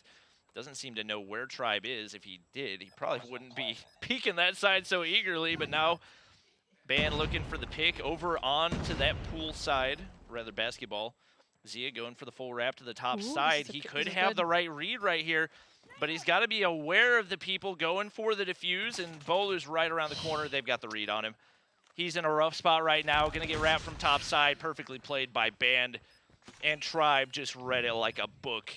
Huge closeout to the round. The timing could have been good for ARP if he went there just a second early. Their backs turned to the entrance from pool. Tribe Gaming looking very strong, 4-2, but ARP, they're not doing too bad themselves, not gonna lie. They've been making pretty incredible games here so far, and it's just a matter of that really close last decision. Last second decisions where you can see that ARP is kind of just lacking. Ban though, oh, it takes one. You shouldn't allow him to have that. Big trade going in for ARP. Still going to be a man down. Bolu continuing to hit those snipes. Zia finds one top statue. Big kill for him right there. They're still down a man right now. He checks the wrong corner, and Marshy's going to be there right behind him. Jesus saves trying to clutch up right here, but he gets spotted from the top side, and Envy able to close out the round. Now Tribe only 1 round away from going up 2-0 in the grand finals, being 1 game away from that $300,000 grand prize. They're looking good. We'll see if they can close it out here. Map point in favor of Tribe Gaming right now. We get to see a very spread out defense by Tribe. Really good stuff here, but Jesus saves, gets 1. That is a big kill from him. And then finally gets 1 more, and here we go. We're not over yet. 4v2 situation, and Pengi doing a lot of big kills to his name. 1 player right down at pool. It's going to be Bolu right into the B bomb site. They need to make a pinch here somehow, make it work. Bolu gets the call out for the enemy in sight, but not going to be able to locate him. Marshy right here on the inside of Cabana. Just having himself a good old time hanging by the pool. Gets a little bit of information right there. I believe heard the footsteps. Going to be able to find Jesus Saves, but he doesn't know there's one in the corner. That's an easy kill for Pengi, and now an opportunity for them to close this out. Bolu, 1v3 right here, and he doesn't get the read on the inside of Money Room. ARP stays alive a little longer. I was so sure he saw the barrel of the gun. And that gives another life to ARP Gaming. It's not over yet, folks. 2 more points till we get into that round 11, that coveted round 11, which ARP can definitely go and pull off. And finally, a different kind of approach right now. Oh, we see Jesus Saves with a big gunfight. Childs goes down, but we see Sia. Oh no, goes in there a little bit too aggressively. Thought that the concussion would actually go and blind him, but no. 4v2 situation, still into the favor of ARP. That's a huge 2-piece for Pengi right there. That gives him advantage again. Mago seems to know there's somebody right there, nearly hits the edge of his gun. Not going to be able to get the kill. That would have been a massive trade. Bolu's going to find one. Basketball court weakened up. Bomb is down on the bomb site, and I don't think Tribe really knows right now, but Jesus Saves. Has the angle banned with a clean jiggle peek right there, and he gets the information. That's all he needs, and just like that, Bolu, 10 kills, finds the snipe on DePepe, equalizes the round. Now a 2v2 right here. There's no ARP players on the inside of basketball. They need to go get the bomb at some point. Ban just constantly lurking around here, back and forth through Money, through Kitchen. And ARP looks like they have no desire to pick up the bomb right now. It's like, hello? Please pick up the bomb. There have been so many situations where they could have picked up the bomb, but here we go. Bolu, prime spot, misses him by just a little bit. Jesus Saves right inside the corner, but then his teammate right in there for the assist. Gets pinched out. Bolu doesn't get one, but then the assist, 1v1. Tribe Gaming wins that, and they get another point here. Search and destroy. Easy. Oh, this Tribe Gaming team just looking too good right now, playing the trades to perfection. Ban there, the communication had to be absolutely impeccable right there as well. Obviously, Bolu giving the call out. He's in a tough situation. He's got a sniper. Ban gets there in time. Oh, man. You want to believe in the underdog, but right now it's not looking good. Yeah, it's looking very dire for ARP. One more map. One more game to make a difference, and we are going to crown one team to win it all. And now, taking a look at those 2 dots over there, that's not good. You need to be able to get that domination, which we know that ARP is going to be really good at. But before that, let's take a look at that search and destroy, where we thought ARP can actually go and pick up the points. Yeah, there were a lot of opportunities where they had big advantages and just couldn't close it out, and that's what good teams do to you. They find holes in your defense and your offense, and they exploit it to perfection. That's what Tribe did. Held control of that match all the way through for sure. There were some solid plays, but man, the fact that Bolu can just, whenever he wants to, fill in the sniper role and top frag for his team in search and destroy in a World Championship Grand Finals just says so much about how well-rounded a player he is. And this is him just unlocking how much he can actually go and play well. The whole time, he was just relying on his teammates, really being a leader, calling the shots. He said so in the interview. We keep saying it. Yeah, I know my teammates can do it, so I'll just take a step back here. We usually get to see him as the OBJ or someone who's going to be at the very back. And now we see him absolutely popping off at the best moment possible. And now if you are ARP, the pressure is on you. One more map down, and you are out of this competition. Bye-bye 300K. But you know what? Before that, speaking of numbers, let's take a look at what we see here. ARP map wins 18, map losses 12, win-loss 8 and 12. That is not really the type of score that you would want to have. But if there's anything that ARP is good at, it's to get us wrong. Yep. It would have taken a lot to reverse sweep Staminal, to reverse sweep Tribe. That's a whole different type of task when they've only lost 3 maps throughout the entire day. I mean, oh no, throughout the entire weekend, correction. And for you to want to take 3 maps off of them in the next 3 games, I don't know if it's possible. We'll see if ARP can prove us wrong, keep things alive. The domination has been their strong suit throughout the weekend. we're hopping in to Summit Domination. And here we go, snowy as it is. The snow melts very quickly as it's going to get very heated up. Tribe Gaming up to ARP Gaming. This is the last chance that you can get to make sure you get to still have a spot for that $300,000 and to be crowned the kings of Call of Duty Mobile here in the Western Championships. And we are starting things off with our domination round. Marshy doing a lot of heavy lifting here in A. Yep. You can see Zia pushing in. It looks like both sides trying to flip right now. It's going to go in immediately for ARP. They're getting some... Oh, it goes in immediately for ARP, but Tribe's the ones getting progress onto B. They're trying to secure this full lockdown, but they're not going to be able to do it right now. Pengy lurking. Trying to find Tribe players right here on the inside of console. Going to be able to slide corner. Finds one, finds two. Absolutely massive. Going to be able to wipe some of that progress off, but he knows he's got Marshy to deal with. He's hopping top console.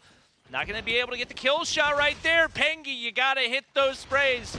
If you want to win the grand finals, you got ARP pushed up. Pepe going to get spotted out on the ground right there, and that's going to allow Tribe to take B. Pengy spraying and praying. That's not what you're supposed to do, but hopefully he gets a lot more kills next time. Tribe up. C and B hold. That is going to be very hard to go in through, especially if you don't have control of 2F. Right now, Tribe going for the triple cap. They're trying to assert their dominance. Oh, the bread missile! I think there was a trophy. I'm not 100% positive. I think the trophy saved them right there. That could have been a 4-piece, and that could have ended the game only a few seconds into it. That might be a lifesaver. I swear, the trophies in this game doing a lot more work than most players here so far that we've seen. My goodness, stopping that Predator missile, getting a lot of those kills and those search and destroys. My golly. Again, Tribe Gaming doing such an immaculate job here at keeping Bravo. And also in the defense against ARP, they couldn't even go and touch control room for more than just 10 seconds. Mago trying to push up, but Bolu's there in the power position. He's able to win the gunfight anyway, but Marshy's there for the trade, and the map control still too good for Tribe. Everybody across the board, those even contributions. There's only so much you can do to counter. Envy getting shot in the back, somehow stays alive. Thumper shot goes out, not going to be able to connect, but fortunately you can reload the Thumper even when you're concussed. Jesus save going to get dropped right there. ARP holding the AC for a tiny bit of time, but Bolu going to be able to take the rest of that progress away. And now Tribe back in control of the double. 56 and 36.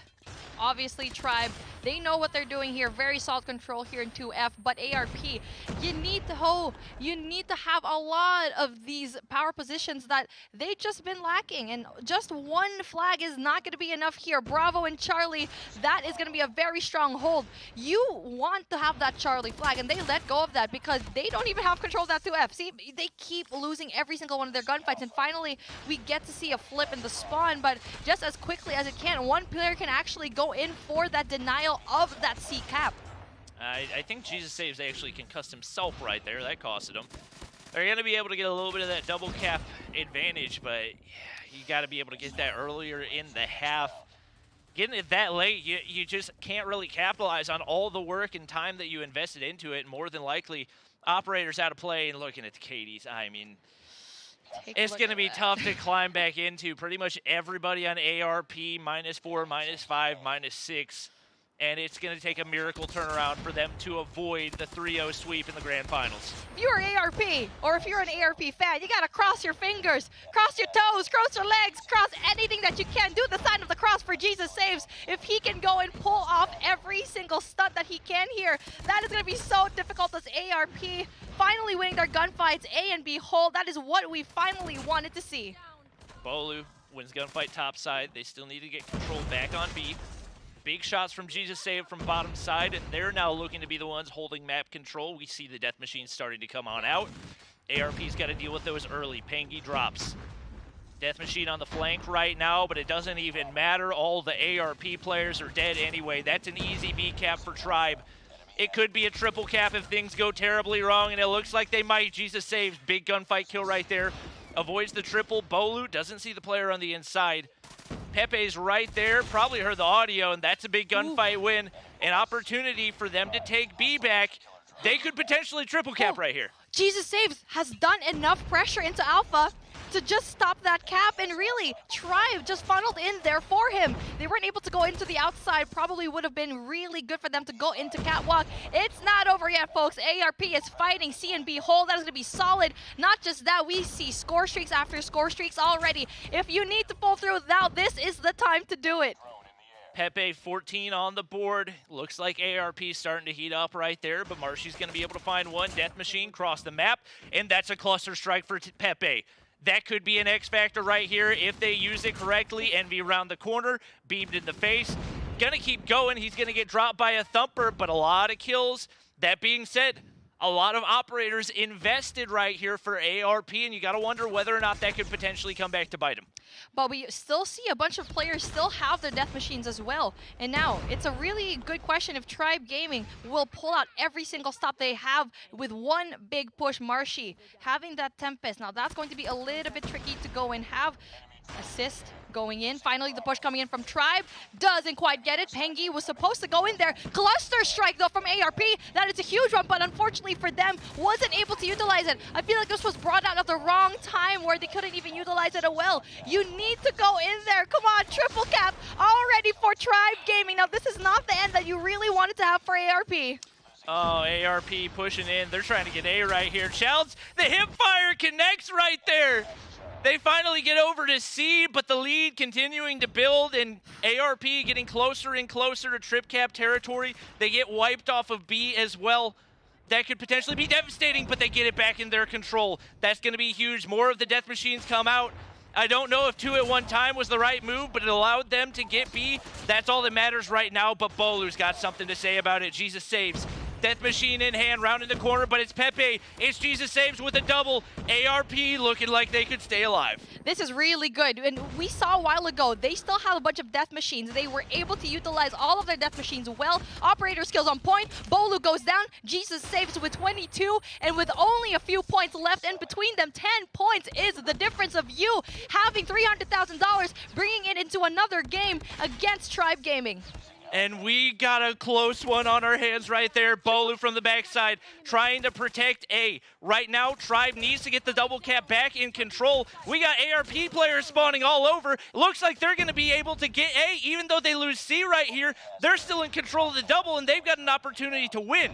Mago's pushing into control center. Bolu topside has the best opportunity to shut it down, but it's going to be a quick move for Tribe if they're going to find a way to win. Marshy shut down right there. ARP stays alive. Big amount of progress in play, but they're going to wipe it away, and it looks like ARP will survive a little bit longer. Double cap in play, and the win goes to them. Absolutely clutch. That is so close, and we expected Tribe to win this round, but no siree. This is what we keep saying, reverse sweep. Come on, let's go ARP. You're not done yet here. And I feel like when we said cross your fingers, they crossed them really hard. And thank you for the ARP fans right down in the comment section. Your champions are not over yet. Oh, my heart is racing right now. I thought for sure that was going to be a 3-0. Like, Tribe was just running the board. Something about the domination. Something gets into ARP, and they just seem to become not necessarily untouchable, because that was completely winnable for Tribe. And had Bolu managed to hold off the entire team over by A, probably would have happened, but big credit to ARP for making that happen. 2 points. That was the margin and the push that they needed. It really was a big deal for them to finally go and push as a team, and getting that 2F control, that was the biggest difference. Jesus Saves in Alpha, solo capping with the Death Machine. He didn't even cap it for too long, but it still made a lot of pushes there, stopped it for a few seconds, and that's what made them have that Bravo flag. It really just takes one person to stop a whole team and make it the play. And you know what Ali said a while ago, it's all up to the seconds, and they definitely got that. Yeah, I mean, just beautiful play, especially out of Jesus Saves. His death machines were maximum value all the way through.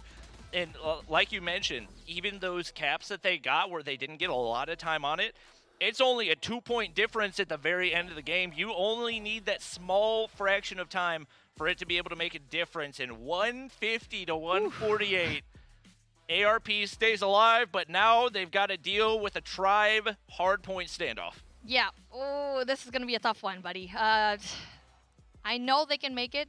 Standoff, a really good map to have a pretty solid reach into getting a lot of these points. And now, speaking of points, you can already see here, the map wins 23 for Tribe, ARP having 19. Map losses, though, you know what? I want to forget about all the stats here. Because sometimes it just doesn't make sense how a team can pull up a win just as strong as that. It's grand finals. You throw all the stats out the window. It's all adrenaline and energy and instincts at this point. So we're going to see if that's going to be enough to carry ARP through to a second straight win. They're going for the reverse sweep right now. Like we mentioned, coming into this series, Tribe had only lost 3 maps the entire weekend. Right now, ARP's got to take 3 maps in a span of 3 maps. What do they need to do in the hard point to make it happen? Oh, this is going to be very difficult. Rotation needs to be key. Once you do get in there, buddy system all the way through. But if you are Jesus, you can probably go in for a solo hold, so they might go in there for a play around him.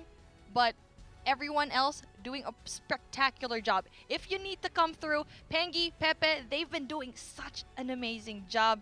But you know what? Speaking of an amazing job, let's take a look at our beautiful host right now at the caster's desk. It's me. Hey guys, I got my friends with me. I hold shift, and we've got a game 4 coming up. I'll be honest, we were ready for this to be done. We thought Tribe had it in the bag. Yep. All of a sudden, final moments, we've got a double cap back out of ARP, and we see this team showing life once again. So let's tell that underdog story. Let's go ahead and get ahead of ourselves before this game 4.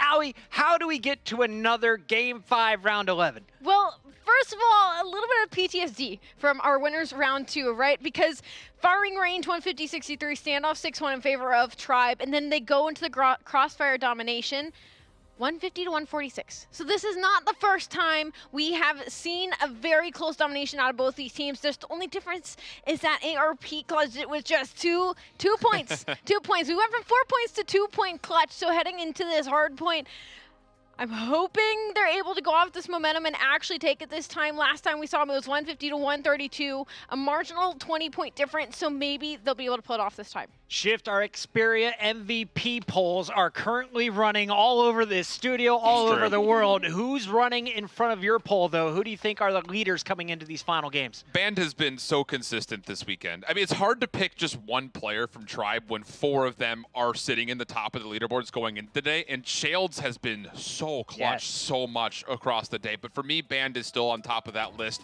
I know personal opinions are going to be able to sway depending on who your favorite player is because, like we mentioned, Tribe is continuing to find hero moments from each of these 5 players. But Band in particular, when things look desperate or dire or things are going wrong, he's always there to pick up the pieces. Even in that domination, he was leading the total kill death ratio. I think he was like 30-8 or something like that at one point, or 20-8, sorry, at one point in time, which is unbelievable. So I think as far as what he's been able to bring to the table, for me, money would be on Band. And what I think is most awesome is the fact that he's getting a lot of those kills while sliding in and being the man entering. We'll see if he can get the job done, though, as game number 4 loads up right now. We're going into standoff. It's hard point with Bobby Plays and Beef Mommy. You know what, guys? Yeah, I don't like this lobby either. We don't like it either. Yeah, we're gonna go ahead and reset things right here as we get ready to hop back into it. I think we saw Mago with a sniper out. I'm curious to see if maybe we have an entry sniper. It's a strategy that we've seen used a little bit, not necessarily in this, but especially for people that are really feeling it, to be able to open things up and maybe get some of those more predictable angles cleared out for your team, and then you swap after the initial entry. Could be something that we see, but at this point, ARP's got to pull out all the stops if they want to find a way of taking a hard point, which... has Tribe lost a hard point this weekend? They are absolutely perfect. No hard point losses. 0. They are Goliaths in their own league. So that's why you have a monumental job. Everything is stacked up against you. They need to pull out all of the tricks from the hat. And really, if a sniper in the opener is going to be one of those tricks, do it. Do whatever you can, because there is no way that they will have an easy time. And the best thing you can do is to be unpredictable here in this hard point. Yeah, we're going to go ahead and hop on in. It does look like Type 25 in hand for Pengi, but that's not too terribly surprising. Actually running Tactician and Shrapnel, so they're definitely banking on their utility playing a really big role right here. They're going to be able to eliminate Childs from the top side. A whole lot of ARP in the feed right now. Not something we've been able to say a whole lot when these two have matched up against each other, but that's going to let them get some of that initial hard point time. It's going to be Mago dropping right there, and already Envy finds himself on a 3 spree.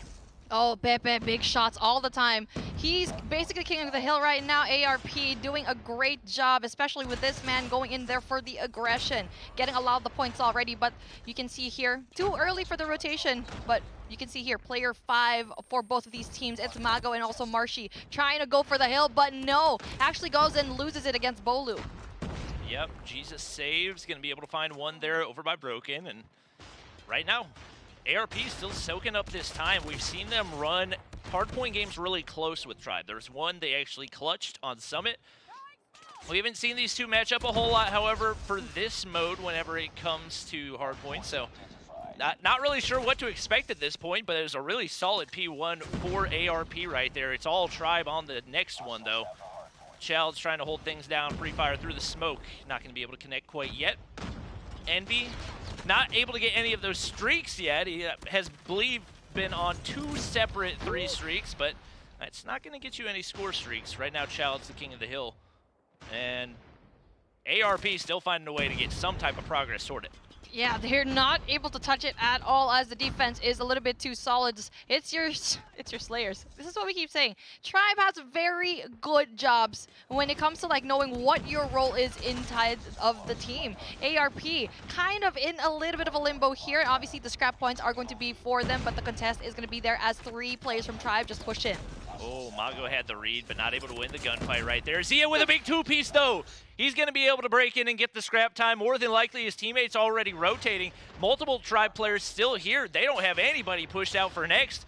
This is incredible. Nope, I take it back. Bolu's up in the hard point. He's got a teammate with him on the bottom side in Envy. Jesus saves, got the pressure on. Taking some shots. He wins both of those. How did he do it? I don't understand. He's going to try to hold it down by himself. The one-man break was as clean as it could be. Oh. Wins it on the top side against Marshy as well. He's going ham. He's just creating miracles right now in P3 and just, oh, gets one more. Oh, finally gets taken out by Marshy. That was a really strong hold. Definitely one that they needed. Making a lot of that point. That was like a solid 15-second hold right now just from Jesus himself. And now we get to see a funneling of all of the members right now. Pepe almost taking the shots. One more player still contested. I mean, if you can't give the hardpoint, might as well get contested. Man, big break going in for Band right there, and I believe that was a 5 feed for a try, which is not a good sign for ARP.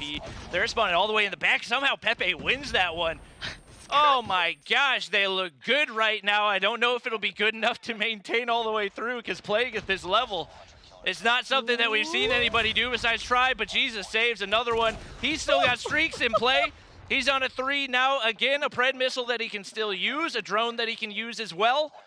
Right now, Tribe's on the hard point, but they got to clear out Jesus if they're going to maintain it. And just like that, he finds number 4, can't make it 5. Where's the comms from Tribe? Did they not know that Jesus was up there and only take one more player to really just go in there? And finally, that gave enough time for ARP to go in there for the rotation and possibly the pinch. We see one player making the difference. Oh, no, that is going to be very, very bothersome as the Pred missile goes into waste, but still doesn't really matter. ARP getting a lot of these points. Tribe in shambles right now. ARP looking so good right now. Oh, Pepe gets turned on by Chels right there, but fortunately for him, teammate Pengy on the hill. They're still holding it down. They look like they could be the first team to take a hard point off of Tribe. The lead continues to build right now. Bolu in the background. He's trying to make the push on in, but it's a little bit late to be making this type of a push. Jesus saves still in the top side. We've kept seeing him build up those streaks, and it's all ARP in the feed again. It's a 40-point lead. Child's in the top side. He's going to have to be the only one to hold down Grandma's right now.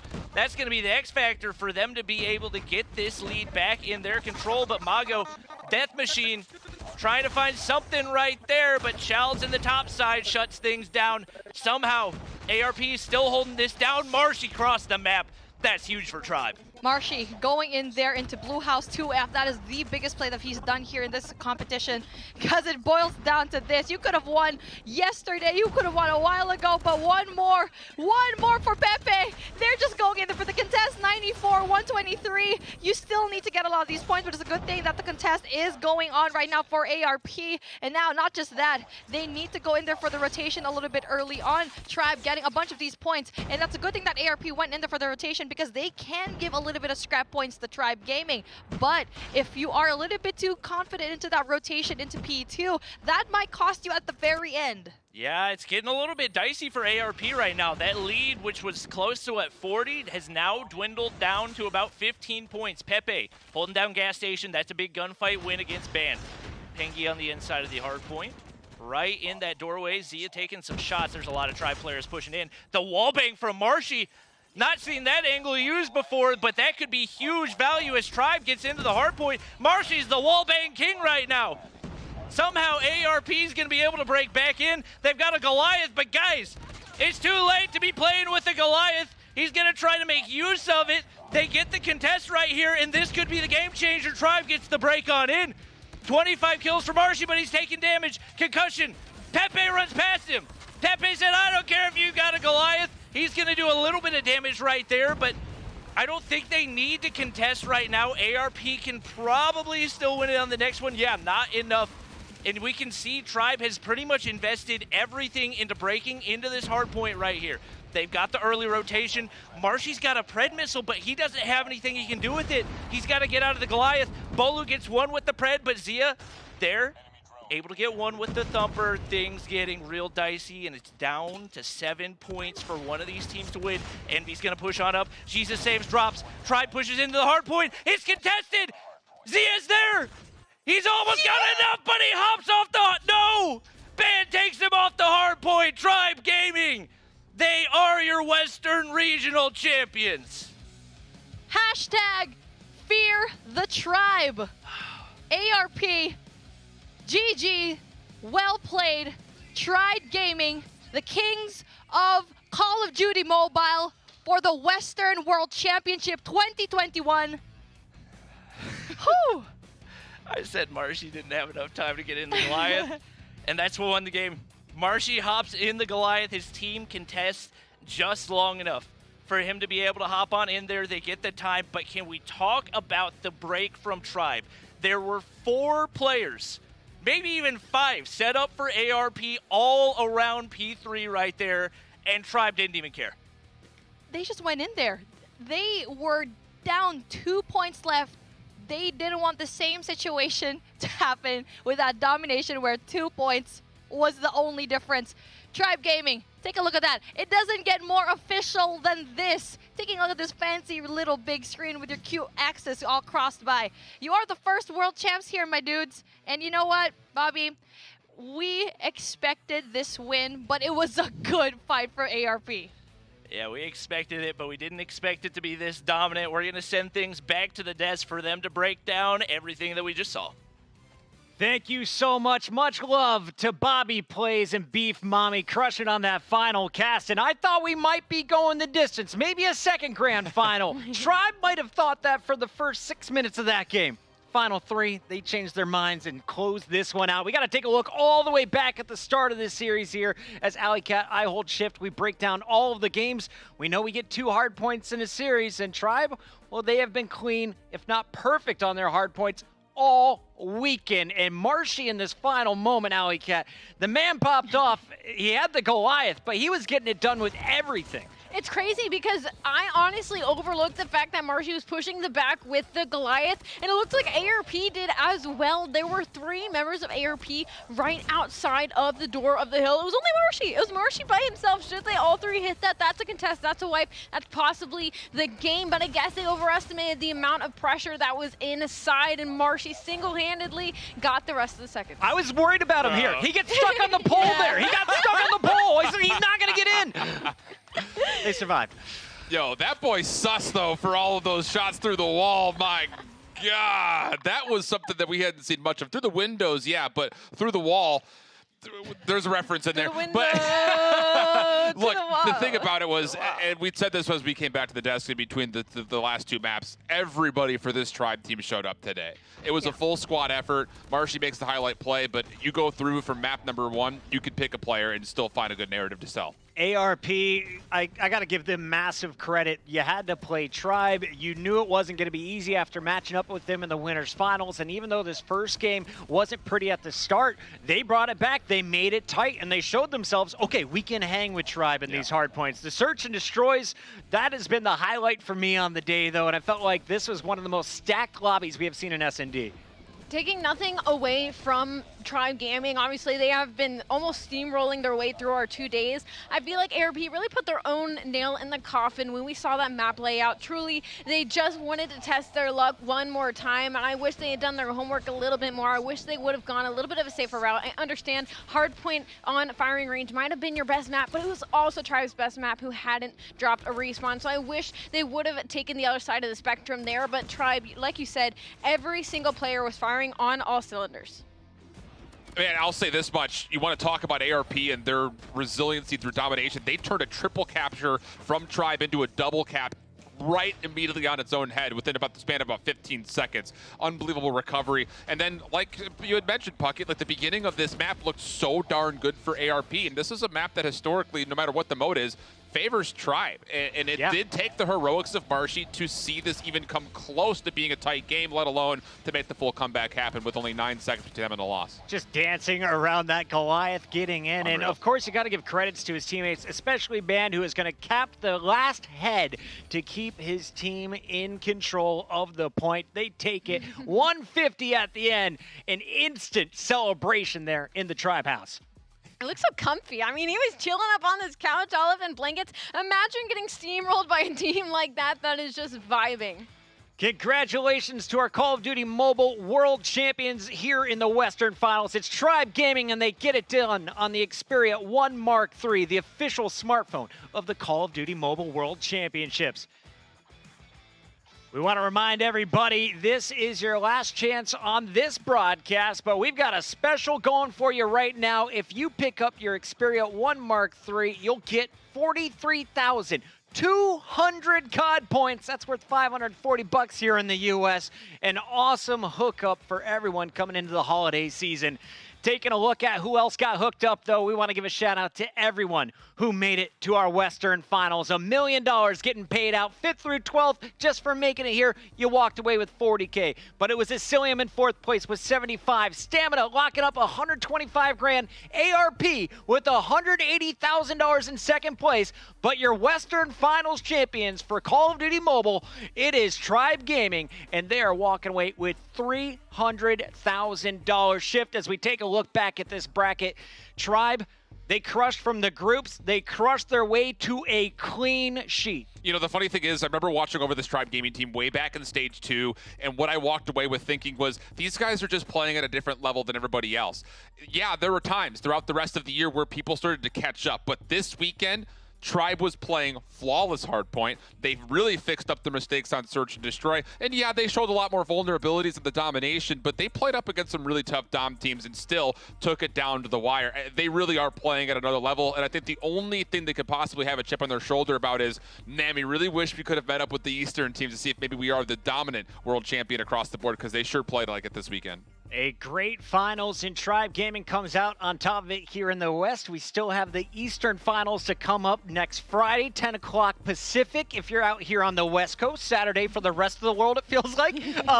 But, I mean, the West, this was the way we wanted to kick things off. We wanted to know, was it Latin America? Was it North America? Was it Europe? The Kings are finalists, all NA. But I feel like just all three of these regions very tight, and they showed it this weekend. Oh yeah, even from day one, there was a lot of surprises, specifically from the Latin American side of things. Again, this was inter-regional EU, LATAM, and NA. It was an NA team that ended out on top, though. But kind of taking Tribe out of the conversation again, they basically steamrolled their way through 1 and 2, but ARP and Stamina's run throughout it. I'm so happy that we, other than Tribe, didn't have a full dominant team, you know, that we had exciting matches throughout both days. And I think that's really what makes COD Mobile exciting. Shift, we're getting our players ready for an interview here in just a few moments, but as we have a second to reflect, this has been awesome. We have been introduced, we've just thrown full into the Call of Duty mobile esports universe, and we're loving it. What was the best part of this whole show for you? I'm going to kind of piggyback off of Ali in a way. I'm giving major shout-outs to Brazil. They came out and started this whole thing off with some fire. Complete unexpected results across the board against some major favorites, not just for their groups, but for the tournament in total. So Brazil came out, showed up for their region. A lot of national pride had to be showcased for not just Latin America, but of course for the Brazilian teams in specific. All three of them played really well. And then, Ali, of course, we saw two teams from EU. Asylium, though, probably the dark horse of this tournament, surprising everyone coming in with that EU 4th seed. They make it all the way to our final three. We got to wrap up their weekend, or final four, I should say. What did you see out of this squad from EU? I was especially surprised when they ended up making their way into our day two. They did fall out in 3-0 fashion, but again, regardless, this is the top 4 teams in the Western Finals region, so that's definitely something to still write home about. Yeah. And you can tell these teams are only going to get better from here. They're staffing up with coaches. They're going to start thinking about the map picks a little bit more. More money getting dumped into the Call of Duty mobile esports universe. I love to see it going straight into our players' pockets as everyone who competed this week is getting paid. As we look back, I think if you missed any matches, you definitely need to watch that loser bracket finals. And of course, you have to watch every single game involving Tribe Gaming if you're trying to up your personal game. Right now, we've got an interview with one of our champions joining us live. Welcome to the show. We got the whole squad with us. How are you guys feeling? You are the Western Finals champions. Oh. We're feeling great, bro. We're the champions. Let's go.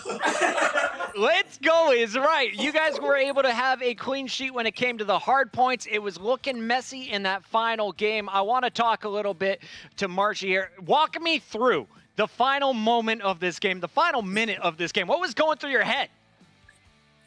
So, like, Charles called the Goliath, but he didn't call it out that he was calling the Goliath.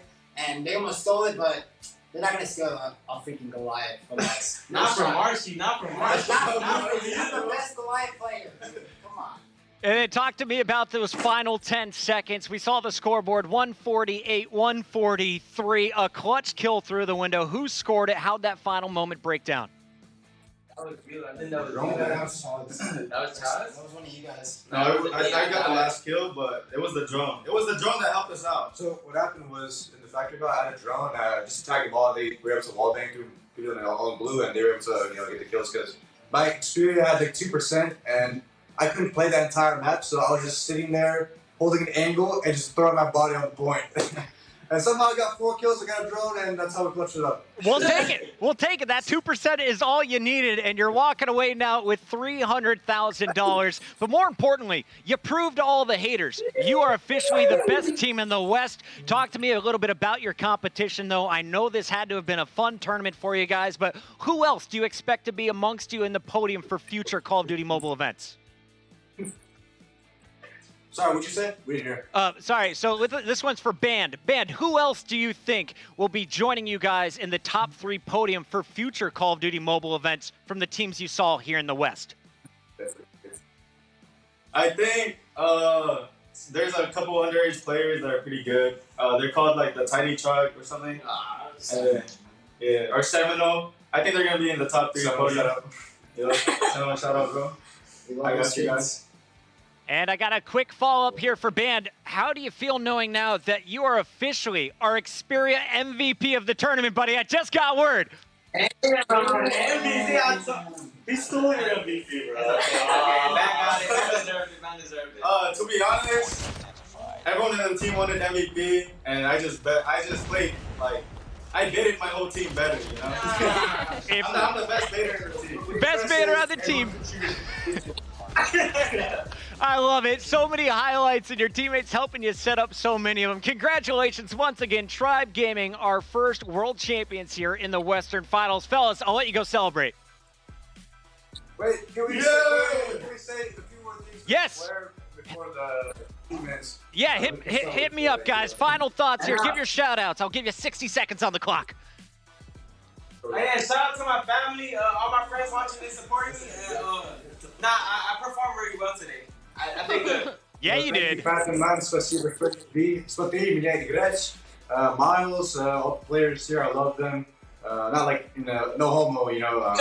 But yeah, I appreciate every support that watching. The Trouble chats, YouTube chats. Thank you guys for watching. Oh, you guys I are just want to special. say thank you to my family supporting me back in the Philippines. You know, salamat, mga Pinoy dyan. Your turn. ARP is done. Hey, yo!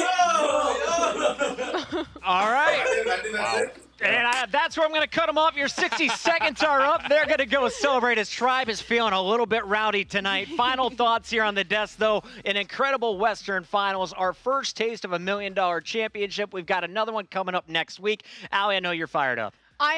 You've heard me throughout the entire day. The chat has seen me freak out. I told Chips I was going to throw up, and he did not like any part of that. This just has me hyped up for the Eastern Finals. I'm so excited it's coming out this weekend after seeing the runs today, how exciting all the matches have been. Ooh, it's going to be a long weekend. Shift, unfortunately, you won't be able to join us, but it was an absolute blast having you with us here for the West. So looking back, what was the best for you, and what are you looking forward to next? The best is hard to come by, I think, just because all 5 players for Tribe were unbelievable. Child's really stepped it up today, and I think he was a key reason of why this Tribe gaming team was able to get past all the other squads in their way to this $300,000 in the Western Finals. My biggest question, as I'll be avidly watching you guys from home, is going to be, would anybody or will anybody from the Eastern region be able to top what Tribe just did, because they played near perfection all weekend long? Well, I want to give a big shout out to everyone working behind the scenes on this show. It is your first ever official Call of Duty Mobile Western Finals for the World Championships. Tribe Gaming, your champions here tonight. On behalf of everyone working on this show, I'm Chris Puckett. Thank you for watching, and we'll catch you Friday at 10 p.m. Pacific for Eastern Finals.